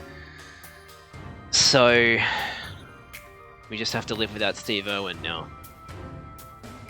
Which means we have to bring in somebody else. So what are we doing then? Who are we bringing in? We lost a fire type, so the logical conclusion would be to bring in Meow Meow, but at the same time, it's very weak. And, well, hang on, let's look at Pyro's stats.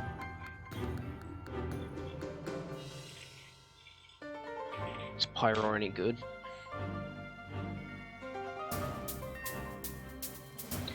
.106 speed, 109 special attack, and everything else is decent, if not bad.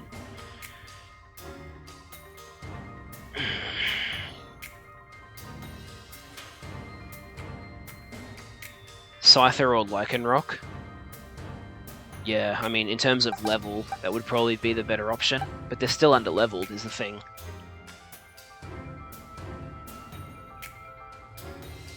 So, what do? Do we bring in a new fire type, or do we just pick a Pokemon that's of a closer level?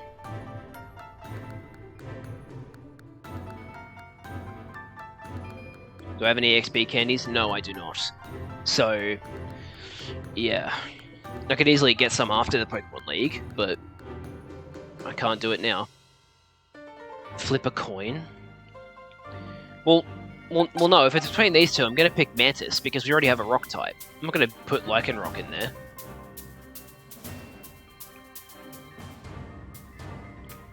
If it's between those two. We could also bring in, like, I don't know, Pinky or something.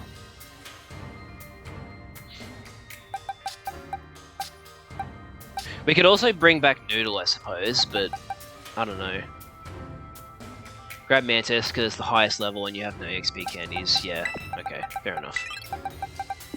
Or Noodle. Oh, Noodle's a higher level, so if we're going to go based off of level, then we'll put Noodle in.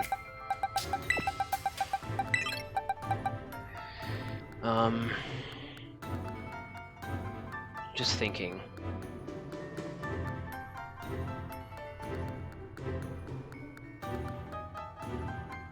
No, yeah, I'll keep Noodle in. Alright, time to heal.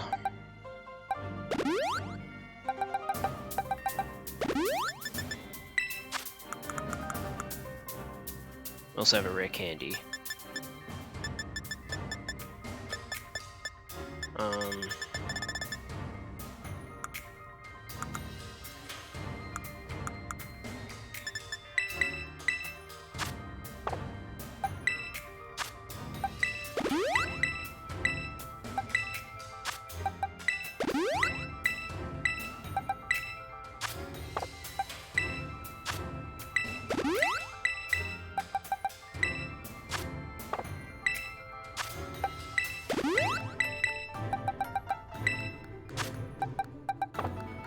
Yeah, alright. Okay, so let's have a look at what we're dealing with. Noivern, Haxorus, Dragalge, Flapple, and Baxcalibur. So Keone's double super effective against Noivern and Flapple. Tinky and Keone are super effective against Haxorus. Only Keone is super effective against Dragalge, unless I use Earthquake on Garganator.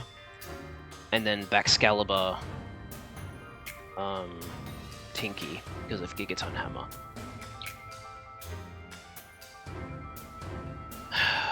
Alright. If it's any consolation, a lot of people lose Pokemon during the Elite Four and Nuzlocke runs. Yes, but of all the Pokemon I could have lost, I lost the starter, one of the most powerful Pokemon, and the Pokemon that we have for the longest. It's just... it's not really any consolation, to be honest. It's one of the most powerful Pokemon that you're guaranteed to get in a Nuzlocke. So losing it just is terrible. It's the one Pokemon you have control over. Anyway, so I guess this is what we're doing then. Noivern, Keone, Haxorus, Tinky or Keone, Dragalge, Keone, Flapple, Keone, Baxcalibur, Tinky. So it's basically just Keone and Tinky that we're going to be using.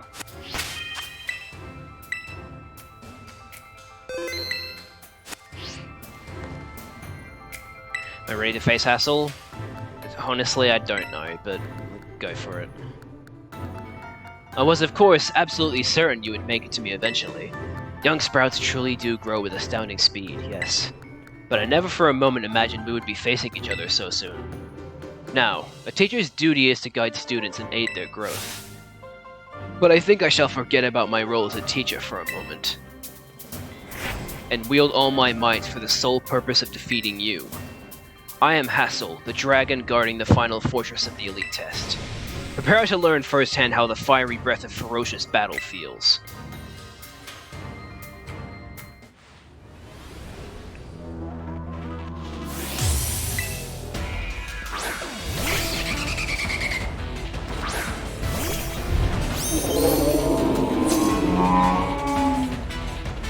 Show me everything you've got. I shall face you with my full strength.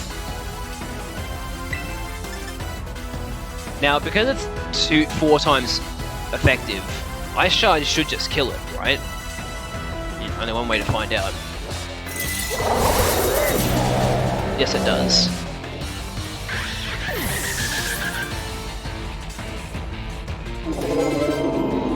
Haxorus. Okay, we'll keep out Keone.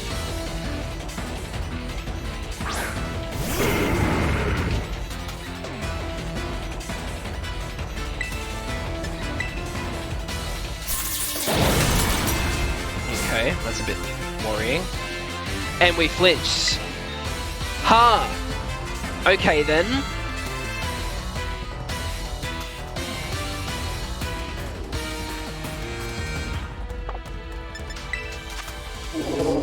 Well, okay, here's the problem, Curb. If we heal, he's just going to hit with Iron Head again, and it'll just be an endless loop of healing. And Iron Head has like 10 or 15 PP, so... Is healing really going to do much?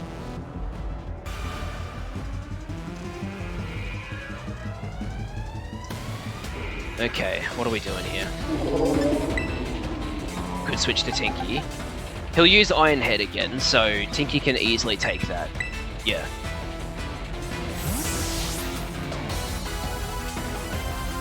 Well, yes, it could take one attack, but it could also get crit, so I don't want to risk that. I'm so allergic to crits after Rosie died to 1. Now, Haxorus has bad defense, right? Let me have a look. Haxorus stats.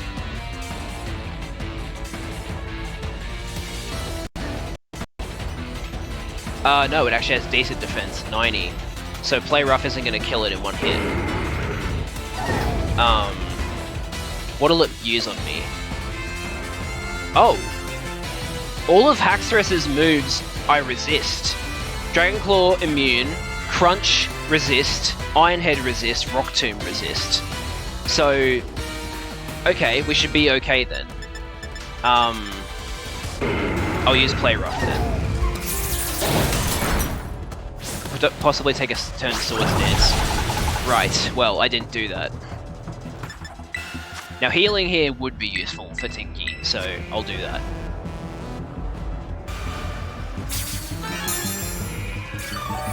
Okay, actually, you know what? I think I know what the plan is.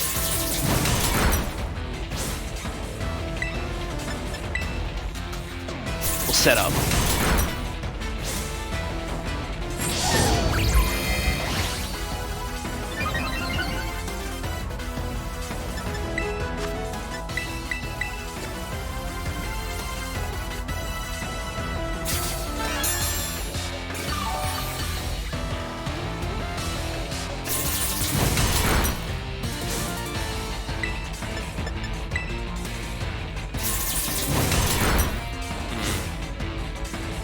Are you kidding me? Out of all the times you could have flinched. Stop. Seriously.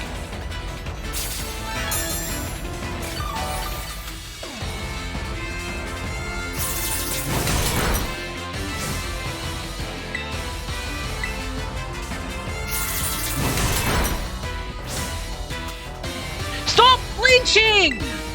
What is this luck?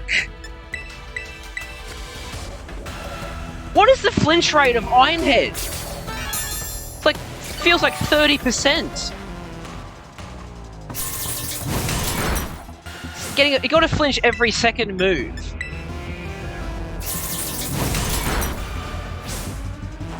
Thank you. Only problem is I'm on freaking 60 health now. And it's sending out Dragalge, which I'm not super effective against as Tinky. So I just set up for no fucking reason. Ugh. What does Dragalge know? Sludge Bomb, Dragon Pulse, Hydro Pump, Thunderbolt. Very powerful moves.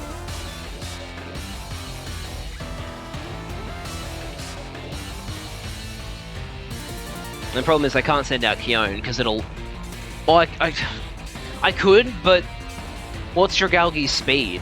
I don't think Dragalge's as slow as Sir Titan.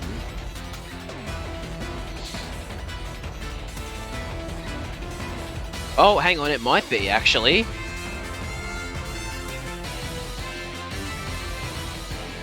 $44 versus 73. So Titan does outspeed Dragalge. Okay.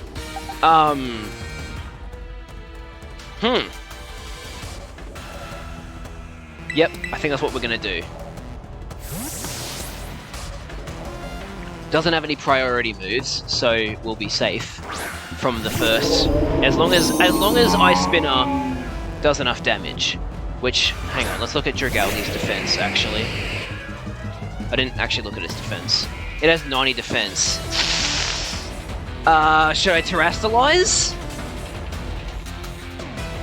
Or should I save that for Tinky? Not that I don't even know if we'll be able to use Tinky.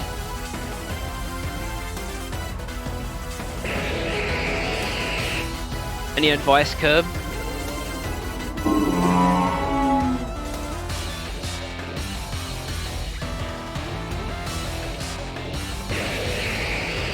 Terrastalize whoever you think will use more. Yeah. Well, I'll use Ice Spinner.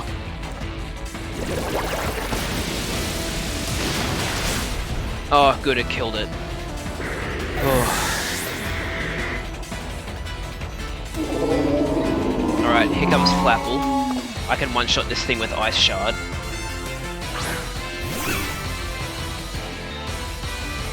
Don't Terra Tinky, she'll lose her Fairy typing. True. Yeah. Now, the next thing that I should be asking myself is, do I set up against Flapple for Baxcalibur, or like should I heal stuff? What's Flapple's attack? I'm pretty sure it's a decent. Yeah, 110 attack and 95 special attack. What does it primarily use? Physical moves. Alright. Dragon Rush, Seed Bomb, Aerial Seed. Aerial Ace, sorry, Leech Seed. So it'll probably use Leech Seed first turn, unless it wants to just go for the kill. I could heal Keone, see what Flapple does, and base my decision from that. Yeah, I think so too. Do I have anything that... Max Potion's the only one that will get Keone back to full health.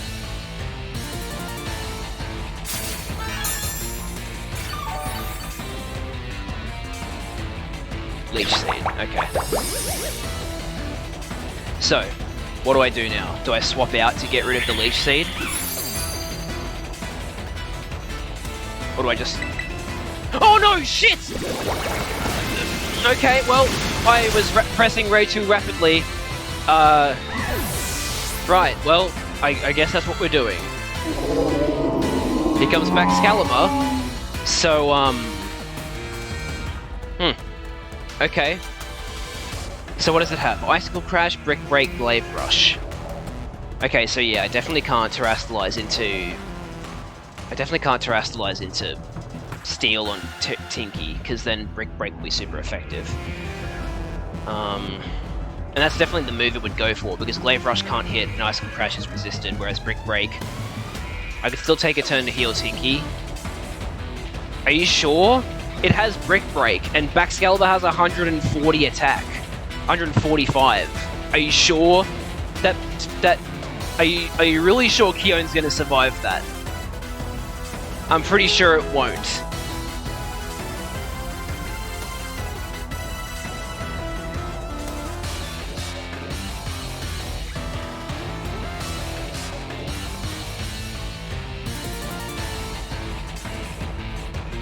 I'm trying to think. So Baxcalibur, what's its speed? I know it has fairly decent speed. It's not amazing, but it's good enough that Jolly makes it pretty fast. 87 speed, so it'll definitely outspeed Keone. Who won't it outspeed? It won't outspeed Charge, but why would it do that? Why would I use Charge? It won't outspeed, or it might outspeed Briar. But all of my options aren't safe. I could sacrifice Noodle to get Tinky healed and get a safe swap in. I think that's what we're gonna have to do, yeah. I think that's the best course of action here.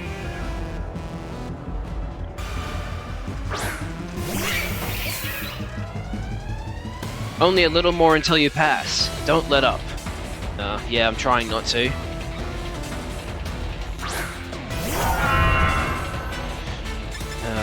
It was nice to have you, Noodle.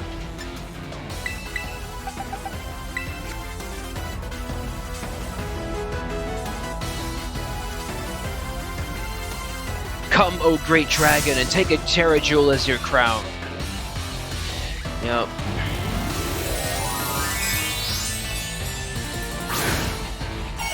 Wait.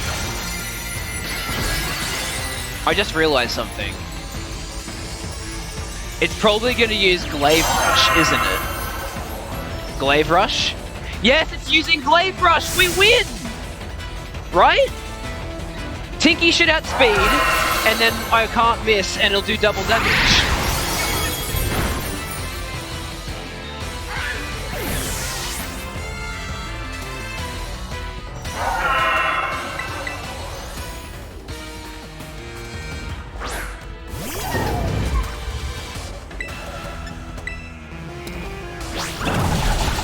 Yes!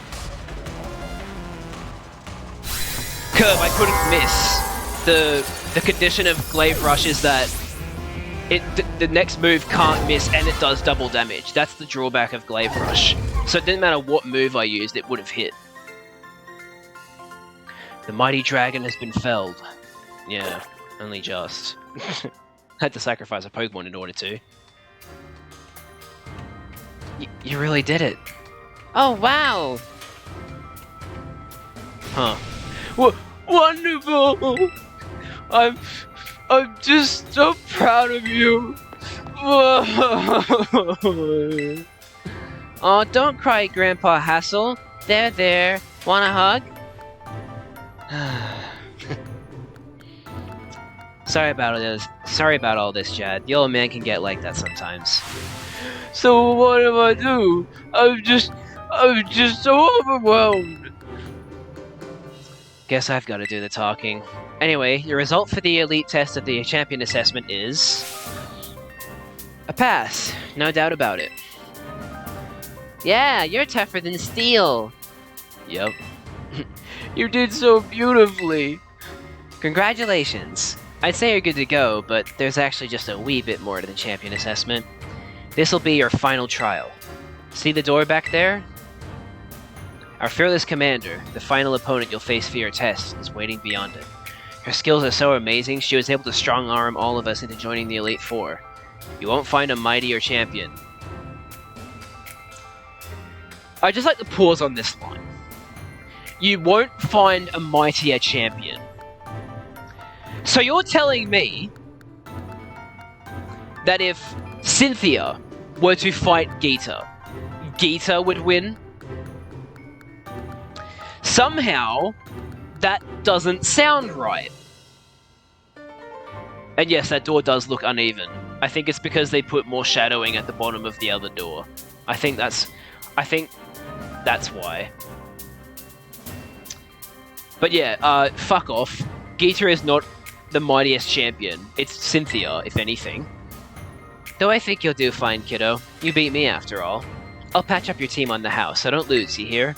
Thank you, that's actually very helpful. I really love your Pokemon, mister. Well, you can't have them. So I'll cheer for you as hard as I can. Well, good luck. Even a baby dragon can breathe fire! Whoa, guess you got over your sobs, huh? You can do this. We all know you can. I'm sorry for interrupting you, Larry. Now go, young Jad. Your hands may be small, but let them seize a great victory. Thank you. Alright. Well, I know you just healed Noodle, but I can't use Noodle anymore, because he just died, so... Alright. So, we'll bring in Mantis then. Man, Charge is the only guy on the team. Okay. So, let's look at what we're dealing with. Okay, so first off we have a Spathra. Lumina Crash, Dazzling Gleam, Quick Attack, Reflect. Go-Goat, Horned Leech, Zen Headbutt, Play Rough, Bulk Up. Veluza, Aquajet, Liquidation, Psycho Cut, Ice Fang. Avalug, Avalanche, Crunch, Earthquake, Body Press. King Gambit, Iron Head, Kowtow Cleave, Zen Headbutt, and Stone Edge. And Glamora, Terra Blast, Sludge Wave, Earth Power, Dazzling Gleam. So, start with Briar? Yeah, that makes sense. Can... Wait, what's Spathra probably outspeeds me, but I don't think Lumina Crash should one-shot me. It will make it quite risky though if Phantom Force doesn't one-shot. If Phantom Force doesn't one-shot, we're kind of in trouble there. But let's see. Then for Go-Go, we can use Keone. For Veluza, we can use Charge. For Avalugg, we can use Garganator. Actually, no, we should probably use, Wait. That's tough. Do I have the hold item that boosts Ghost-type attacks? I'm pretty sure I don't. Isn't it like the spell tag or something like that? I'm pretty sure I don't have that. Cleanse tag or whatever it is. I do not have that. If I had it, I would have given it to Briar before the loaded dice, but Briar didn't have an item before the loaded dice. The problem with Avalugg is that normally you'd use a special move, but guess what? Steve Irwin died. So now Avalugg is actually a wall, because my only Pokemon with special moves is Charge, but Charge is weak to Avalugg. So, like, it's not good. King Gambit, I can use Garganator's Hammer Arm, because I should outspeed it. And then for Glamora, I can use probably Garganator as well and use Earthquake. So most of the Pokemon I'm good for, but Avalugg's the real problem.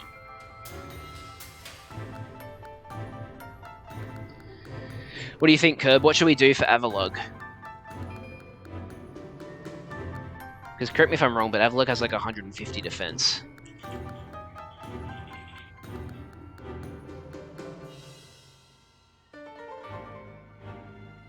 Nope, it's even worse than that. 184 defense.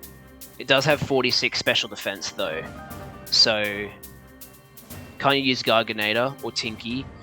Well, that's the thing, right? I can, but it's going to take a few hits to kill because it has 184 defense, and all of my Pokemon besides Charge use physical moves. So even if it's super effective, it's going to take a lot of... It's going to take a lot to kill it. I can use Garganate. Like, Garganate is the safest bet because it has higher attack than Tinky. But it's just... Man. Yeah, I'll use Garganator, but it'll be a bit tough. And the other problem is Avalugg has Earthquake and Body. It has Body Press.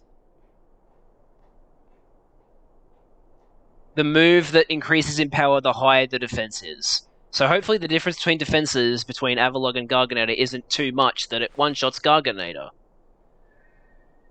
Oh my god, I could lose all of my Pokemon here. Well, okay, maybe not all of them, but like, I could lose a Pokemon here. Anyway. Welcome, Jad. It gives me great joy that you've managed to make it all the way to the pinnacle of the Pokemon League. The final test is a battle against me, the top champion. To pass, all you need to do is win. But before we get started, I should apologize for one thing. You see, I have a trait that some might say is inappropriate for the League chairwoman. I am utterly incapable of holding back when it comes to Pokemon battles. If that were true, you'd have a better team. Like, just saying. I'm obviously a little bit underprepared for you because I'm doing a Nuzlocke, but in a normal playthrough, you were a joke. I defeated you so easily. I had a Pokemon to counter every single one of your Pokemon. Maybe that's why nobody's passed this test recently. It's a bit of a problem, to be honest. But you might manage something wonderful, like Champion Nimona did. So are you ready for your final test? I want to see the true measure of your talent. Alright.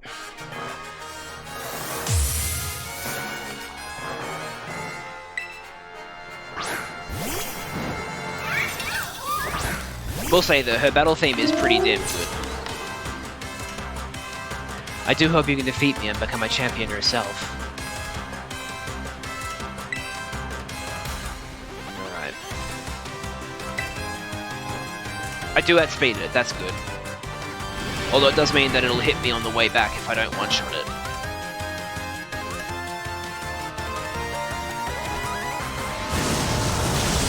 But I did one-shot it, thankfully.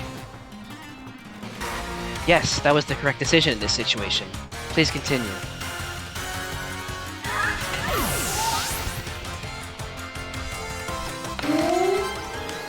King Gambit. Alright, I'm sending out Garganator.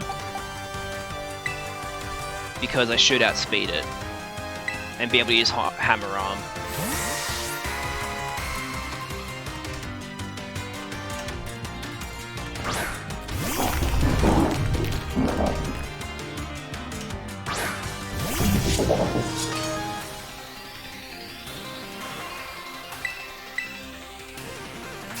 It outspeeds, but thankfully I have good defense.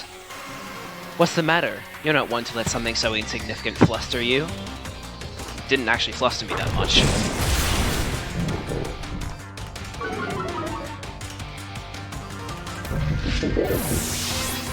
I'll probably have to use Tinky for Avalugg now, because I have low attack, low health.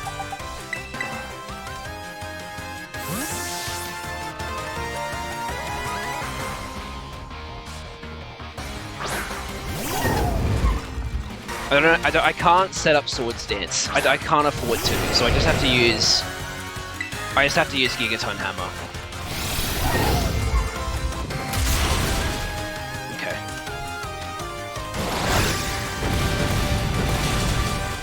Okay, Tinky, you can do this. No, you can't. Sorry. There goes Tinky.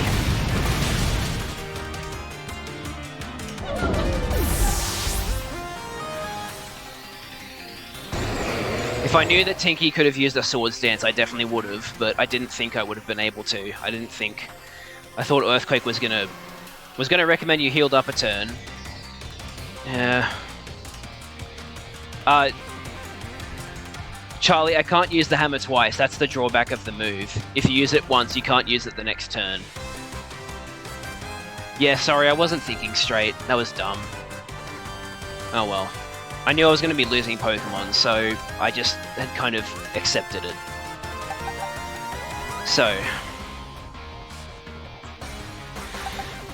my idea is to sacrifice Mantis and heal Garganator. Are we in agreement?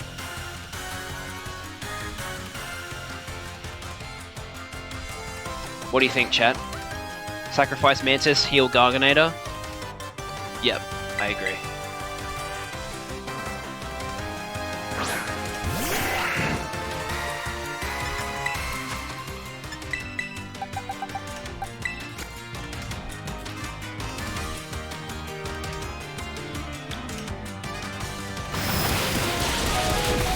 What the hell? How did Mantis survive that? Try to calm down a bit, otherwise there's a very real chance you could lose here. Yeah.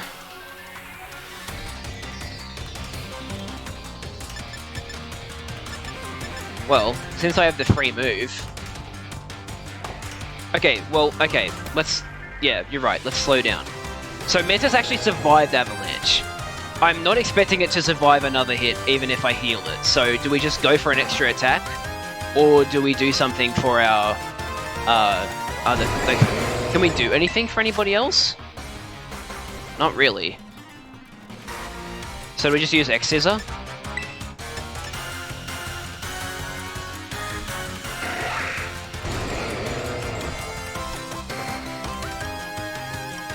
Just X-Scissor, yep. Almost killed it. That would have been clutch.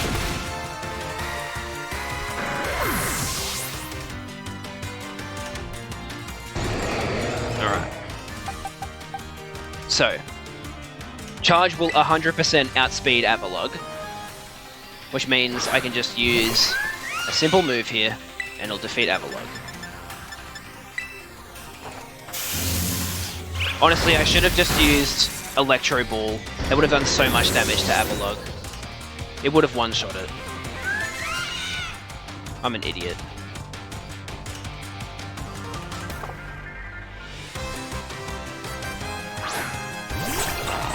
How would Volt Switch have been Big Brain? I would have had to change my Pokemon before Geeta. Geeta would have had the upper hand on me. I would have had to kill my Pokemon first. I would have to switch Pokemon first so she could see which Pokemon to use. Alright, so now Veluza isn't very... Yeah, I mean, Electro Ball I think is the smarter move here, right? Because Veluza doesn't actually have that great a speed, so Electro Ball should do pretty substantial damage.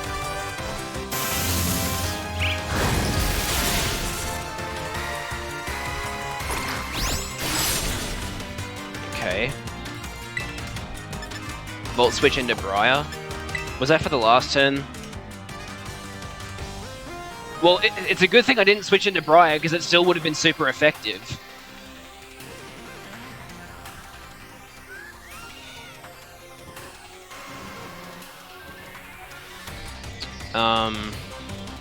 Well, let's see. What does she have left? Go-Goat and Glamora after this. So I'll use Kyone for Go-Goat and Garganeta for Glamora. Yeah, it'll die to another Electro Ball.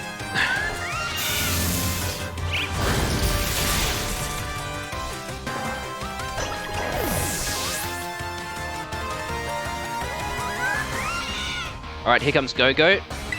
We're going to use Kyone. Thankfully, none of his moves are super effective. He'll use either Bulk Up or Horn Leech, I reckon.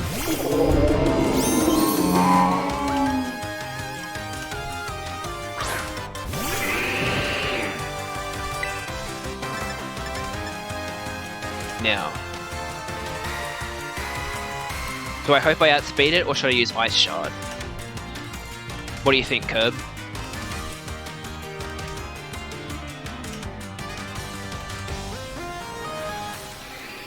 Ice Spinner? Alright. Cool, we do outspeed it.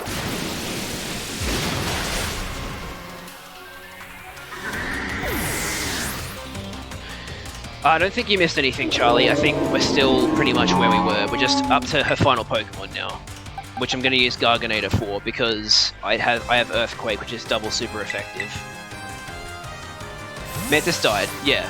I mean, it somehow tanked one Avalanche, and so we're able to get an X-Scissor off, but it didn't actually amount to anything. Don't think you've won just yet.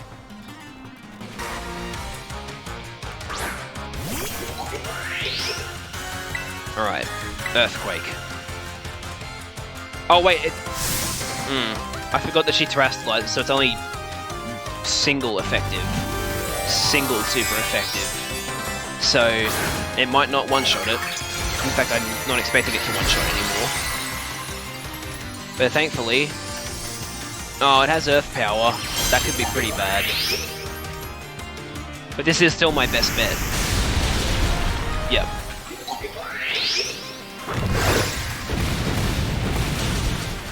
Okay.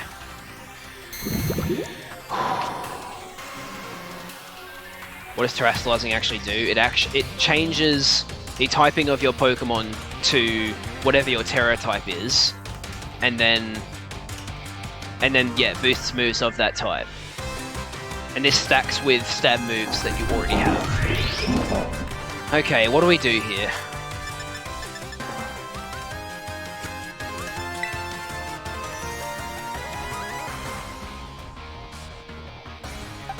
Do I swap into Briar?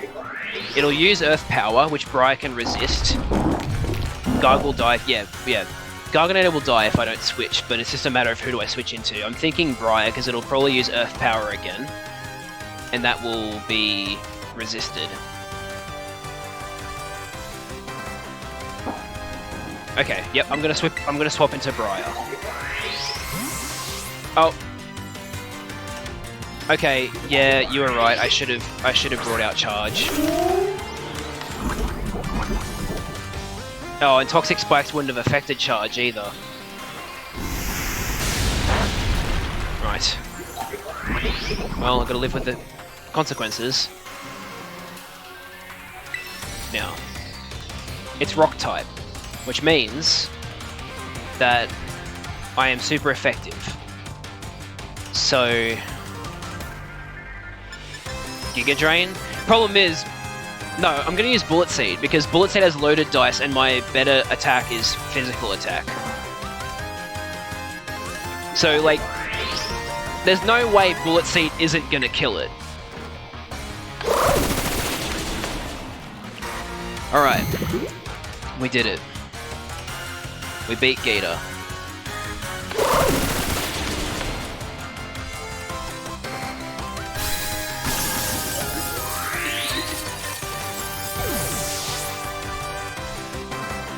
Other than Tiki not needing to die, you did great. Yeah, I was trying to gear myself. I was trying to gear myself towards, like, if I had to take a sacrifice, I would do it. But I obviously just wasn't thinking. It's just stupid to do that. Such overwhelming power, such amazing skill. It seems Paldea has gained another wonderful trainer to be proud of. Congratulations. It's my honor to call you Champion Jad. Congratulations is right. Now I can really say you're good to go. Yay, you did it, mister! Congratulations. Just amazing. I can't hold it in anymore. Ugh, crying again? You Pokemon trainers are the treasure of Paldea, and amid that treasure, champions are the jewels that shine brightest. Champion Jad, it is now your duty to set an example for all of the trainers of Paldea. Now allow me to walk you back to the entrance. I'm certain you'll find a familiar face awaiting you. Normally I'd be like, yay, Nemona, but now it's like, oh, Nemona. I have to battle her. Jad!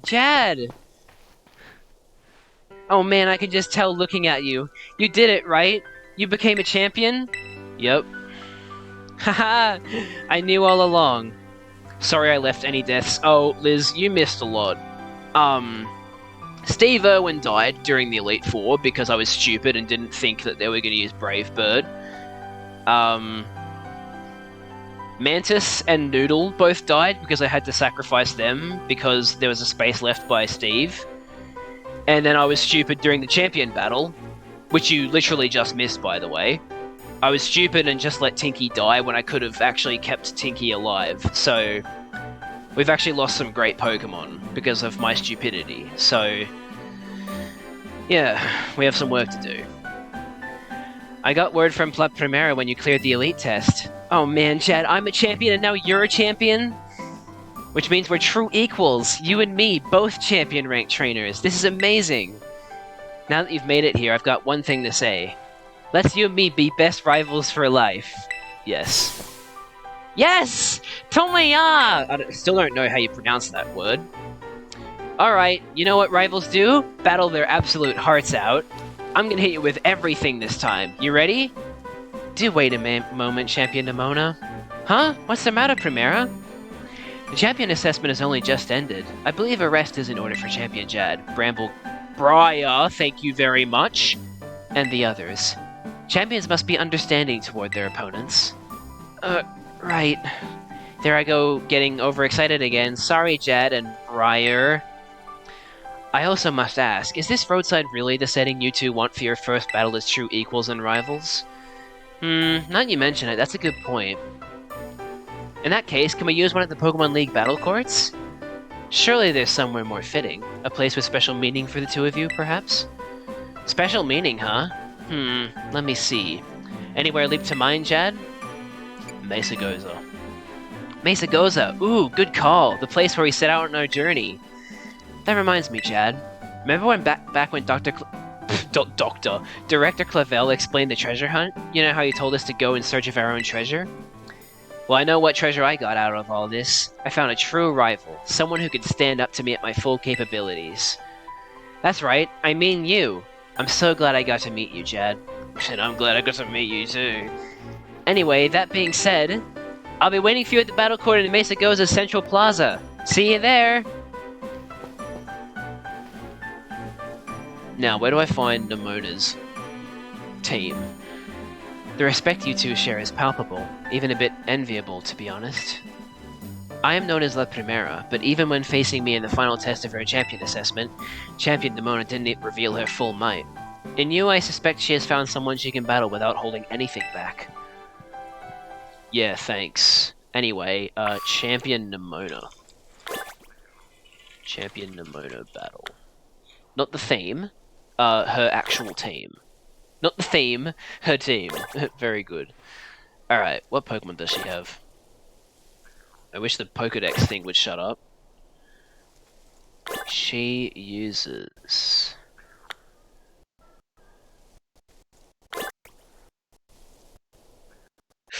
Oh, her Pokemon are really strong. I really gotta train for this one.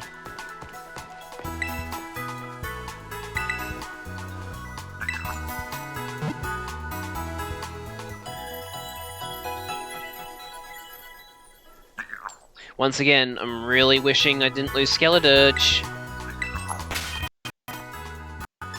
Alright. Mantis, you gotta go back in the death box.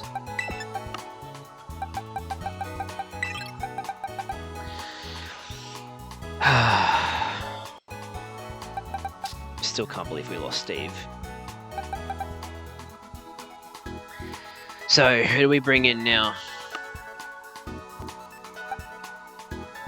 I could go fight Penny or Arvin. Yeah. I'll probably do the other things that I need to do first. And Tinky, you're right. Yep. Far out. Need to fill up 2 more slots. Alright. So, what are we doing? Who are we bringing in? Do we have any more Pokemon we can capture? Yeah. There are some more Pokemon we can catch. Let's see. There's the North Paldean Sea, which we haven't done yet. Which... Wait, the North Paldean Sea does exist, right? Yeah, there it is. It's over there. So we've got the North Paldean Sea. We've got...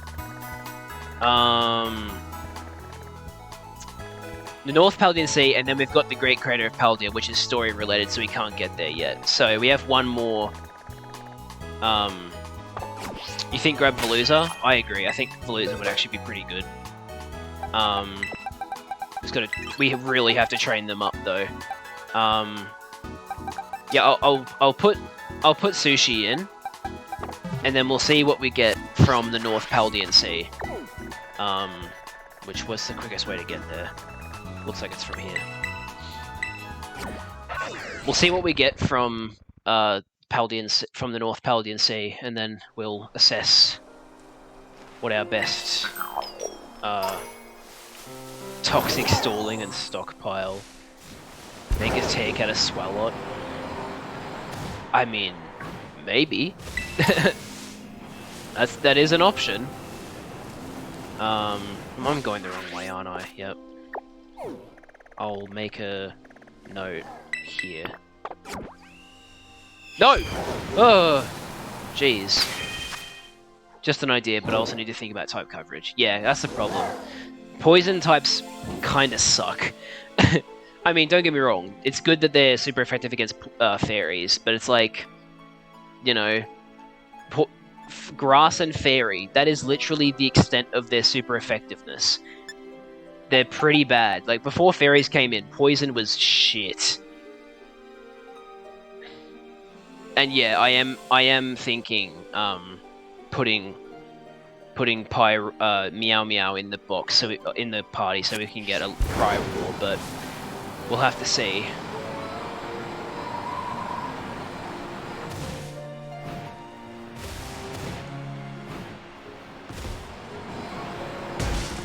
Oh, come on, really?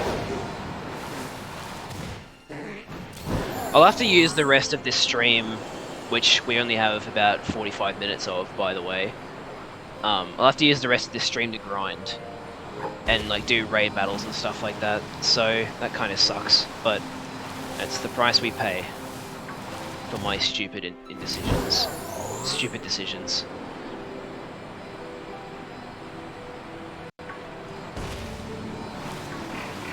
Really, really dumb that I sacrificed Tinky like that. Don't understand why I did. She was literally our strongest Pokemon in terms of level. This is the area that we got Tinky from.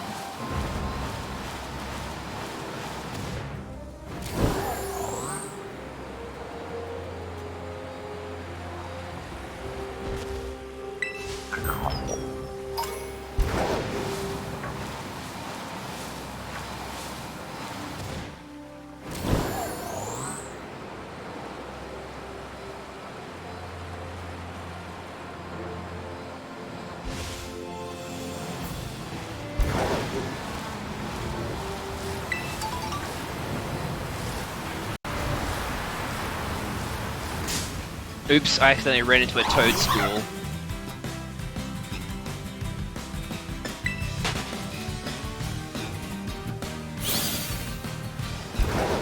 Oh, hang on. I need to take the items off of some of the Pokemon we put in the death box. Who has items? Spice Tooth has a Heat Rock. Rosie has a Covert Cloak. Charcoal.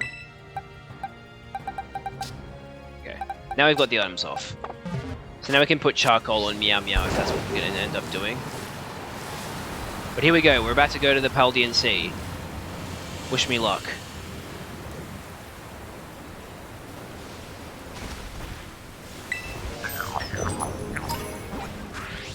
Get rid of the mark.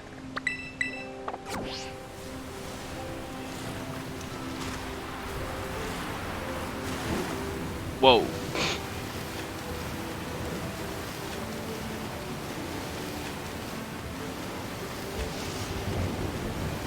Alright, here we go. North Paldean Sea. What's our encounter?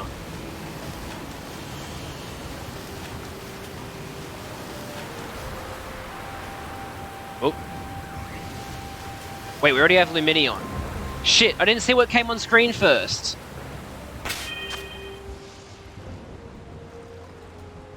Ah, oh, damn it. And I can't replay it back. Hold on.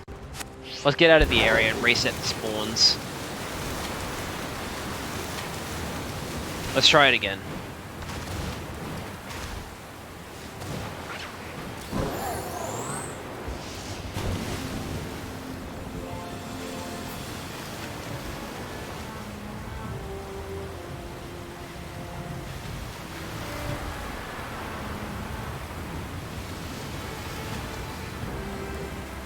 Oh, Chloritza?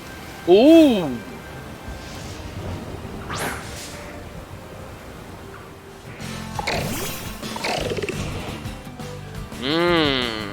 Intriguing. We'll use a quick ball on it.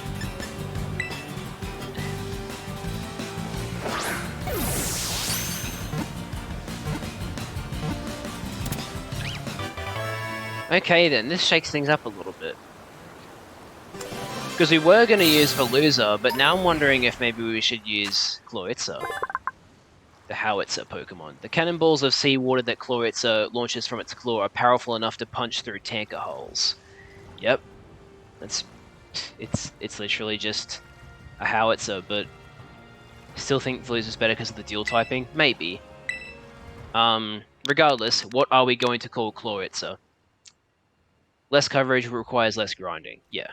Okay. So, what are we calling Chloritza? Because we still have to nickname it and put it in the box, even if we do decide to use Veluza. Let me just compare their stats, just to get an idea. Because I think Chloritza is like a massive special attack Pokemon.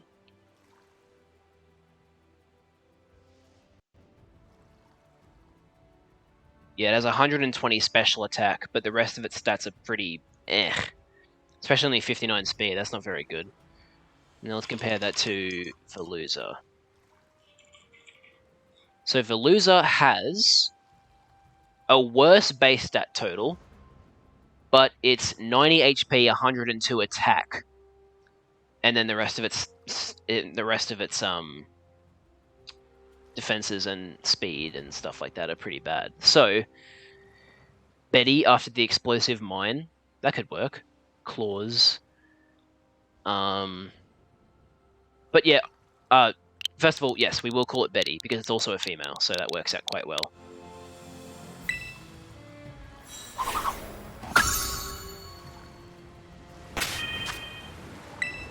Now, Betty has the better base stat total, and the better attacking stat. Let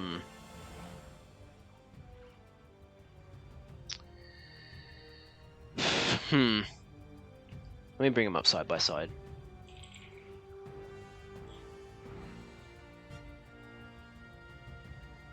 So, 120 special attack versus 102 attack, 71 HP versus 90 HP, 73 attack versus 102, 88 defense versus 73, 89 special defense versus 65, and 59 speed versus 70.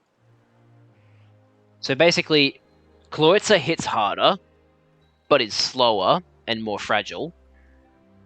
Wait, sorry, hang on. Veluza has better attack and HP, but worse defenses. Kloitza has worse speed, but better defenses and better special attack. So, it's tough, right? Because 102 attack, yeah, it's alright, but it's not great. 120 special attack, that's helpful. Plus, it gives us an extra special attacker. We only have one. Like, we only have Charge as our actual special attacker. Briar has special moves, but, you know, they're not the ideal moves to use.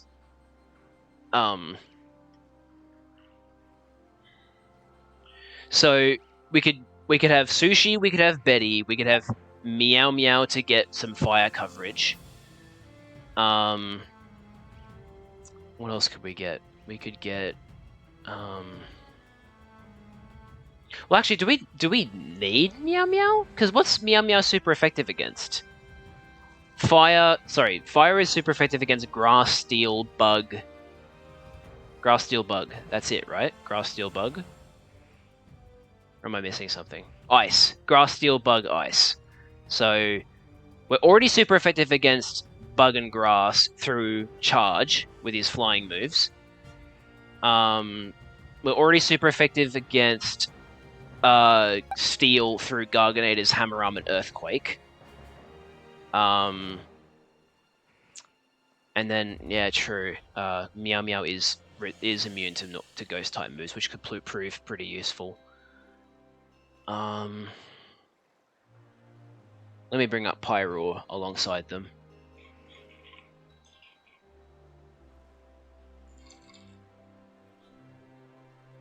So Pyroar is also a special attacker, but has better speed than both of them.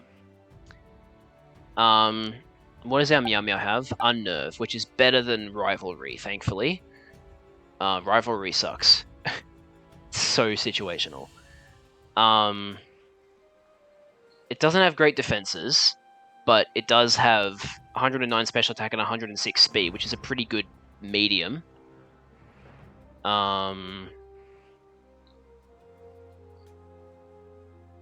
So we've got some options. We should also...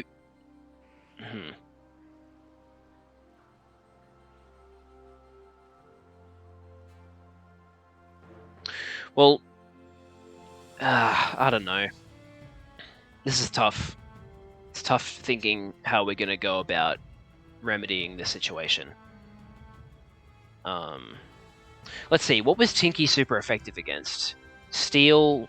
No, sorry, not Steel. Fairy, Dragon, Rock,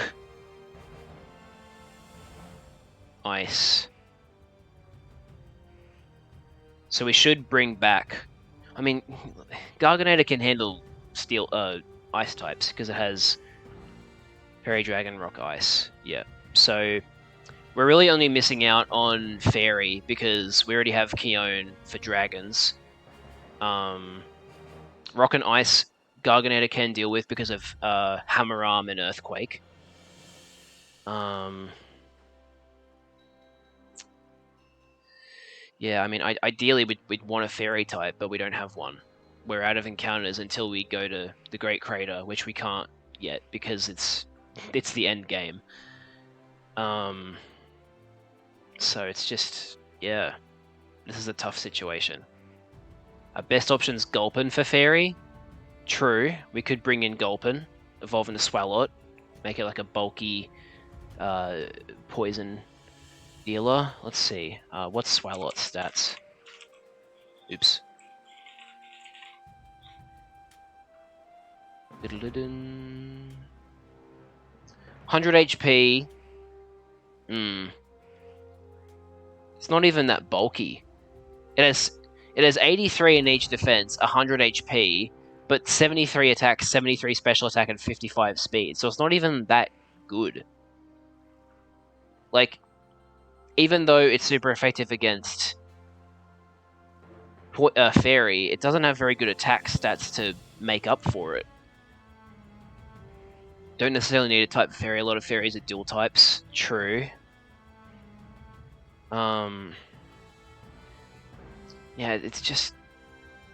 Yeah, okay. I'm a bit turned off of Swalot because of the stat spread. Gee, who else? Who else could we use? We already have a flying type. I mean, like, I personally want to use Pinky, but at the same time, it's like, we don't really need Pinky. We already have a flying type. We have a Pokemon with fighting moves who has decent attack. So, we don't really need Pinky. We don't need Roxanne, because we already have Garganata. We have a bunch of water types. Definitely not using Fluoro, because we have better ones than Fluoro. I think also better ones than Golduck. Migraine. We already have a Ghost type in Briar, so we're not going to bring in Dolly. Useless is literally useless. Big Boss gives us Dark typing, which we did just lose from Steve. So Honchkrow is a possibility. Let me see what Honchkrow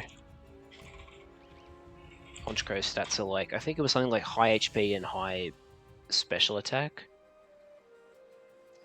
Oh, it's high HP, high attack, high special attack, but bad defenses and mediocre speed. Right. I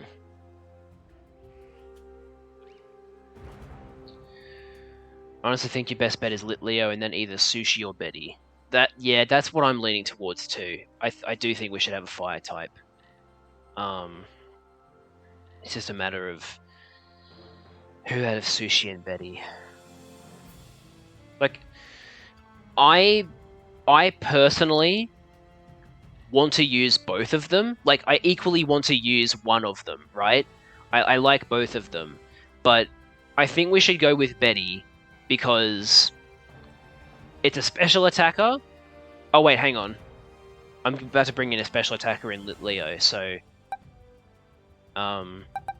Okay, we'll put Betty in the box. And we'll bring in... Meow Meow. Let me just... How do I do... Yeah, here we go, selection box.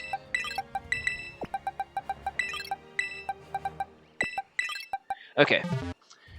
So, this is our new team. We've got Sushi and Meow Meow, who we desperately need to train along with our other Pokemon. So, what moves could we potentially teach these guys? Interesting to note that Sushi's Terra type is also Psychic, not Water, so that could be helpful. Can I teach it any Psychic moves? No, I can't. Wow, okay, that's not great. Huh. Right. Well, and Meow Meow has a terrible... Okay, you know, let's fix up their natures first. Let's do that to start off with. That'll be our first order of business. So let's fly to Levincia so we can listen to some sweet jams and also improve our Pokemon.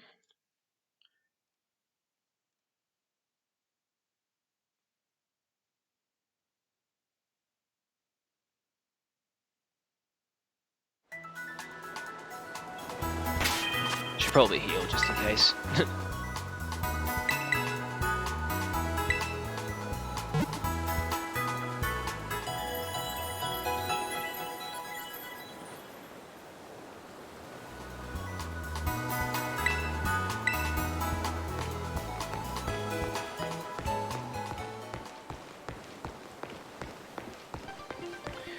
Okay, so hang on. I should assess what our best nature is for Sushi. Probably Adamant, right? Lower special attack, increase attack. Or should we try and make its speed a bit better?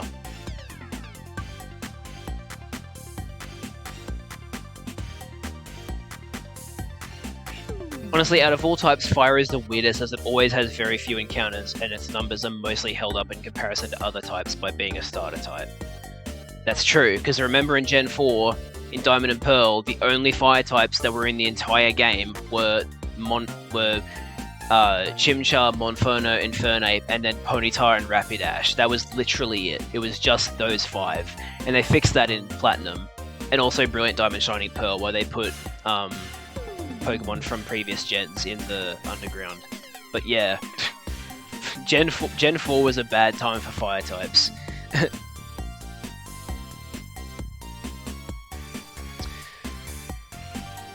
So, first of all, Pyroar. Because it already has pretty decent speed, I think I'll benefit its special attack, so we'll get it a modest mint. As for Veluza, I'm thinking...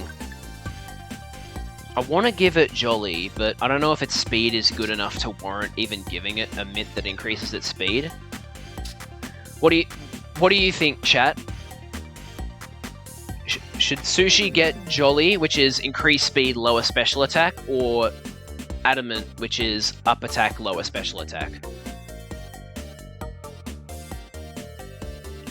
Doesn't Veluza already have super high speed? No, Curb, we've been over this.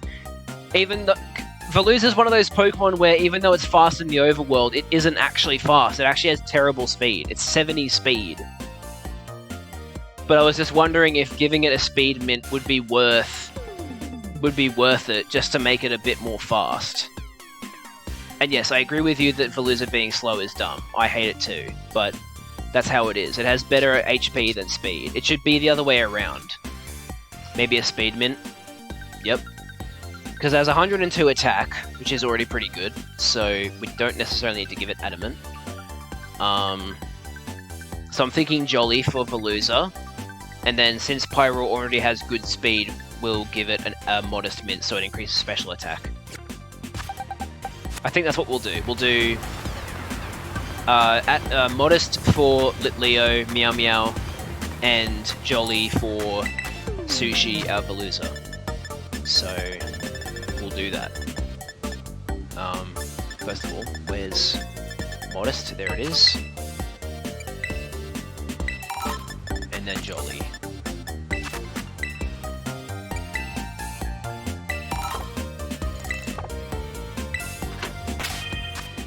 Alright. Jolly Mint. Up speed, lower special attack for Sushi. And a modest mint for Meow Meow. Now let's have a look at them. That's a bit better. Nice. And then for Meow Meow, yeah, that's good. Okay. So, first order of business should probably be evolving these two. Well, sorry, evolving Meow Meow, because Veluza doesn't evolve. And then giving Meow Meow the charcoal. Now that we've taken off of Steve Irwin. So, where's the charcoal? There it is. And then, what should we give Veluza? First of all, let's get this Genius Feather too. No, hang on. I want to use this Genius Feather on Meow Meow. And then, let's see.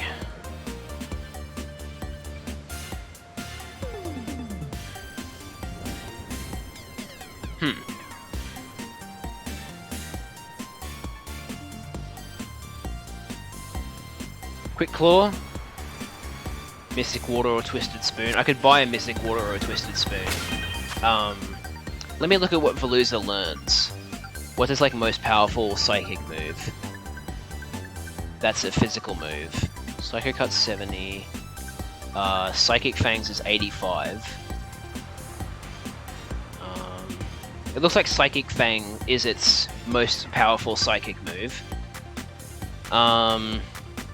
It learns Fillet away at level 30, which could be helpful.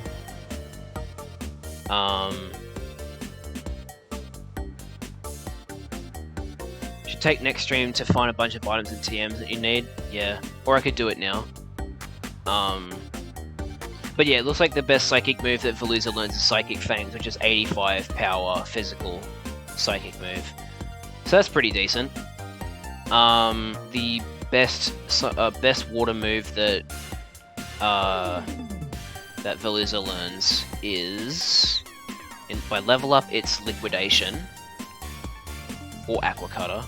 Aqua Cutter is pretty good, but Liquidation does more.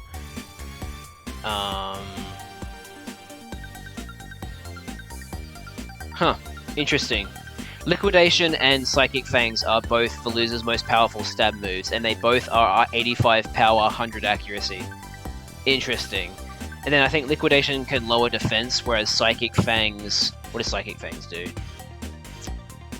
It can also destroy Light Screen and Reflect. Interesting. Okay. Next stream I did some mining on camera. Okay, so Sushi... So either way, Psychic, like Twisted Spoon or Mystic Water will work pretty well in Sushi. But I'm thinking... What? Okay, so Psychic is super effective against Poison and Fighting, right? Fighting's already covered by Flying, so it's really just Poison that Psychic gives us an extra effectiveness against, which, you know, Garganeta can also do, but Sushi gets stabbed, so that is better. And Water gives us Fire, which we didn't currently have. I mean, we had Rock, I guess. That's true, we had Rock. Ground, which we could use Keone for. What else does it cover? Fire, Ground, Rock, which we don't really have, to be honest.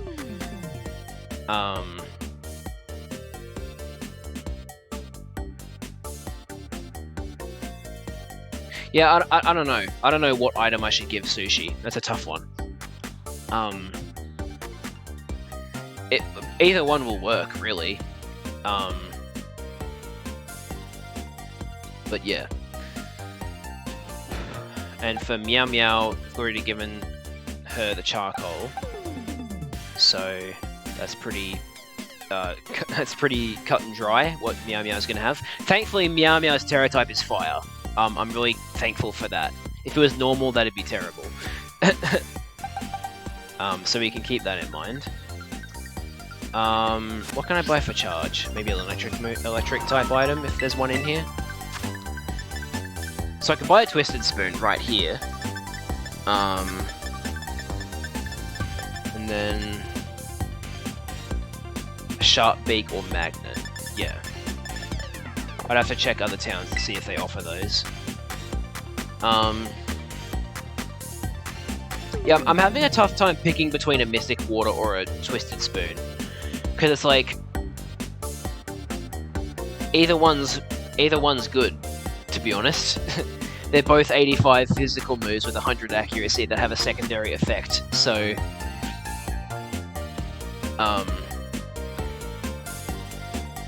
Yeah, okay, let me look up where Thunderbolt is so we can give charge Thunderbolt.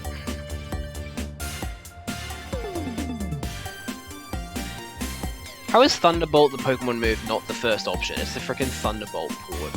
That's so silly.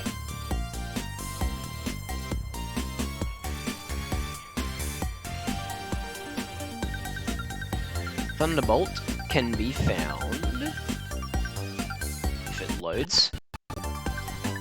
It can be crafted after I've beat... Oh, okay, so I can craft it. Do I have the materials for it? Oh, but it's also located next to a wall east of Porto Marinada. Wait, do I already... That sounds like I should already have it. Wait, let me have a look. Do I already have Thunderbolt?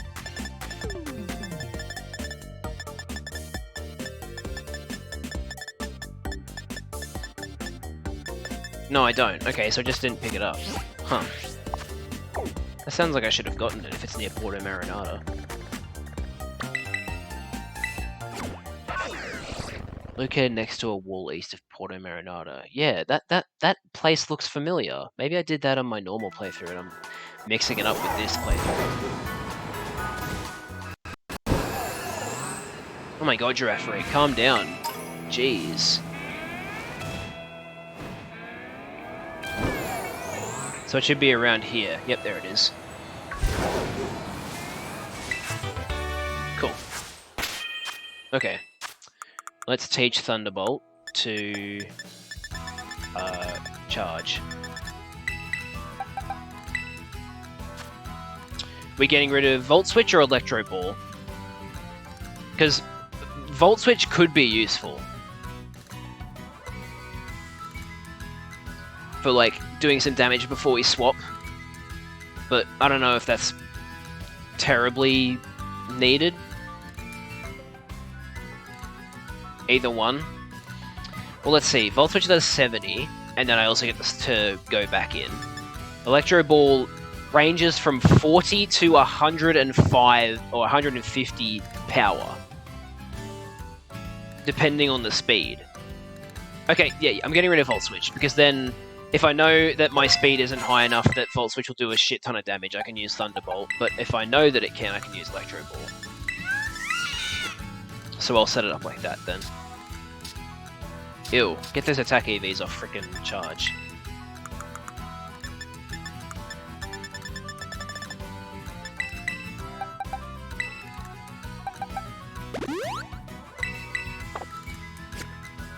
Okay. So. Garganator and Gang have got their max EVs. I'd rather take some more special attacking EVs off Briar, personally. But at the same time, it still has some special moves, so I should probably keep them there. But yeah, I'm okay with that stat spread. Keone's is almost like a sideways Thunderbolt. Yeah, that's pretty good. Charge, that's pretty good as well. Attack could be a little bit lower, but I don't want to use all of them on you. And then yeah, these two don't have any EVs yet. Or, well, Meow Meow has one EV in special attack. Okay. So, given charge Thunderbolt, what else is on our order of business? Sushi learns Psychic Fangs through TM. So, where is the Psychic Fangs TM?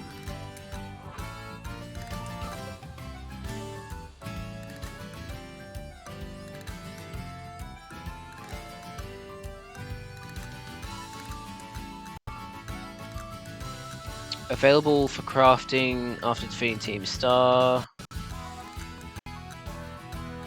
Use a big jump on a building in Levincia, east section. Oh, Psychic Fangs is on this building. Huh. Interesting.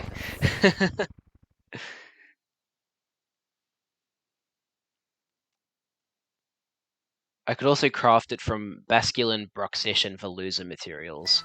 But at the same time, I'd rather just get one for free.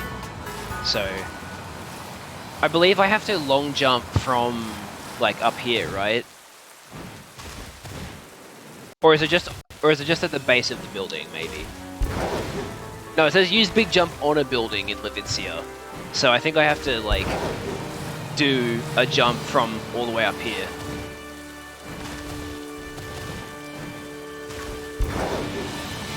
What's this item up here? Super potion. Not all that useful, but that's alright. Wait, where's the lighthouse actually? Does it give me any extra height if I go from the lighthouse? No. Okay. Let's see if I can get this.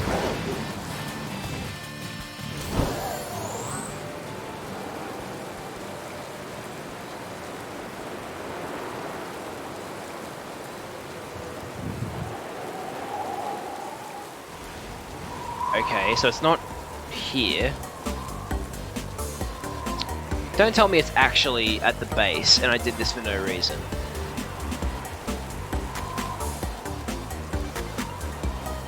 Okay, well, hang on.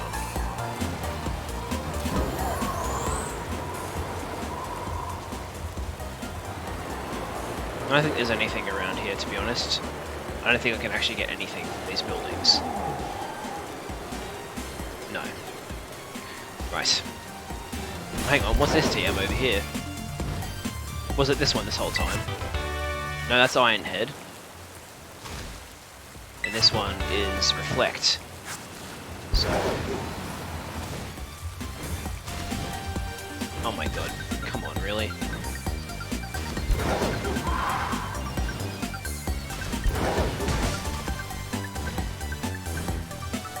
Can I just clip through this? I can't land on it, okay.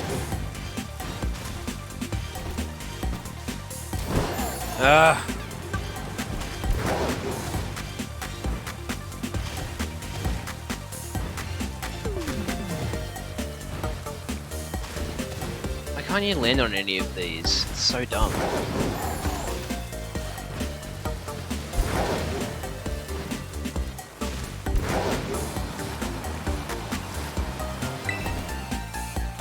I just wanted to pick up the item.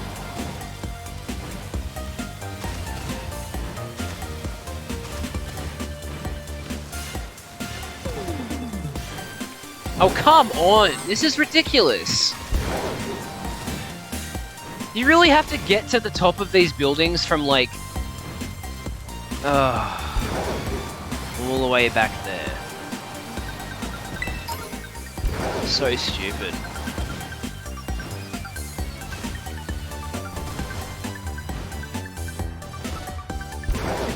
Well then, let's try again, shall we?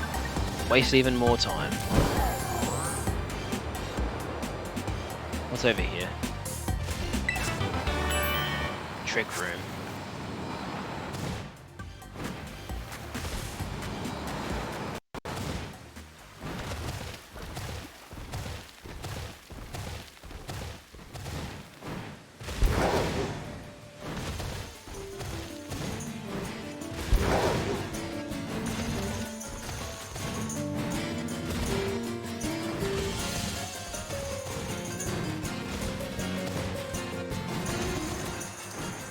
Oh hey, one of the stakes and a TM.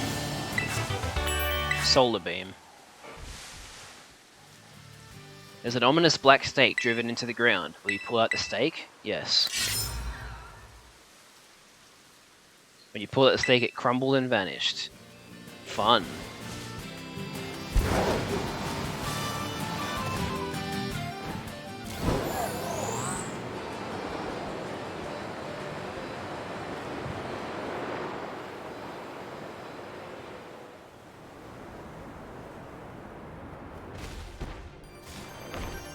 Alright, so it's gonna be around here somewhere.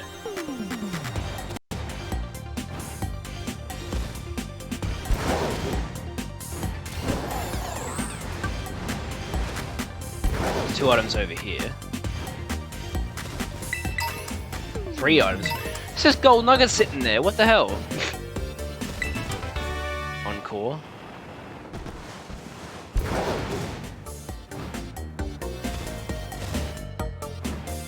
Item on the ground over there.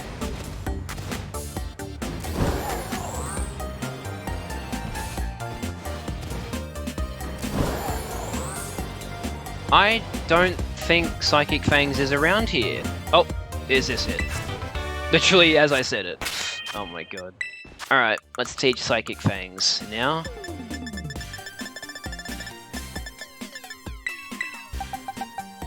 Why the heck can Meow Meow learn it?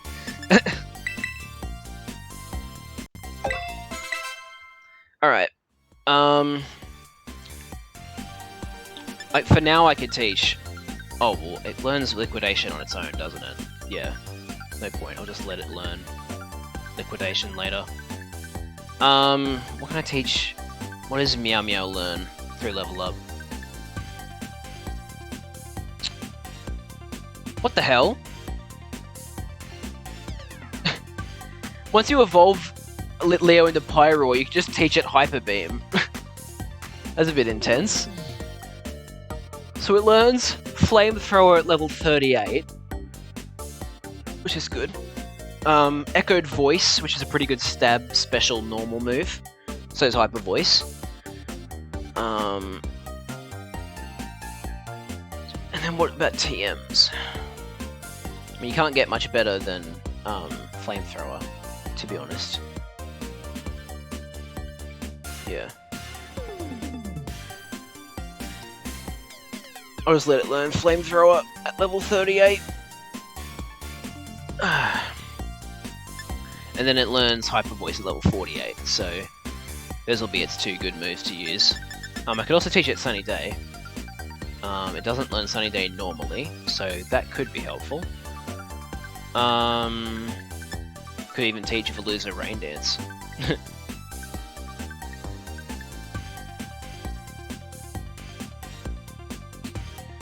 But yeah, I'll hold off on that for a bit.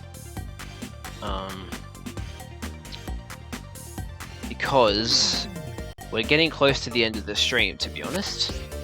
So I think I'll maybe like go around a bit, pick up some items, sell some stuff, maybe buy some things, and then start a next stream. We'll get to training. Where was that item that was on the ground? I could have swore there was an item on the ground in between one of these buildings. There it is. Like 3 Great Balls. Great Balls of Fire.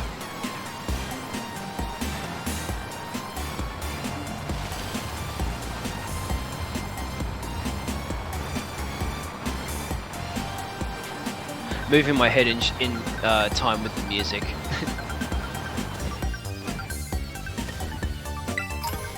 An Oval Stone. To evolve a Pokemon that I don't want, nor have. So yeah, the crazy thing is, like, once we enter the Great Crater of Paldea, that's it for the Pokemon that we have to do the Nuzlocke with. Like, we won't have anything else to grab. That'll be it, which is pretty crazy.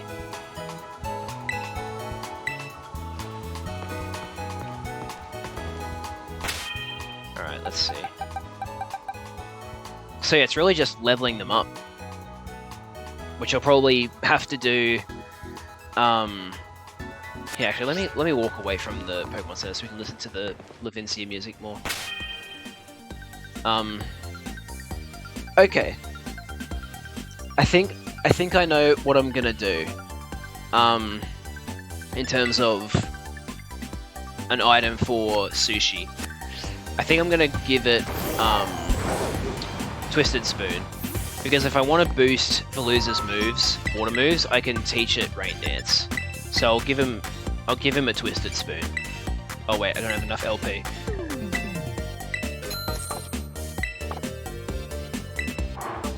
And also for now, Sushi's best move is Psychic Fangs, so we should do that as well. You know what? Honestly, teach it Focus Energy over Water Pulse. Well, actually no, I'll teach it Rain Dance. Hold on.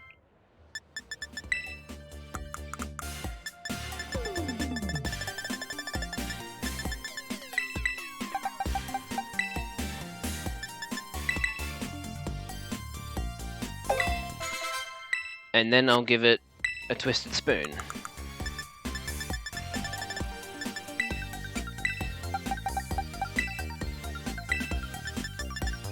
And then we'll give, at some point well actually, I have some time before the stream ends.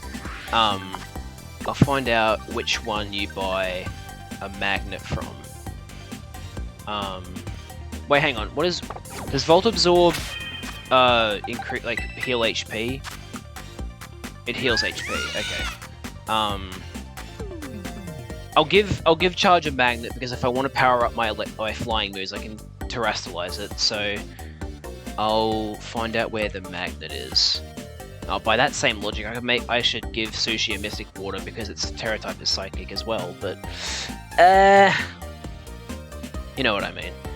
Anyway, Magnet, Scarlet Violet.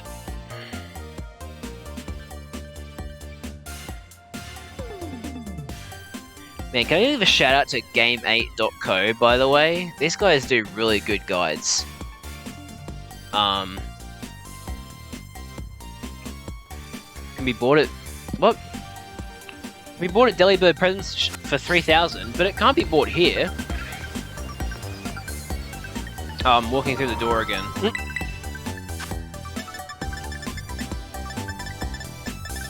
I want to see a magnet here. And it wouldn't be in any of the other things, would it? Oh, by the way, I'm thinking of getting these power items so that we can EV train our Pokemon later. So that's something to keep an eye on. Let's try Mesagoza. I bet they have magnets in Mesagoza. Seriously though, imagine... Ooh, okay, I better be careful here. I don't want to accidentally trigger the champion battle.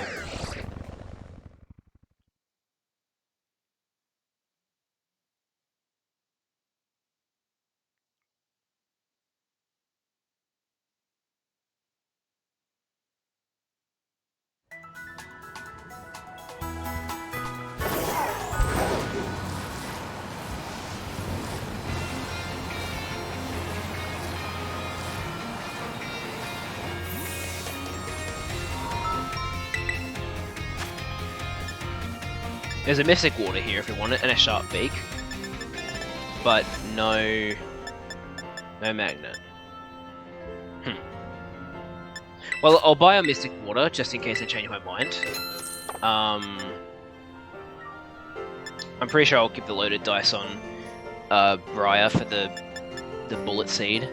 I'll buy a Sharp Beak in case I want that. Let's see. What other Delibird presents would have it? Coscarafa, maybe.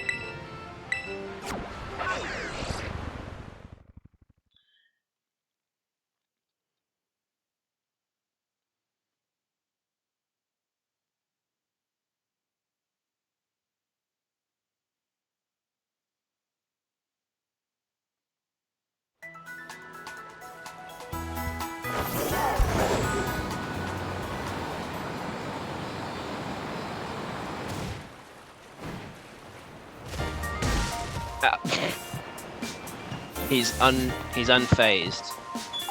Not phased, sorry. Wait, this is Chansey Supply. I'm looking for Delibird presents. Whoops. Where's Delibird presents? Maybe on the other side. That or it's up the stairs. Up the elevator. Fresh water. Oops!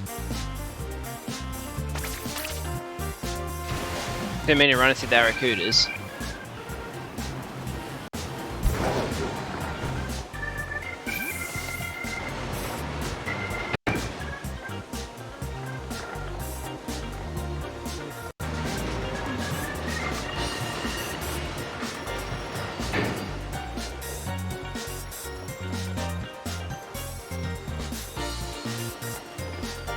I hope there wasn't a Delibird presence back there.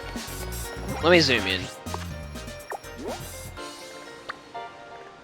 Oh my god, it was down the elevator, I just didn't look.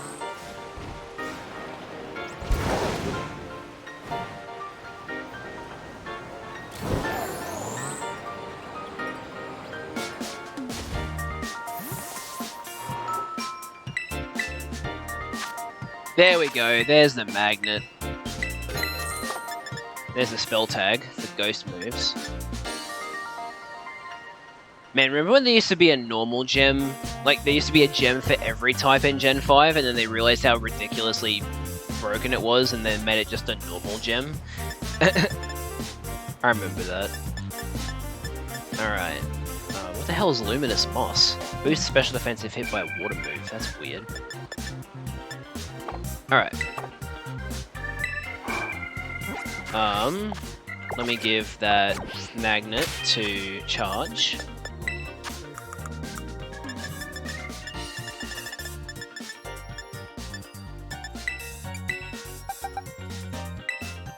Right, now everybody has an item. Sweet. And where should we fly to finish off? Yeah, screw it. Let's go to Mesa Goza, because that's what we... Well, no, we're not, that's not what we're going to be doing next. But, actually, I like the music at, in the South Province, so... Let's fly there to finish off.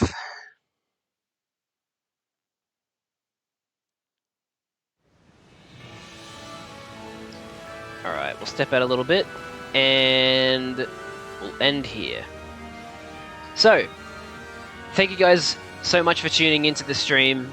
I really appreciate you guys watching. Some pretty good stuff and some pretty bad stuff happened. Obviously, I made some pretty bad decisions.